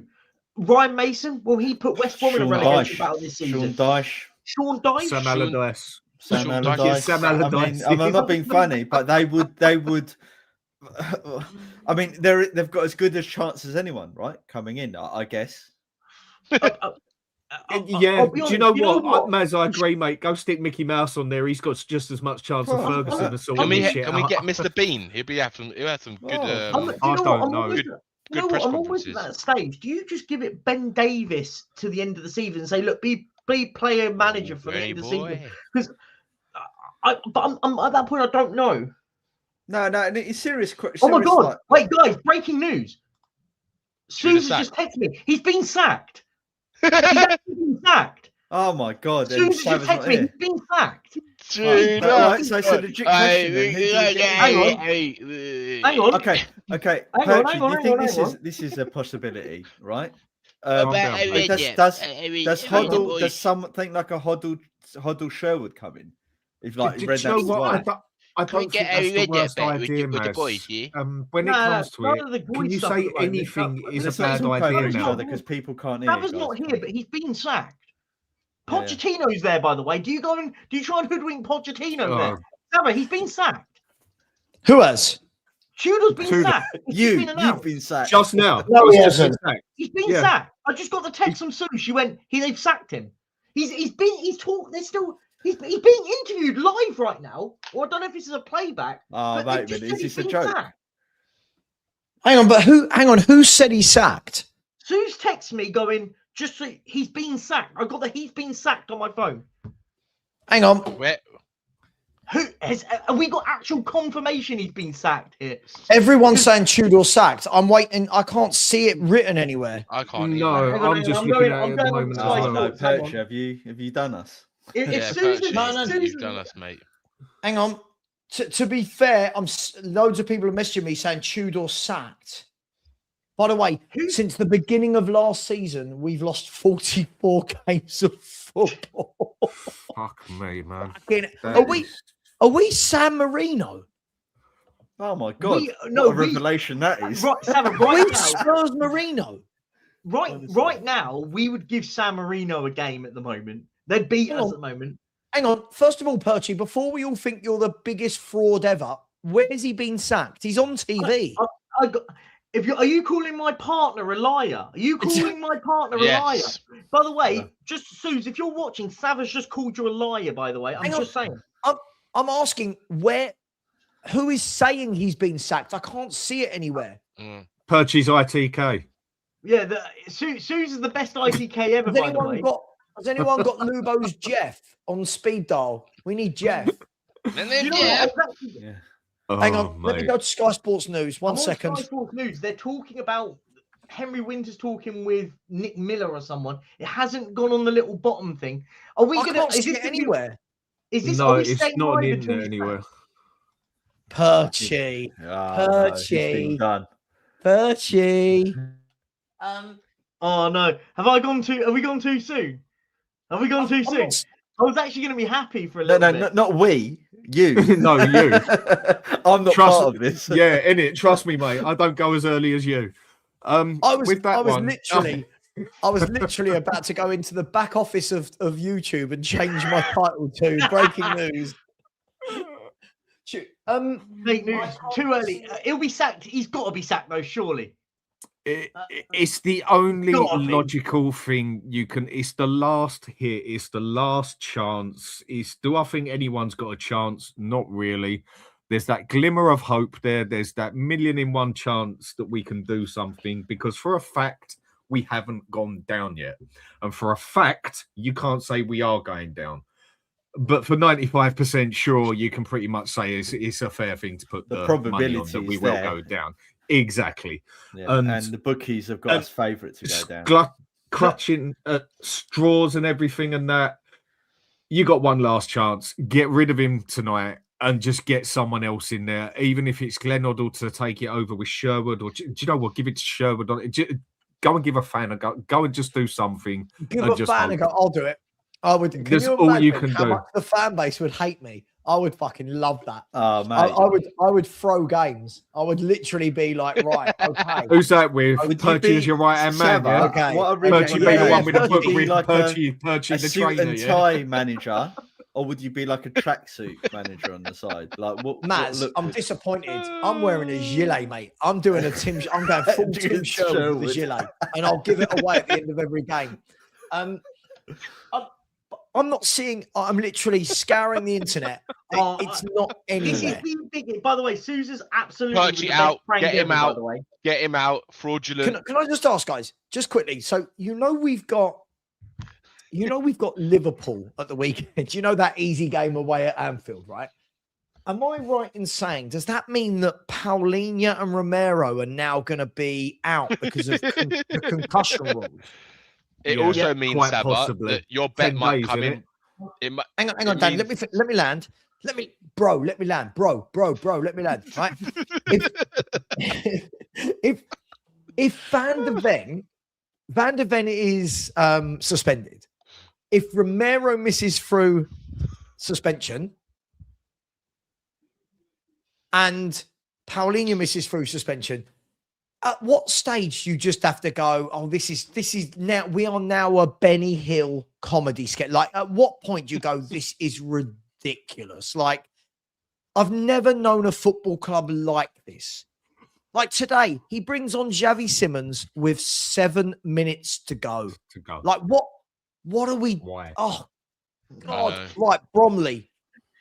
Who wants a season to get a Bromley next year? They're going up into League One as the champions of League Two. Who wants to join? Yep. No takers. Okay, I'm going on my own. Sava, can you? What is your opinion on the team selection? Not in terms of who played where, but like, what plan do you think he had? Do you think he was thinking, "Oh, I'm going to rest players for Liverpool," or like, where is his thinking on this? Because I would have thought that he would play a strong team, try and get a semi-respectable result, whatever that semi-respectable result is, and then at least have some sort of confidence going into the next game, not throwing this haphazard team as he done, right? And be like, oh, well, save them for the next game. And now everyone's injured. Before the game, it felt like, to me, it was kind of like a halfway house. It was kind of like, listen, I'll say this.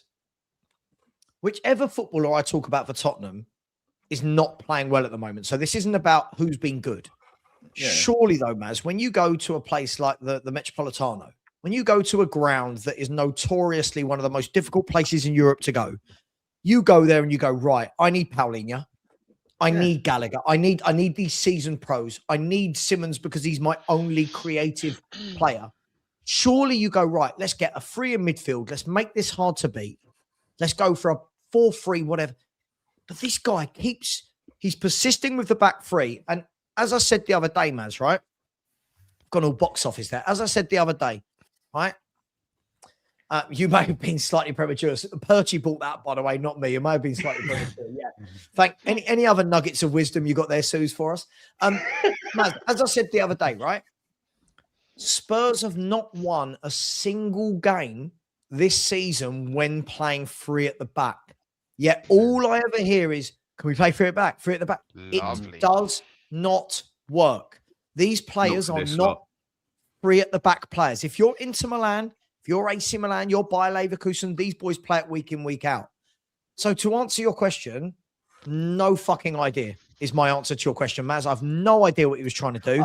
And can I just say that I don't think Igor had any idea either. So No, Yeah. no. I mean, I was saying Star and before Gray the as a game. midfield too. Oh, What it was are you hoping for? with that? You know what? I was Stell was texting me throughout the game, and And me, said I think to him- it sends the same Yeah. message to all of us. Yeah, Maz. it just I think sends it to it sends everyone. that Like a circle. rotation. We're not unique in that thing. Yeah. I said to him, like, this is another game where we've got no midfield. Like, Yeah. he hasn't even like packed the midfield. You'd Yeah. think that he would. What I would have done, not that I'm a qualified coach, is I would have played the 4-5-1, and I would have just packed the midfield, literally, and said, right, you try and break us down, right, and we're just going to counter attack. Yeah, we didn't do that. We're just so wide open. Everyone was falling all over the place. I didn't even recognize the formation, if I'm honest with you, for that first half, because everyone was everywhere. Maz, do you know what the really, really worst part that I watched in that first half? When the goals are flying in, there's not one even on the pitch going, boys, look, this isn't working. Let's just sit back here. We've got to stop this. Everyone should. It's like no one has any sort of pride or realization at this football club anymore.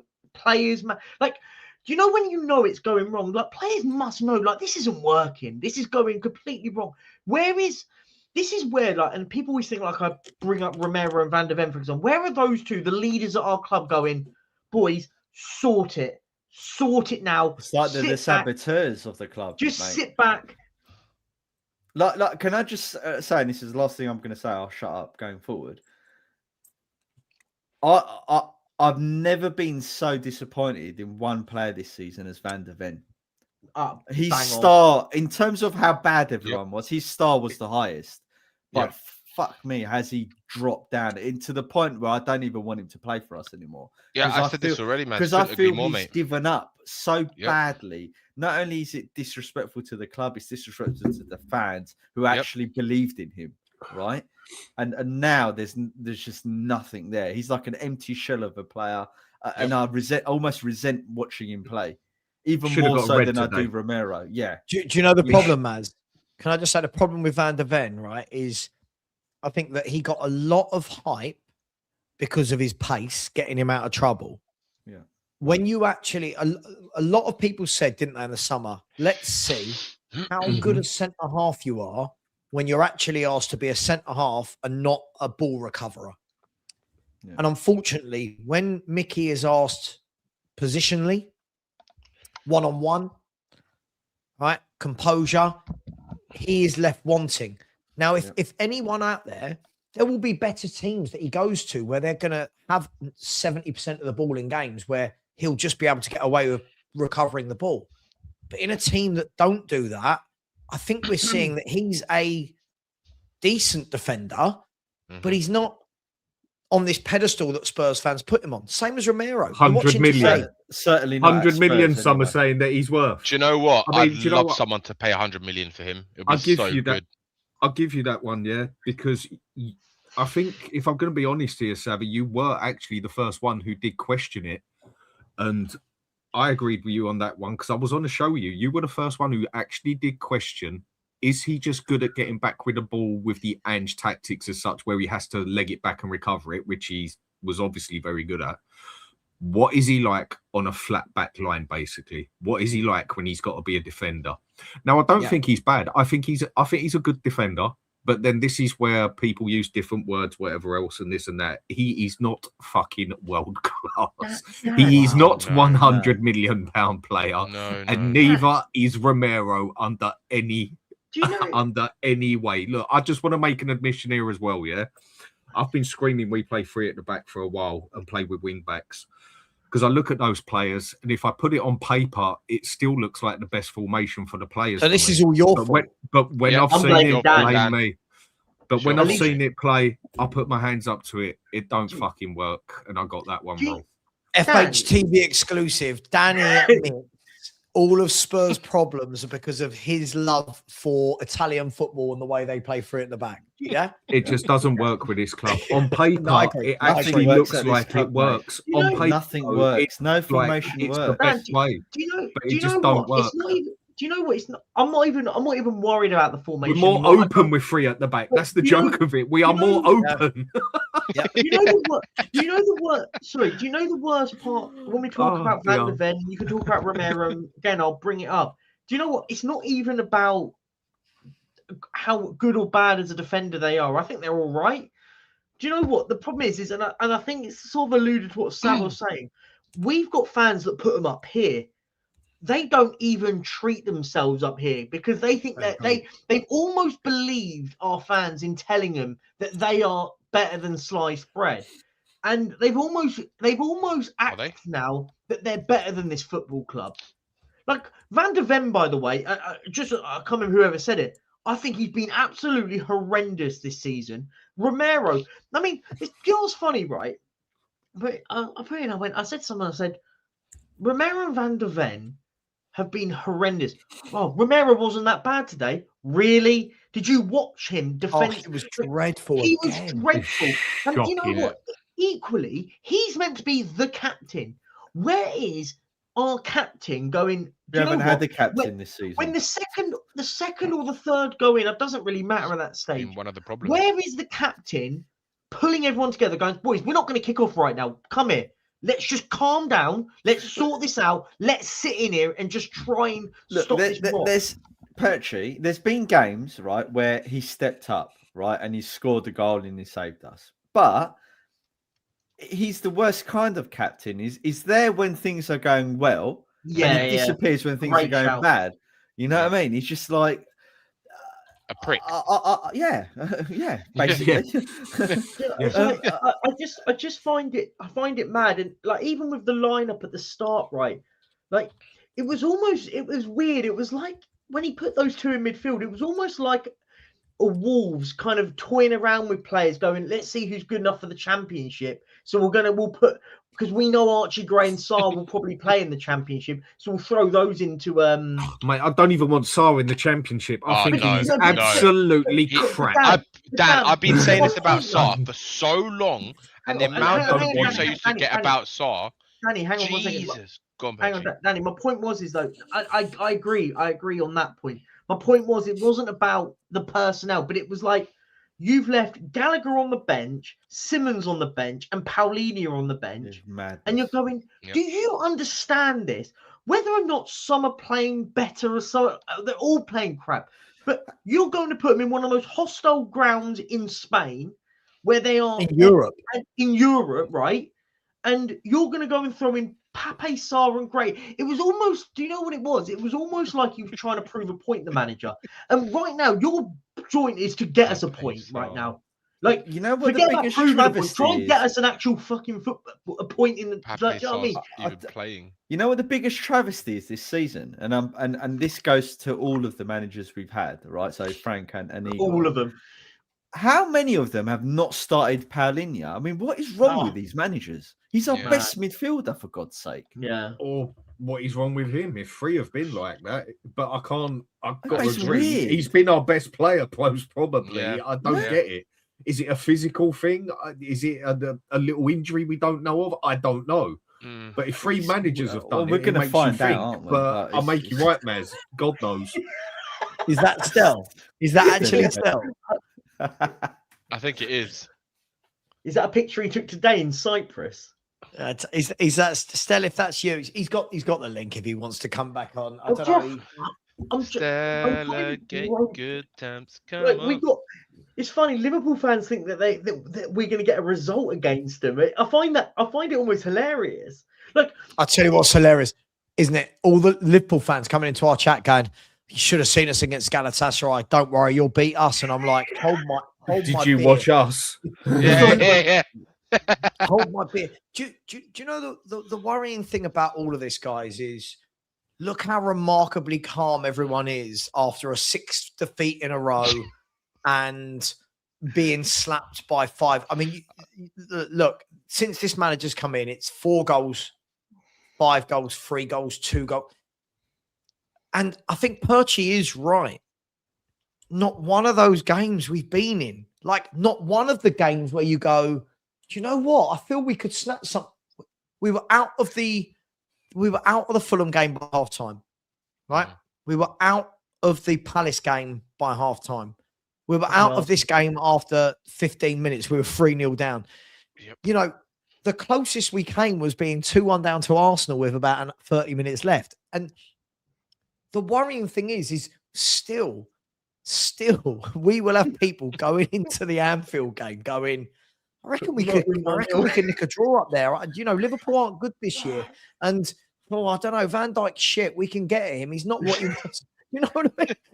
And we'll go there. I'm calling it now. Guys, clip this. If I'm wrong, I'll take it. I'm going to go with Liverpool 5, Tottenham 1. I think this is going to be another game where we are ripped wide open. And all of these Liverpool forwards who are misfiring, suddenly you watch Mo Salah. He will turn back the years to be the player of the year, Mo Salah, that scores with every opportunity, that runs right. We're a mess from top to bottom. They better clap the fans. The fans better clap them with 5-1 down. I'm just saying. Do you know what? They better clap. If they don't clap, mate, I'm going to go off on one. Right? They clap and when it was 5-1 down, so they better fucking clap when they're 5-1 down. That's what I'm saying. It's about equality, isn't it? Yeah. Do you know what's funny, right? Do you know what's funny? You know, obviously Liverpool lost, and their fans are going, "Oh, we've been crap," blah blah blah blah. We're the team that they need to play to salvage their Champions League status. Like, aren't we, though? Do you know what? Nice time to get some confidence against Tottenham. So then we play Galatasaray at home and win 4-0. Like, that's how it's going to happen, right? I'm just saying it. We are the perfect team to get a team out of a rut. Because we're just so bad. We're like the perfect antidote for everyone this season, isn't it? It's just everyone's thinking, when are we playing Spurs to turn our season around? Guys, do you want to know what Tudor said about the Kinski situation? Would you like to hear this? Did he tell before you do that? He got a knock. He got a knock. I'm going. No. Did he say that he's not part of his boat? He's not on the boat. He's so far from what I've read. I haven't seen any mention of a boat, but we'll get there. Ready? Listen, I promise you, I'm reading this word for word. I can't understand it. Let me know if any of you speak fluent Croatian English. Right? He said, it happened. Very rare things in my coaching 15 years. I never do that. I mean, that's a great start. It was necessary to preserve the guy, to preserve the team. Incredible situation. Nothing to comment. You will see. All right. Okay. Do you know what? This is like, you know, when you talk to your best mate on a night out when you're both pissed at 2 a.m. Yeah. Sounds like I love you before you. What? Why? He went on to say, it was before the game, the right choice to do in the moment, like we are. Pressure on Vicario, another competition, and Tony is a very good goalkeeper. So for me, the right decision. After this, of course, it is easy to say that it was not the right decision. I explained to Tony also, speaking after, that he is the right guy and a good goalkeeper. Unfortunately, it happened in the big game, these mistakes. We started the game. It was too much for us. In this moment, we were fragile. We were weak. Even the second half was 4-2. It was almost 4-2 with Richarlison. We tried to score a goal in 4-2, and then we conceded a goal. What? Don't think we're any none the one. You know what? You said that again, Sav. That was just... That is basically. I can't read that again, Danny. Danny, my brain has not got the way. Honestly, the way I translate that, Sava. Dan, just quickly, right? We've got a mate that when we go on a night out with, he gets so drunk that we always say that he's talking dolphin. Do you know what I mean? We always say we're like, oh, he's got to that stage, you know, and it's just like, and you're like. Every 10 words you go Uber, and you're like, oh, you want an Uber? You need to go home. That's not usually what he's talking about. Do you know what? When Andy was here, I can't believe I've said his name. I called him the David Brent of football Igor Tudor is the David Brent of football managers. He just says random, like it. Do you know what? It has that feeling of Do you remember was it not Cantona? Do you remember Cantona? Like when he just like Cantona used to. Cantona made more sense than that. Yeah, Cantona did make more sense than that. That is true. But like, what? Like, what is going on at this football club? Cantona was a winner at least. Yeah. This guy's just like, you know what? When those moments, you just want a sensible person to just go, look, I took him off to preserve him. What happened was like horrendous. I made the decision to protect the player. Cool. Full stop. End of it. What's he on about? Well, throughout that game, the commentators were saying that he didn't acknowledge one player that he substituted off. I love this interview. Seagulls full of the driller. Would you all like to watch it? Yeah, go on. This is so I feel like this is where we're at. When the seagulls follow the trawler, it's because they think sardines will be thrown into the sea. Thank you. What? that you know what? That is the best euphemism for Tottenham. Thank you very much. I'm out. Yeah. Oh dear. I mean, I get why he took the keeper off. He made the right decision to take the keeper off. Yeah, I mean that for me, that's career was not really much better. I mean, yeah, either way, yeah, he had to come off. That I try not to necessarily justify things. I suppose I'm a lucky person compared to a lot of people because I don't live by emotions. I don't even get them. I live by rules. I find that's easier. And when it goes like that, I think what he did, that was like your mate in the pub. For the third time, he's tried it on with a number 9, and you know he ain't got a chance. But go on, fella, go try getting there. Go try your luck. Number 9. You know it's not happening. But you know, go and try it. Yeah. And then with that one, he gets knocked down a peg. You're like, come on, fella, sort it out. Yeah, have a drink, good effort. Then he goes to the number 7. No, still ain't happening. Then he gets pissed up, and by the end of the night, tries it on with a 3 and still don't get nothing. You're like, mate, come on. It's time to come. It's time to lay off. Come on, get in the cab, go home. It's one of them ones because otherwise they'll never leave the house again, basically. And I think that was basically what it was with the goalkeeper. You had to take him off. Well, Dan, your manager Tudor, Dan, he said this. Not my manager. No, he's everyone's manager other than mine at the moment. And mine. He said, I feel I am the right man for the Spurs job. Of course, I love this. There are so many problems. It's not easy to explain. These things might be resolved internally. I'm not going to talk about it on media. Now, do you know what? Where I do feel sorry for him, guys. Dan's guy. He must have got some good stuff tonight. But where I do feel sorry for him, let's be fair. Whatever we think of Tudor as a manager, all of this shit that we're actually in isn't Tudor, right? Like he's not good at what he's doing. No, but this is not his doing, right? Sava, I agree with you, but what he's not doing is he's not helping turn the situation around. He's just compounding the problem, right? So if you go into a team that is failing, obviously in some scenarios, depending on what type of scenarios you're in, you give them the stick, right? And you lash them into performing a little bit better. However, in our situation, everything he's saying is not giving confidence to anyone. It's not giving confidence to the fans. It's not giving confidence to the journalists. It's not giving confidence to the players. It's not giving confidence to his coaching staff. He's just saying there's problems and we're going to deal with them internally. How's that going to galvanize everyone? Do you know what? We all know. Sorry, Petra. We all know that in the Spurs canteen they have like Sky Sports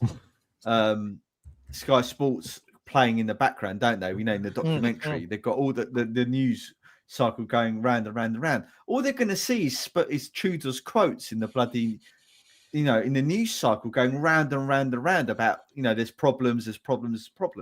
No shit, Do you Sherlock. know what's worse? I've just looked at this. I'm just reading this, and I looked to the right, and I've got Joey Barton, Sack Tudor, and Ryan Mason. Are we going to appoint Joey Barton as our manager? Are we at that level? Hasn't he just been charged for charged? assault? Yeah. He'd to be probably fair, get though, more points than this guy.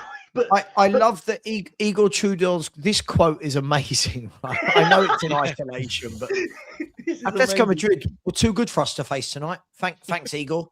But do you know what? I just wanted to touch No on shit, what Matt Sherlock. said. Yeah. I want to touch what Matt said. The problem is this guy's He's a come great in. guy. This guy's come in and tried to reinvent the wheel. Like do you know what's the worst? When a manager gets sacked and you're bringing someone in to save your status, you come in and go simple. We're not going to do crazy stuff. Let's keep it simple, and what we'll do, we'll grind it out and we'll find results. But I'm like, what is he doing? Like, do you know what the mental thing is? He then subs on Conor Gallagher, and what does he do? He puts him on the right wing. Like, what are you doing, you maniac? Ow. Honestly, I've no idea what he's doing. I'll tell you what I find funny about this, right? Is no matter who we want to blame, player-wise, manager-wise tonight, did anyone actually truly believe we were going to Atletico and getting anything? Like I saw people before the game going, be positive. I can see a 0-0. I can see a 1-0. I can see a 2-0. And I'm going, why? Like, I know I'm called negative a lot, guys, right? I get it. I get why I'm called negative a lot. But surely now at this stage, these people that are predicting like wins against Atletico and Liverpool, surely they should be locked up. Surely these people are like, have a welfare check. Yeah. Do you know what I mean? Like someone come around their house, make sure they've not got sharp objects and pills lying around the house. Do you know what? Because don't leave the gas on. Yeah. Delusion. It's delusion. You know, the gas man that comes round to check the tool you've got to make sure it ain't a. They've got the latches on the doors in the upstairs and stuff like that. Yeah. Like when the government go in with their little machines and go, oh my God, we can sense a large smell of gas in here or whatever. Look, but it's so true, isn't it? There are so many people. You watch, guys, right? You'll see me live how many times between now and Sunday's game. How many people in my chat will still talk about, but Liverpool are shit. Like Liverpool away, that should be 3 points. Like, there's no rhyme or reasoning. And for those people, I get why Stellagation is the thing. I get why Stellagation is the thing. And I can't believe that Stell is getting a whole movement named after him. Like, this is hilarious. But what do you do at this stage? Like, there's no magic. On a serious note, guys, there's no magic formula that we go to Anfield and suddenly we go, right, that's the 11, that's the formation. Boom, we're good. Is there? There isn't at this stage. Of course not. It just isn't.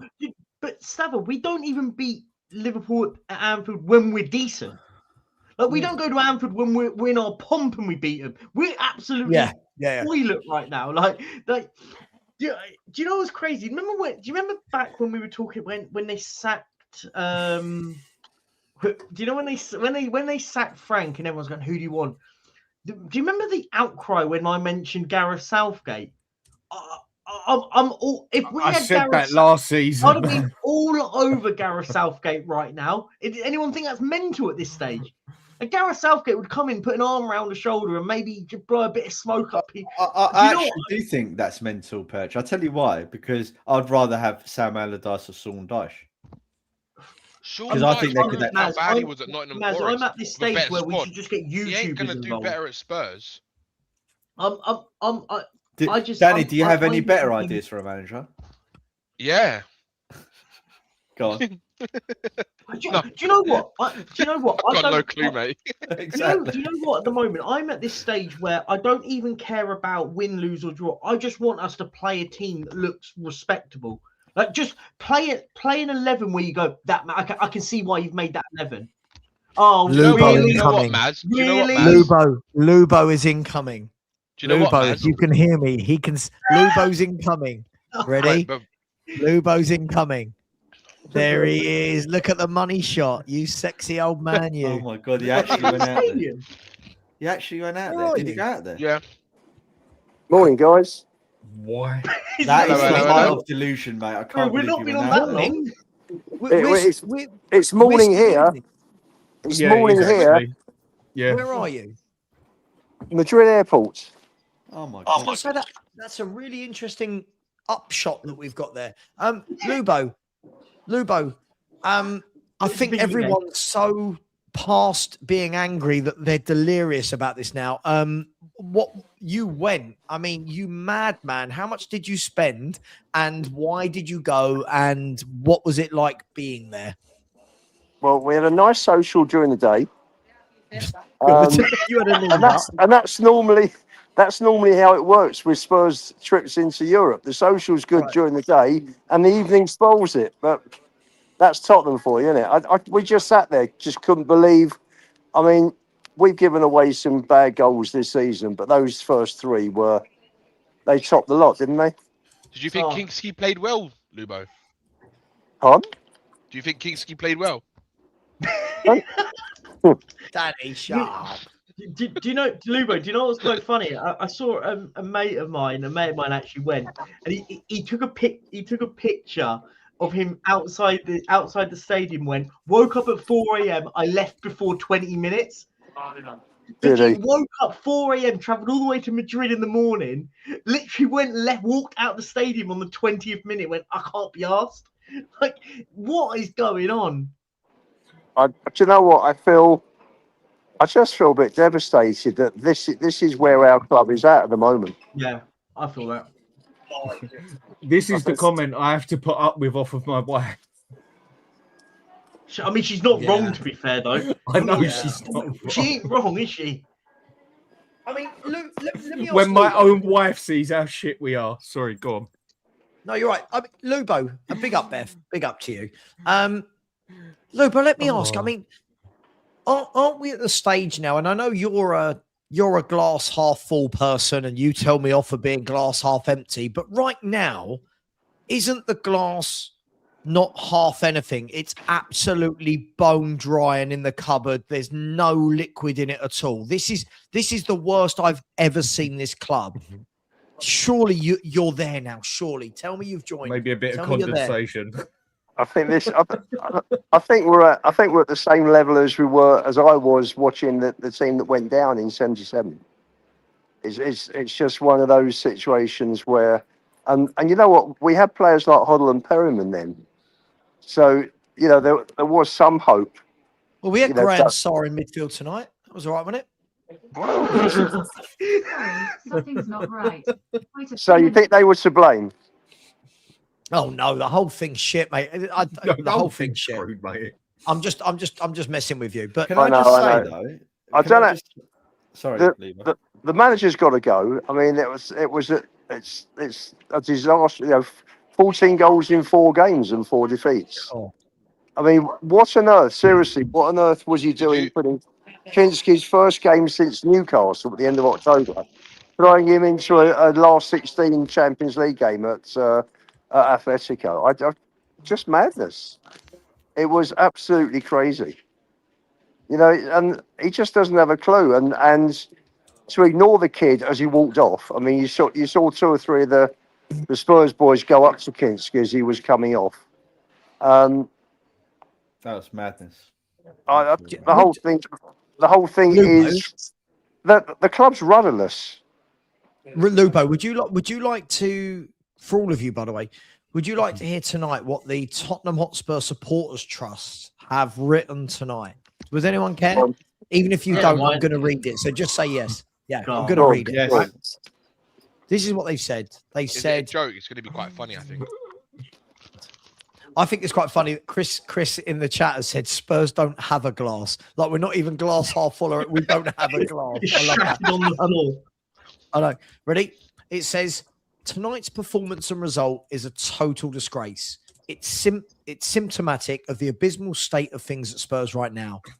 From the January transfer window to the management appointments, the lack of leadership and the total absence of anyone with a Spurs pedigree informing these decisions. Where is the daring to do? Where are the echoes of glory? Emergency action is needed as right now, like emergency action. God, it's a bit late for that. Emergency action is needed as right now we are sleepwalking off the edge of a cliff. Being a Spurs fan has never been so difficult, but supporters will not sit by and watch the club continue to decline.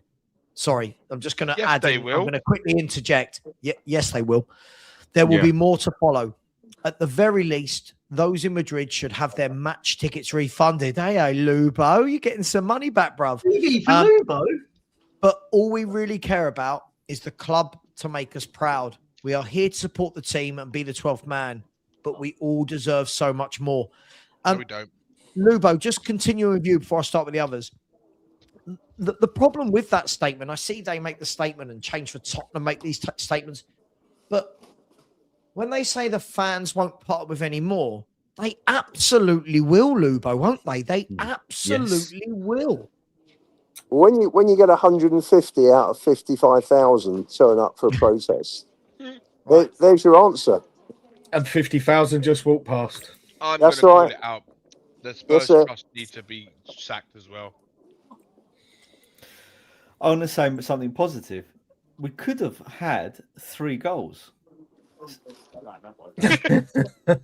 What? Hang on, say the positive thing again. Say it again. We could have had 3 more goals. Had this season? No, just in this game. Had Richarlison. Season. Had Richarlison and Solanke finished their good chances that they had. Which is Romero hit the post, today. didn't he? Romero hit the post for the header. Can I ask? Is this where we're at? Is this where we're at? We're looking. We're going to bypass Atletico Madrid's 15 clear-cut chances they missed, and we're going to look at Romero hitting the post. Am I allowed Lubo's here. We've got to be positive. Can I just ask a Lubo question? Lubo, I've got a question for you. Go on. Are you condemning the disgusting tackle of Mickey van der Ven, by the way? Because if it was the other way round, it would have been a straight red card, right? Oh my God! If he got a red card today, Well, I turned around to the guy. That one card, and he looked at me and he said, "You're right." I don't know how he got away with that. It was one of the didn't even get a yellow. That was terrible. It was one of the worst tackles I've ever seen. It was disgusting. I wouldn't quite go that far. I think that's a bit OT. I'm talking about a tackle that's not even got a booking for. No, not. I'm not talking. I'm talking. I mean, it wasn't even a free kick. But that's what I'm saying. Wasn't. No, it wasn't. I would have thought that's something where VAR would have actually stepped in and said, "No, they did step in. They did step in. They said it wasn't a foul." Wow. Vicario's. That's still. I'm standing by. That's Vicario in the shirt, by the way. I love this. No two ways about it. That was a bad tackle. But Igor Tudor has also said it was definitely the right decision to play Kinski. Like, look, whichever way we look at it, right? As I said at the very start of this show, what's more worrying is, as I said, if this was a Liverpool podcast and that had happened, there would be outrage and people throwing and threatening each. We're all kind of like, this is where we're at. Like, this is where we're at. We've just lost 6 in a row. Luba, I'm sure you've seen the stats. It's the worst. Spurs have never lost 6 in a row before. No manager has ever lost their first 4 games in charge before. I'm going to ask you all, are we waking up tomorrow? By the way, I've got a show at 10 a.m., so that will give me a few hours sleep. Are we waking up? Because Spurs normally make their announcements at 10 a.m. Are we waking up to Igor Tudor being sacked? And if not, is giving him the Anfield game absolutely gross incompetence? Yeah, 100%. He can't be managing these players anymore. Like, if I had it my way, he shouldn't be. They'll keep him for now. They can't.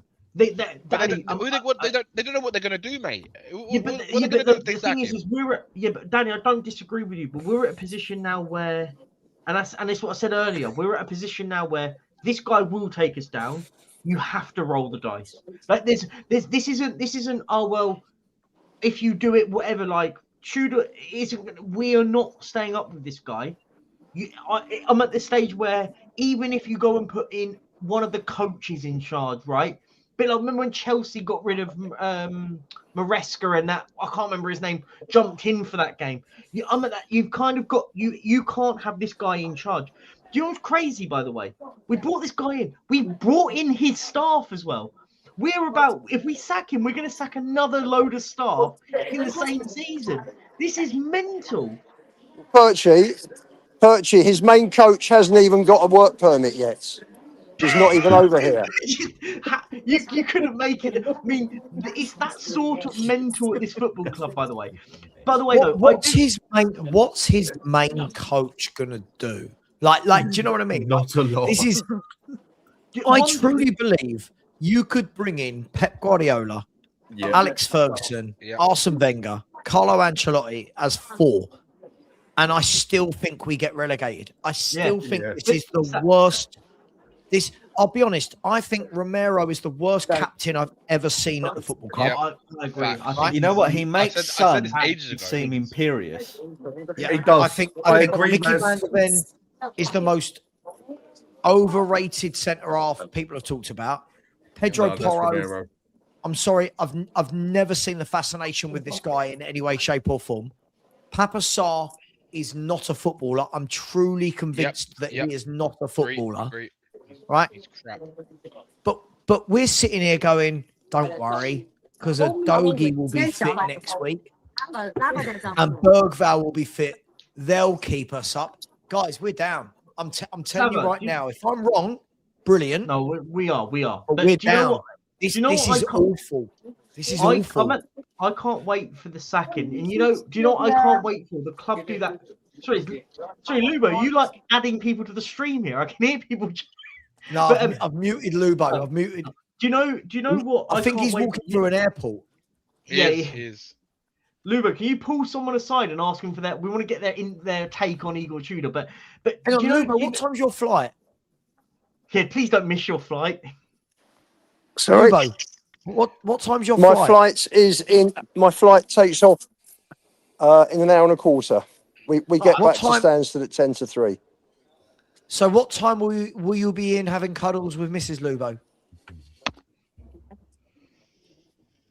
I won't be having cuddles with her. What, if I wake her up at 4:15?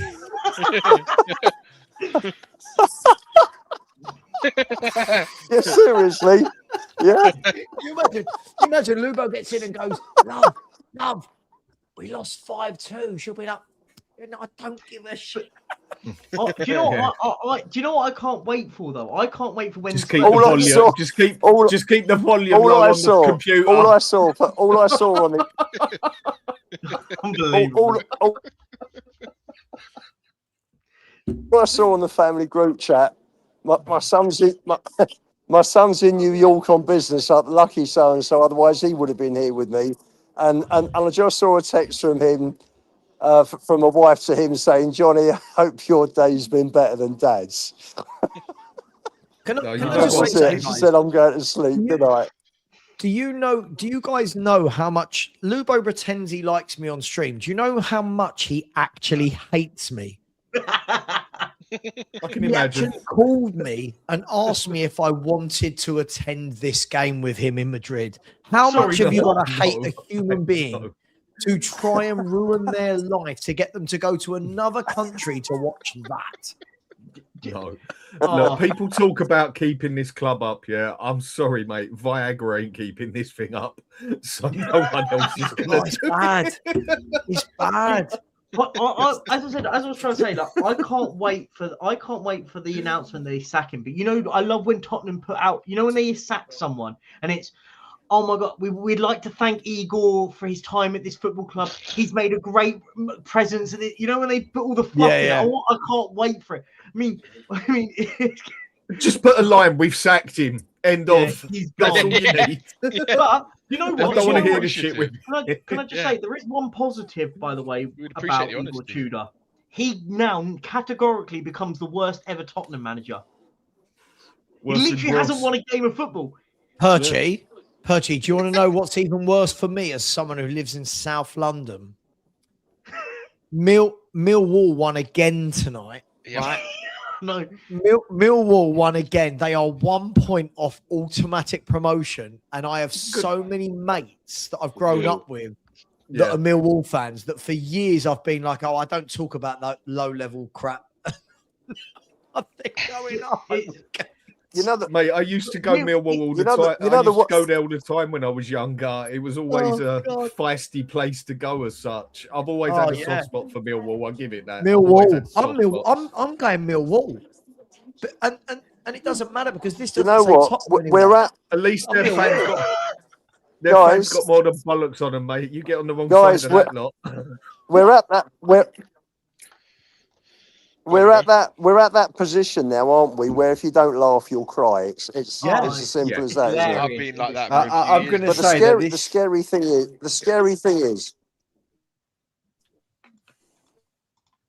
The suspense is killing me. Go on. Yeah. I think he sees that. Go on, speak until we speak. I'm going to say, Sava, your chat has been the most placid I've ever seen at any point ever. No trolls. There's no trolls, and you know I watch my chat. There's no trolls. Guys, girls. I feel like Maz, you're right. It's very placid, but I think everyone's got to the stage now where they realise we can't fight each other on anything. What it is. Like, I could fight you on, who should start, Richie or Solanke? It ain't changing the result of that game. Yeah. Sam, who should start, Dancer or Dragosin? It's not changing that. It's not changing that game. What's it matter? Go on, Lubo. You know how bad Spurs are. Even the trolls are feeling sorry for you, Sam. Do you know what? It is literally at that point where even Hippie's going to come on and say, Sava. Even my Arsenal and Chelsea mates don't even fucking send me a message anymore to have a dig. They don't even bother. Agreed. They don't even bother. They actually feel sorry for me. This tragedy brings people. This is like, in those films where there's like a natural disaster and they all have to gather at the local school hall because their houses have been swept away. We're like that. We're all congregating together for refuge because our football club is so shit. And people in my chat are going, not now, during the watch-along are saying, oh, Sava's laughing, he hates Spurs. And I'm like, no, this is nervous laughing, mate. Like, this is like, what do I do? How do I process how shit Spurs are while watching this calamity? Like, we were 3-0 down. Lubo, in 15 minutes, we were 3-0 down. What on earth was the conversation in the away fan? What on earth were you lot saying to yourselves? I think, to be quite honest with you, you talk about processing what went on tonight. I think I've got to process this overnight because I'm still in shock at what I watched. It was like, we got to 4-0 and I was having a chat with one of the guys around me and I said, this reminds me of the San Siro when we were 4-0 down and the keeper had been sent off. I said, but the one big difference is we haven't got Gareth Bale. So, and it was, and you're looking at it and you're thinking to yourself, is this going to be another Bayern Munich 7-2 result or even worse? 8-2, wasn't it? 7-2, Dan. I think the difference is, though, even remembering those games, we still had quality in our team. We still had fight. We were losing and we're just losing at that point in time because of whatever reason. Now we're just so abjectly bad. The players have given up. Everyone's given up. The fan base has given up.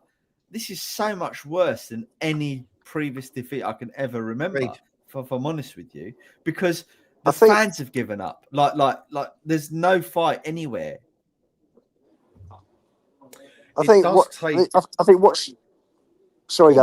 to say what was a shambles. Those players went out. I think they trained there last night.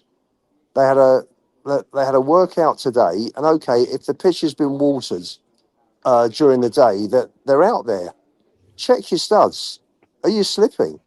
Yeah. You know, I mean, and I saw there were 4 players that slipped within 4 minutes in the second half, and 1 or 2 of theirs were as well. And you just think, how can a professional team at this level, this is the highest level of a club competition, go out onto a pitch and they're wearing the wrong studs?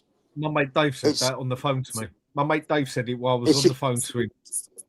It is mind-boggling, just mind-boggling. That I mean, you know, you look at Mickey's slip for the second and Kinski for the third. I can't remember seeing stuff like that. You know, I've seen a couple of their players stacked it as well, didn't they? A couple of their players were slipping as well. I mean, my mate Dave said it to me on the phone, exactly what you just said. But how come new boots were not brought out straight after? They're meant to bring about 6 pairs of boots with them, aren't they? Like, I know. For different situations. You know, you just and it's go off like, and change your boot. Absolute. It's like comedy hour, isn't it? It's like a circus. Giving away goals like that. I think Lee's comment where he said everyone should wear black in the stadium. I know we laugh at that, but how powerful would that be as a protest? Oh. That would be a serious message, wouldn't it? Our fans protest. No, yeah, I know. Look, can I? I'm just about to jump. I just was just a quick one. Look, today was a horror show in every sort of aspect. Look, people in the chat, like everyone's suffering in different stages. We said earlier. Look, let's try and, if, as people said, people come together in this part. Like, look, it's no one's enjoying this at all. I see people coming like, oh, everyone's so dramatic. Like, people are just broken at the moment in every aspect. Like, I've got to shoot, but can it get any worse? Yes, it can. It can. Perchy, we can lose the last 10 games of the season. It can get worse. Yeah. Lubo, do you know, I've just predicted, I know you're going to predict some crazy result. I've just predicted Liverpool 5, Spurs 1. Yeah, I think Liverpool they're going to run possible. Liverpool 1. You what, sorry? I think Liverpool win 4-1. Who said we're going to win 2-1? Was that Lubo? I just said no. You said 5-1. I said quite possibly. And by the way, Danny, for the record, Danny, I actually predicted you the 3-1 defeat tonight. Yeah, he did. He called me and told me. He toxic and negative. I was only messing around, Rubo. No, you weren't. No, you weren't. Trevor. I genuinely didn't know what you predicted. I had no idea. Trevor, this time last year we were 17th, mate. I mean, I don't know what we're doing here. I mean, we were 17th, so. It is. Do you know what is going to be really just frustrating about it? Annoying, as I say. Like at the end of the day, it's like fuck it. It's another day tomorrow, as far as I'm concerned. It does actually take something really bad to happen to unite people. Usually people get tighter together over a funeral than they do a wedding, you know, stuff like that. It's actually a logical thing to say.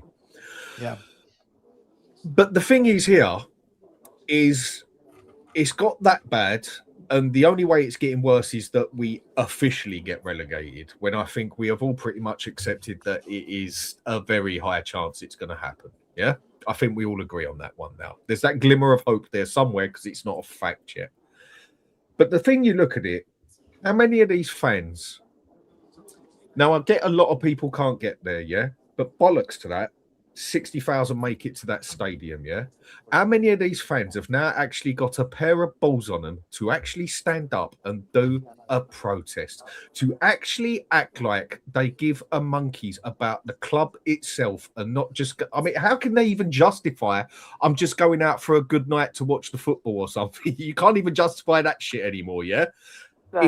What is it going to take for this fan base to actually get its finger out its arse and stop smelling yesterday's dinner to actually do something?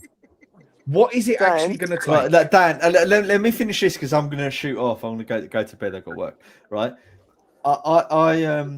yesterday I had at my work, I had a fire alarm test and they'd done an emergency lighting test, right? And the two lads that were doing it were Spurs fans. And I knew they were Spurs fans because when they were working, they were talking about Tottenham. And when I chimed in, they were like, "Oh, no, you're not a gooner, are you?" I went, no, I'm Spurs, because I was speaking so negatively about the club.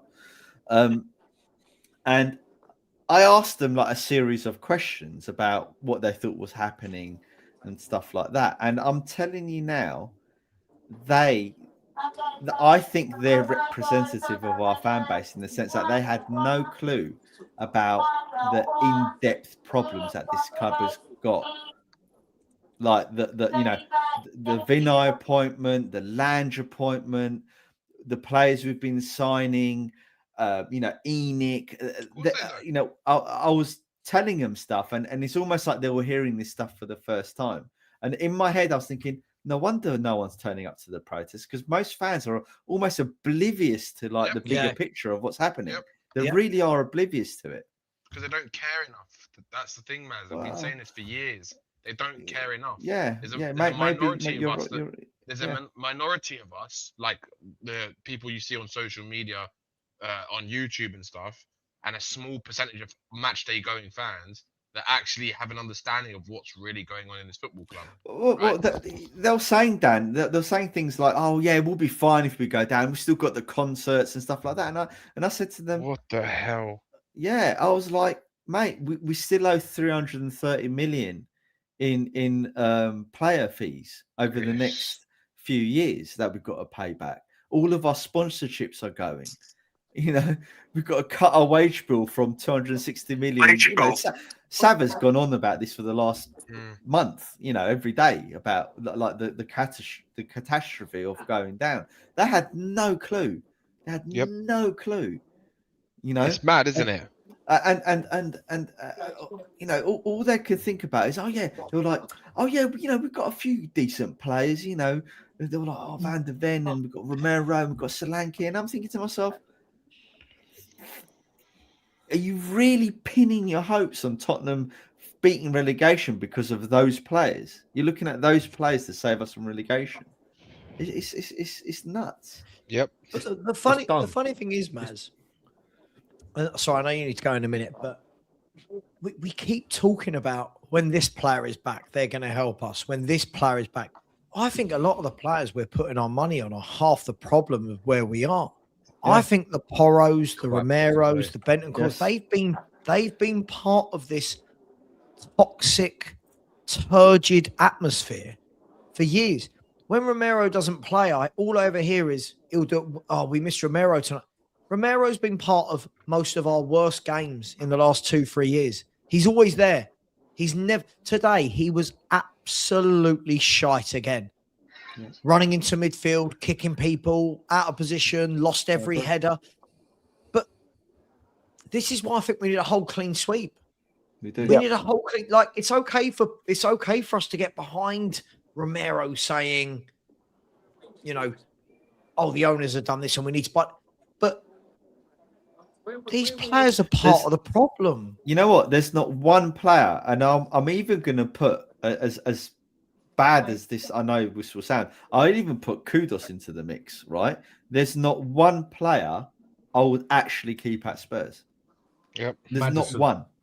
Madison is about the only one. I wouldn't keep him either. I'm going to be honest with you. I actually think that he's a bit part of the problem as well. Like for me. Ever since Ange came in and he built this squad, right, with Lange, right, that is when it all went wrong. It's like we built the squad for where we're at now, and unfortunately, the statistics back that up. Maz, right. Can we talk about Paratici as well? I keep hearing about absolutely. He's a Paratici.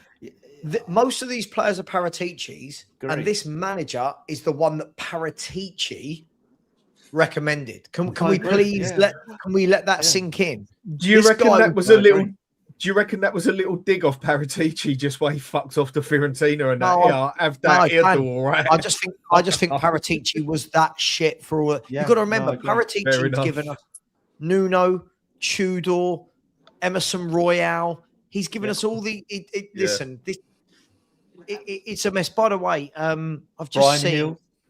Right, oh god, no, it's just endless. It's just endless. Brian Hill. Just seen that the Daily Star, the Daily Star, for whoever reads that, Used to be a good paper back in the day. their back page tomorrow is the most Spursy 17 minutes ever. What do you do with that? No, The most but the thing, we can't argue it. That's the problem. No. Like there's no like bounce back from it. You can't. And on that note, I'm gonna do a Spursy and go to bed. Later, guys. Good to see you. See you later. See you, Maz. See you, Maz. You know what? Sav, my battery's low, so I'm going to go in a minute. But I just want to say one thing. The scary thing is, yes, we need 12 out, 12 in. You know, realistically, you know, I'd like to see 15, 20 in and out, but you're not going to get that in one transfer window. Well, do it. But the worrying thing, Sav, not? The worrying thing is, who is going to arrange for the right people to come in to arrange it? And that's the problem. Yeah. That's Agreed. the club is the club is rudderless completely. There is no leadership anywhere, and I can't ever remember. You know, we had leadership when we got relegated. We had people behind. You know, you had owners that have been there for years. You know, they brought Birkinshaw in. Birkinshaw couldn't stop the drop, but he started turning it round. He got us back out. Then he bought Ozzy and Ricky. Then he bought Archibald and Crooks. And within between 81 and 84, they won 3 trophies, including the UEFA Cup. That was like winning the Champions League now, because all the clubs in the UEFA Cup then were like 2nd, 3rd, and 4th in their leagues. So for me, there's no one there now to do the job. They've got to sell. If they don't sell, we could drop straight the way through. I honestly think that they could drop all the way through if this lot carry on making the decisions they've made for the last God knows how many. I don't know how many. Kane certainly won't be coming back to this. Definitely not. And look, it's so depressing. It's so depressing. Lupo, I'm only going to go for another 5 minutes, by the way, guys, and I need to do some super chats, but I'm watching the Sky Sports News at the moment. They're going through all the back pages of tomorrow's papers. Yeah. And in case anyone was in any doubt about who's dominating those back pages, you've guessed it. It is yours truly. This one, I mean, look, as I said, hang on, yours truly. What, you? Sav has splashed across all the back pages. Spurs, yours truly, like our Spurs truly. I know. I love it. It says Tudor on the brink. Some of them are saying to do is to not. And guys, I'm live. I'm live again in 10.5 hours for my morning show, and I've got the Daily Telegraph. Oh, they're a little bit. Here we go. The Daily Telegraph. They're a little bit more highbrow. They've gone with Tottenham's tailspin. Tottenham's tailspin. It says Tudor reign spirals out of control after Kinski horror show. Look, guys, we can talk about whatever we want. We can talk about the keeper, the back five, the midfield, the forward line. The whole thing is really poisonous. And Lubo, you were at the game, you wouldn't have seen this, but someone in my chat at the end of the show said, and I'm going to say this. He said the poison runs deep, and that's where we're at, right? Yeah. This isn't for me. I think this will be a miracle now to stay up. I think the poison is so deep that this isn't a case of, oh, Harry Redknapp comes in and suddenly everyone feels great and we win games of football. No, I think this is deep and rotten. I think this is bad. Do you know what, Sav? This is the last thing I'll say. This is 25 years in the making. Yep. That's what it is. Can't argue it. Can't argue it. 25 years in the making. You cannot neglect your core business because you want to make business, because you want to build up a separate side of the business. You cannot, can you imagine anybody going into a company and thinking, right, let's build up, let's start something else from scratch.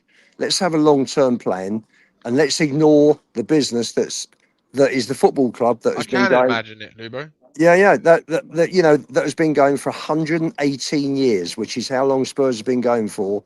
When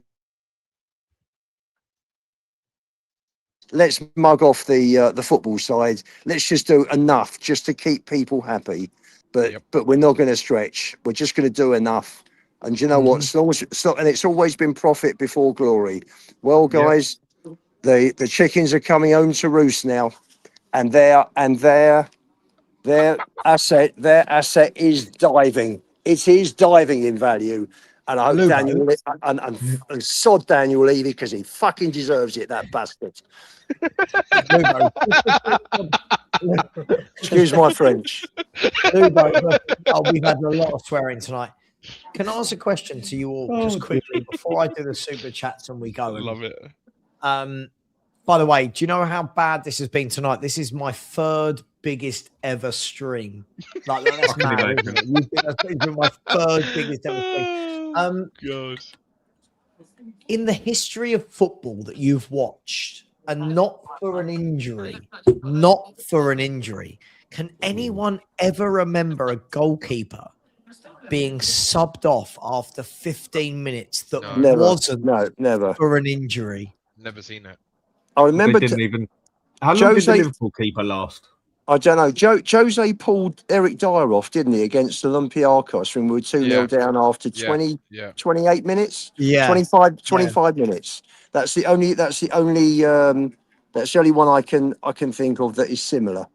And that was 25 minutes, 25 minutes. Yeah. I think the worst one is when you come on as a sub and then get taken off. I think there's that level as well. Yeah. But you know what? About this poison thing, it is so true. This poison is so deep. It's like it's had a woman round you. Literally, there's only one thing that poisons like that, and that's a woman who can do that. Men can't poison is a woman's tool. This one is that deep. It's bad. We are done, mate. I think we are. I don't see how we survive this. See you later, bro. See you guys. Have a safe flight, mate. Take care, mate. Don't wake up the wife when you get in. Don't wake the wife up. Don't wake the wife up. I'll wake her up and tell her you told me to do that, Sam. Put a Sava mask on while you're doing it. I'll do that. Sorry, my name's not Sean or Danny Kiriaki. Tell her, mate. Tell her. Bye. See ya. Just want to hope he gets the right reaction. Poison. Yeah, true. That is good. It is called poison. Yeah, guys, look. God, Igor Tudor's on the TV right now. They've just shown all the back pages. Honestly, they're all we're just being mocked from pillar to post, right? I'll be honest. I expect. I think we'd be mad not to expect he'll be gone in the morning. Question is, has anyone got the balls to do it at Spurs? Listen, I'm going to do some super chats, so bear with me, guys. Big up to John Needham, Smoky Boy. He's been very generous to me lately. He said, Costa S, Magnet tomorrow, can't wait. Costa S, not sure what that is. Costa S. Dan, you know? Costa del Sol? Magnet. John, Smoky Boy, whatever it is, I love it. I just don't understand it. Much love to you, bro. Big up to Tottenham Trev. He's going through the Tudor way.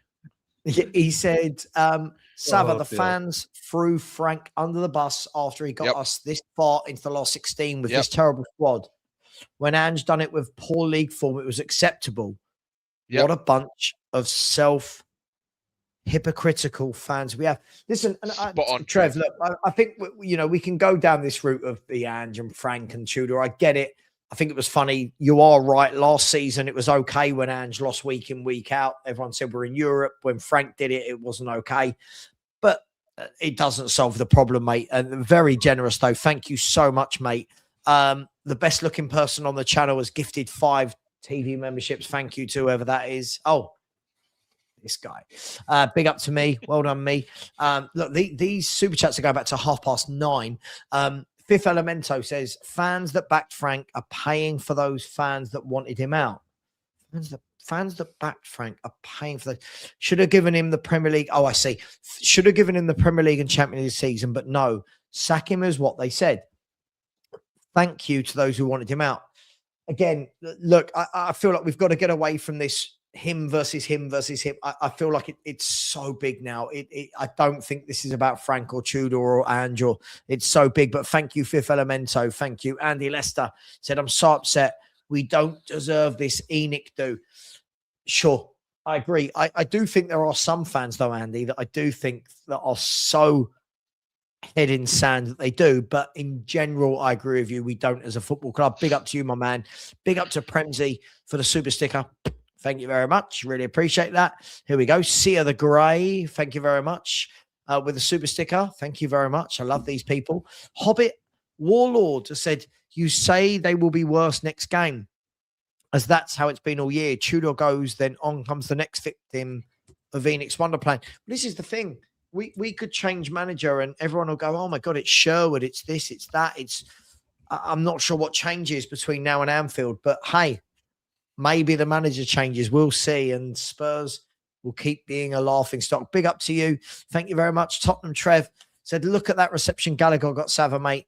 But our fans, most of them seen him, said he's crap. Them fans reserve relegation, old mucker. Look, as I said, Conor Gallagher, the sort of bloke you bring in, you put him into a stable environment. Build a midfield. For me, I would just have Gallagher and Paulinho as my midfield two with Xavi Simons in front and just let it work. But no, we keep doing these silly concoctions. 4 different midfields in 4 games. Big up to you, Trev. Agree with you. Andy Lester said, if he isn't sacked by 10 a.m., Enoch wants delegation. I hope he's sacked by 10 a.m. I got a live 10 a.m. show. It will change my show completely. Big up to you, mate. Big up. Thanks, Andy. Really appreciate you, buddy. Aussie Coys said Dyche was just sacked and fans want him. This is the problem. The mentality is so weak. We want more failure. I think the problem is, Aussie Coys, we're now at the stage where we're looking at what can keep us up and who's got the experience. I agree with you. I don't want Dyche, but we're in such a perilous position now that everyone is so things. Let's be fair, Aussie, right? Things we would have said back in August, we're thinking very different things now. We're in March, right? And that's the problem. Big up to you, Danny Kiriakou. Who's Danny Kiriakou? Who is this guy? He says he's a clown. I've heard worse. He said 10,000% we would be in a better position. Maz plus Danny with Frank. Sorry, but we didn't get battered like this every game under Frank. And I think that's the point, Danny. At least under Frank, I saw fight backs against Man City in the second half. Good first half against Man United. It wasn't great. No. We can't have revisionism, but it wasn't this clueless and disorganized. But hey, it is what it is. Big up to Anthony. How you doing, Anthony? Said, Sava, today's result shows why our club needs open heart surgery. Bang on. Because no manager is going to... Anthony, this is the problem. When people go, just get Poch. Brilliant. You can just get Poch. This club is beyond one man. This club is a mess. It is. Right? Big up to you, Anthony. Adam says, I'll go Bromley with you. Sod it. Right. I'm starting the movement. Let's get Bromley as a sellout every week. Big up to you, Adam. Big up to AJC Tottenham. Says, all Bromley, ain't we? Lily White fee Lily Shites. Love Bromley. Thank you very much. 2 to go. Big up Tottenham Trev, who's got the last 2. He said, imagine being that good of a defender and missing the ball and heading your own player. So you both missed the next 2 games. Oh, God. You know what? My wife said that as well. How did they actually do that? Yeah, it's true. Big up, Trev. And then he's come in. He's been very generous tonight. He said, why do I feel like I've been a victim of being on the game show Beadle's About for the last year? Now, again, for anyone old enough that remembers Watch Out Beadle's About, you'll know exactly what this means. Yeah. Trev, I think as Dan said earlier, I've got fans that used to friends that used to banter me. Now they don't say anything. They feel so sorry for me as a Spurs fan that it's just don't like, even get a message anymore. Yeah, we won't. I've not had a single message outside the abuse. Spurs community taking the piss out of me. So I've big had up to you, one Trev. message. Sorry. I've had No, go one on, message off my Liverpool mate, and it's like, "Are you okay?" As all I put on there was "fuck off." That's all he put on there. I'm here if you want to chat. Yeah. You get what I mean? I'm here for you at this moment in time. You're just like, go do one. Oh, my brother-in-law was just laughing, mate. He was like, Spurs are fucking going down. I was just like, fuck off. I'll tell you what, guys and girls, I'm going to leave it there. Thank you to all my guests. I do need some sleep before I do all of this craziness again. I'm sending you over to Sean. Sean is live. I don't know. His stream seemed to crash after the second goal went in. I reckon he just had a massive hissy fit. He did. No, he just shut off. He shut the stream off. When you get there, just say Sava raid, FHTV raid. I need my bed. I'm knackered. Thanks, Danny. Thanks, Dan. Thanks, Maz. Thanks, Stel. Thanks, Perchy. Thanks. Who else came Tottenham. Sorry. Thanks, Lubo. Tottenham. Thanks, Lubo. Thanks to Tottenham. Fucking hell, man. It is at the stage, guys. I'll sign off with this. It is therapy. That's where we're at now. Guys, take care. Sure. Much love. And as always, come on, you Spurs.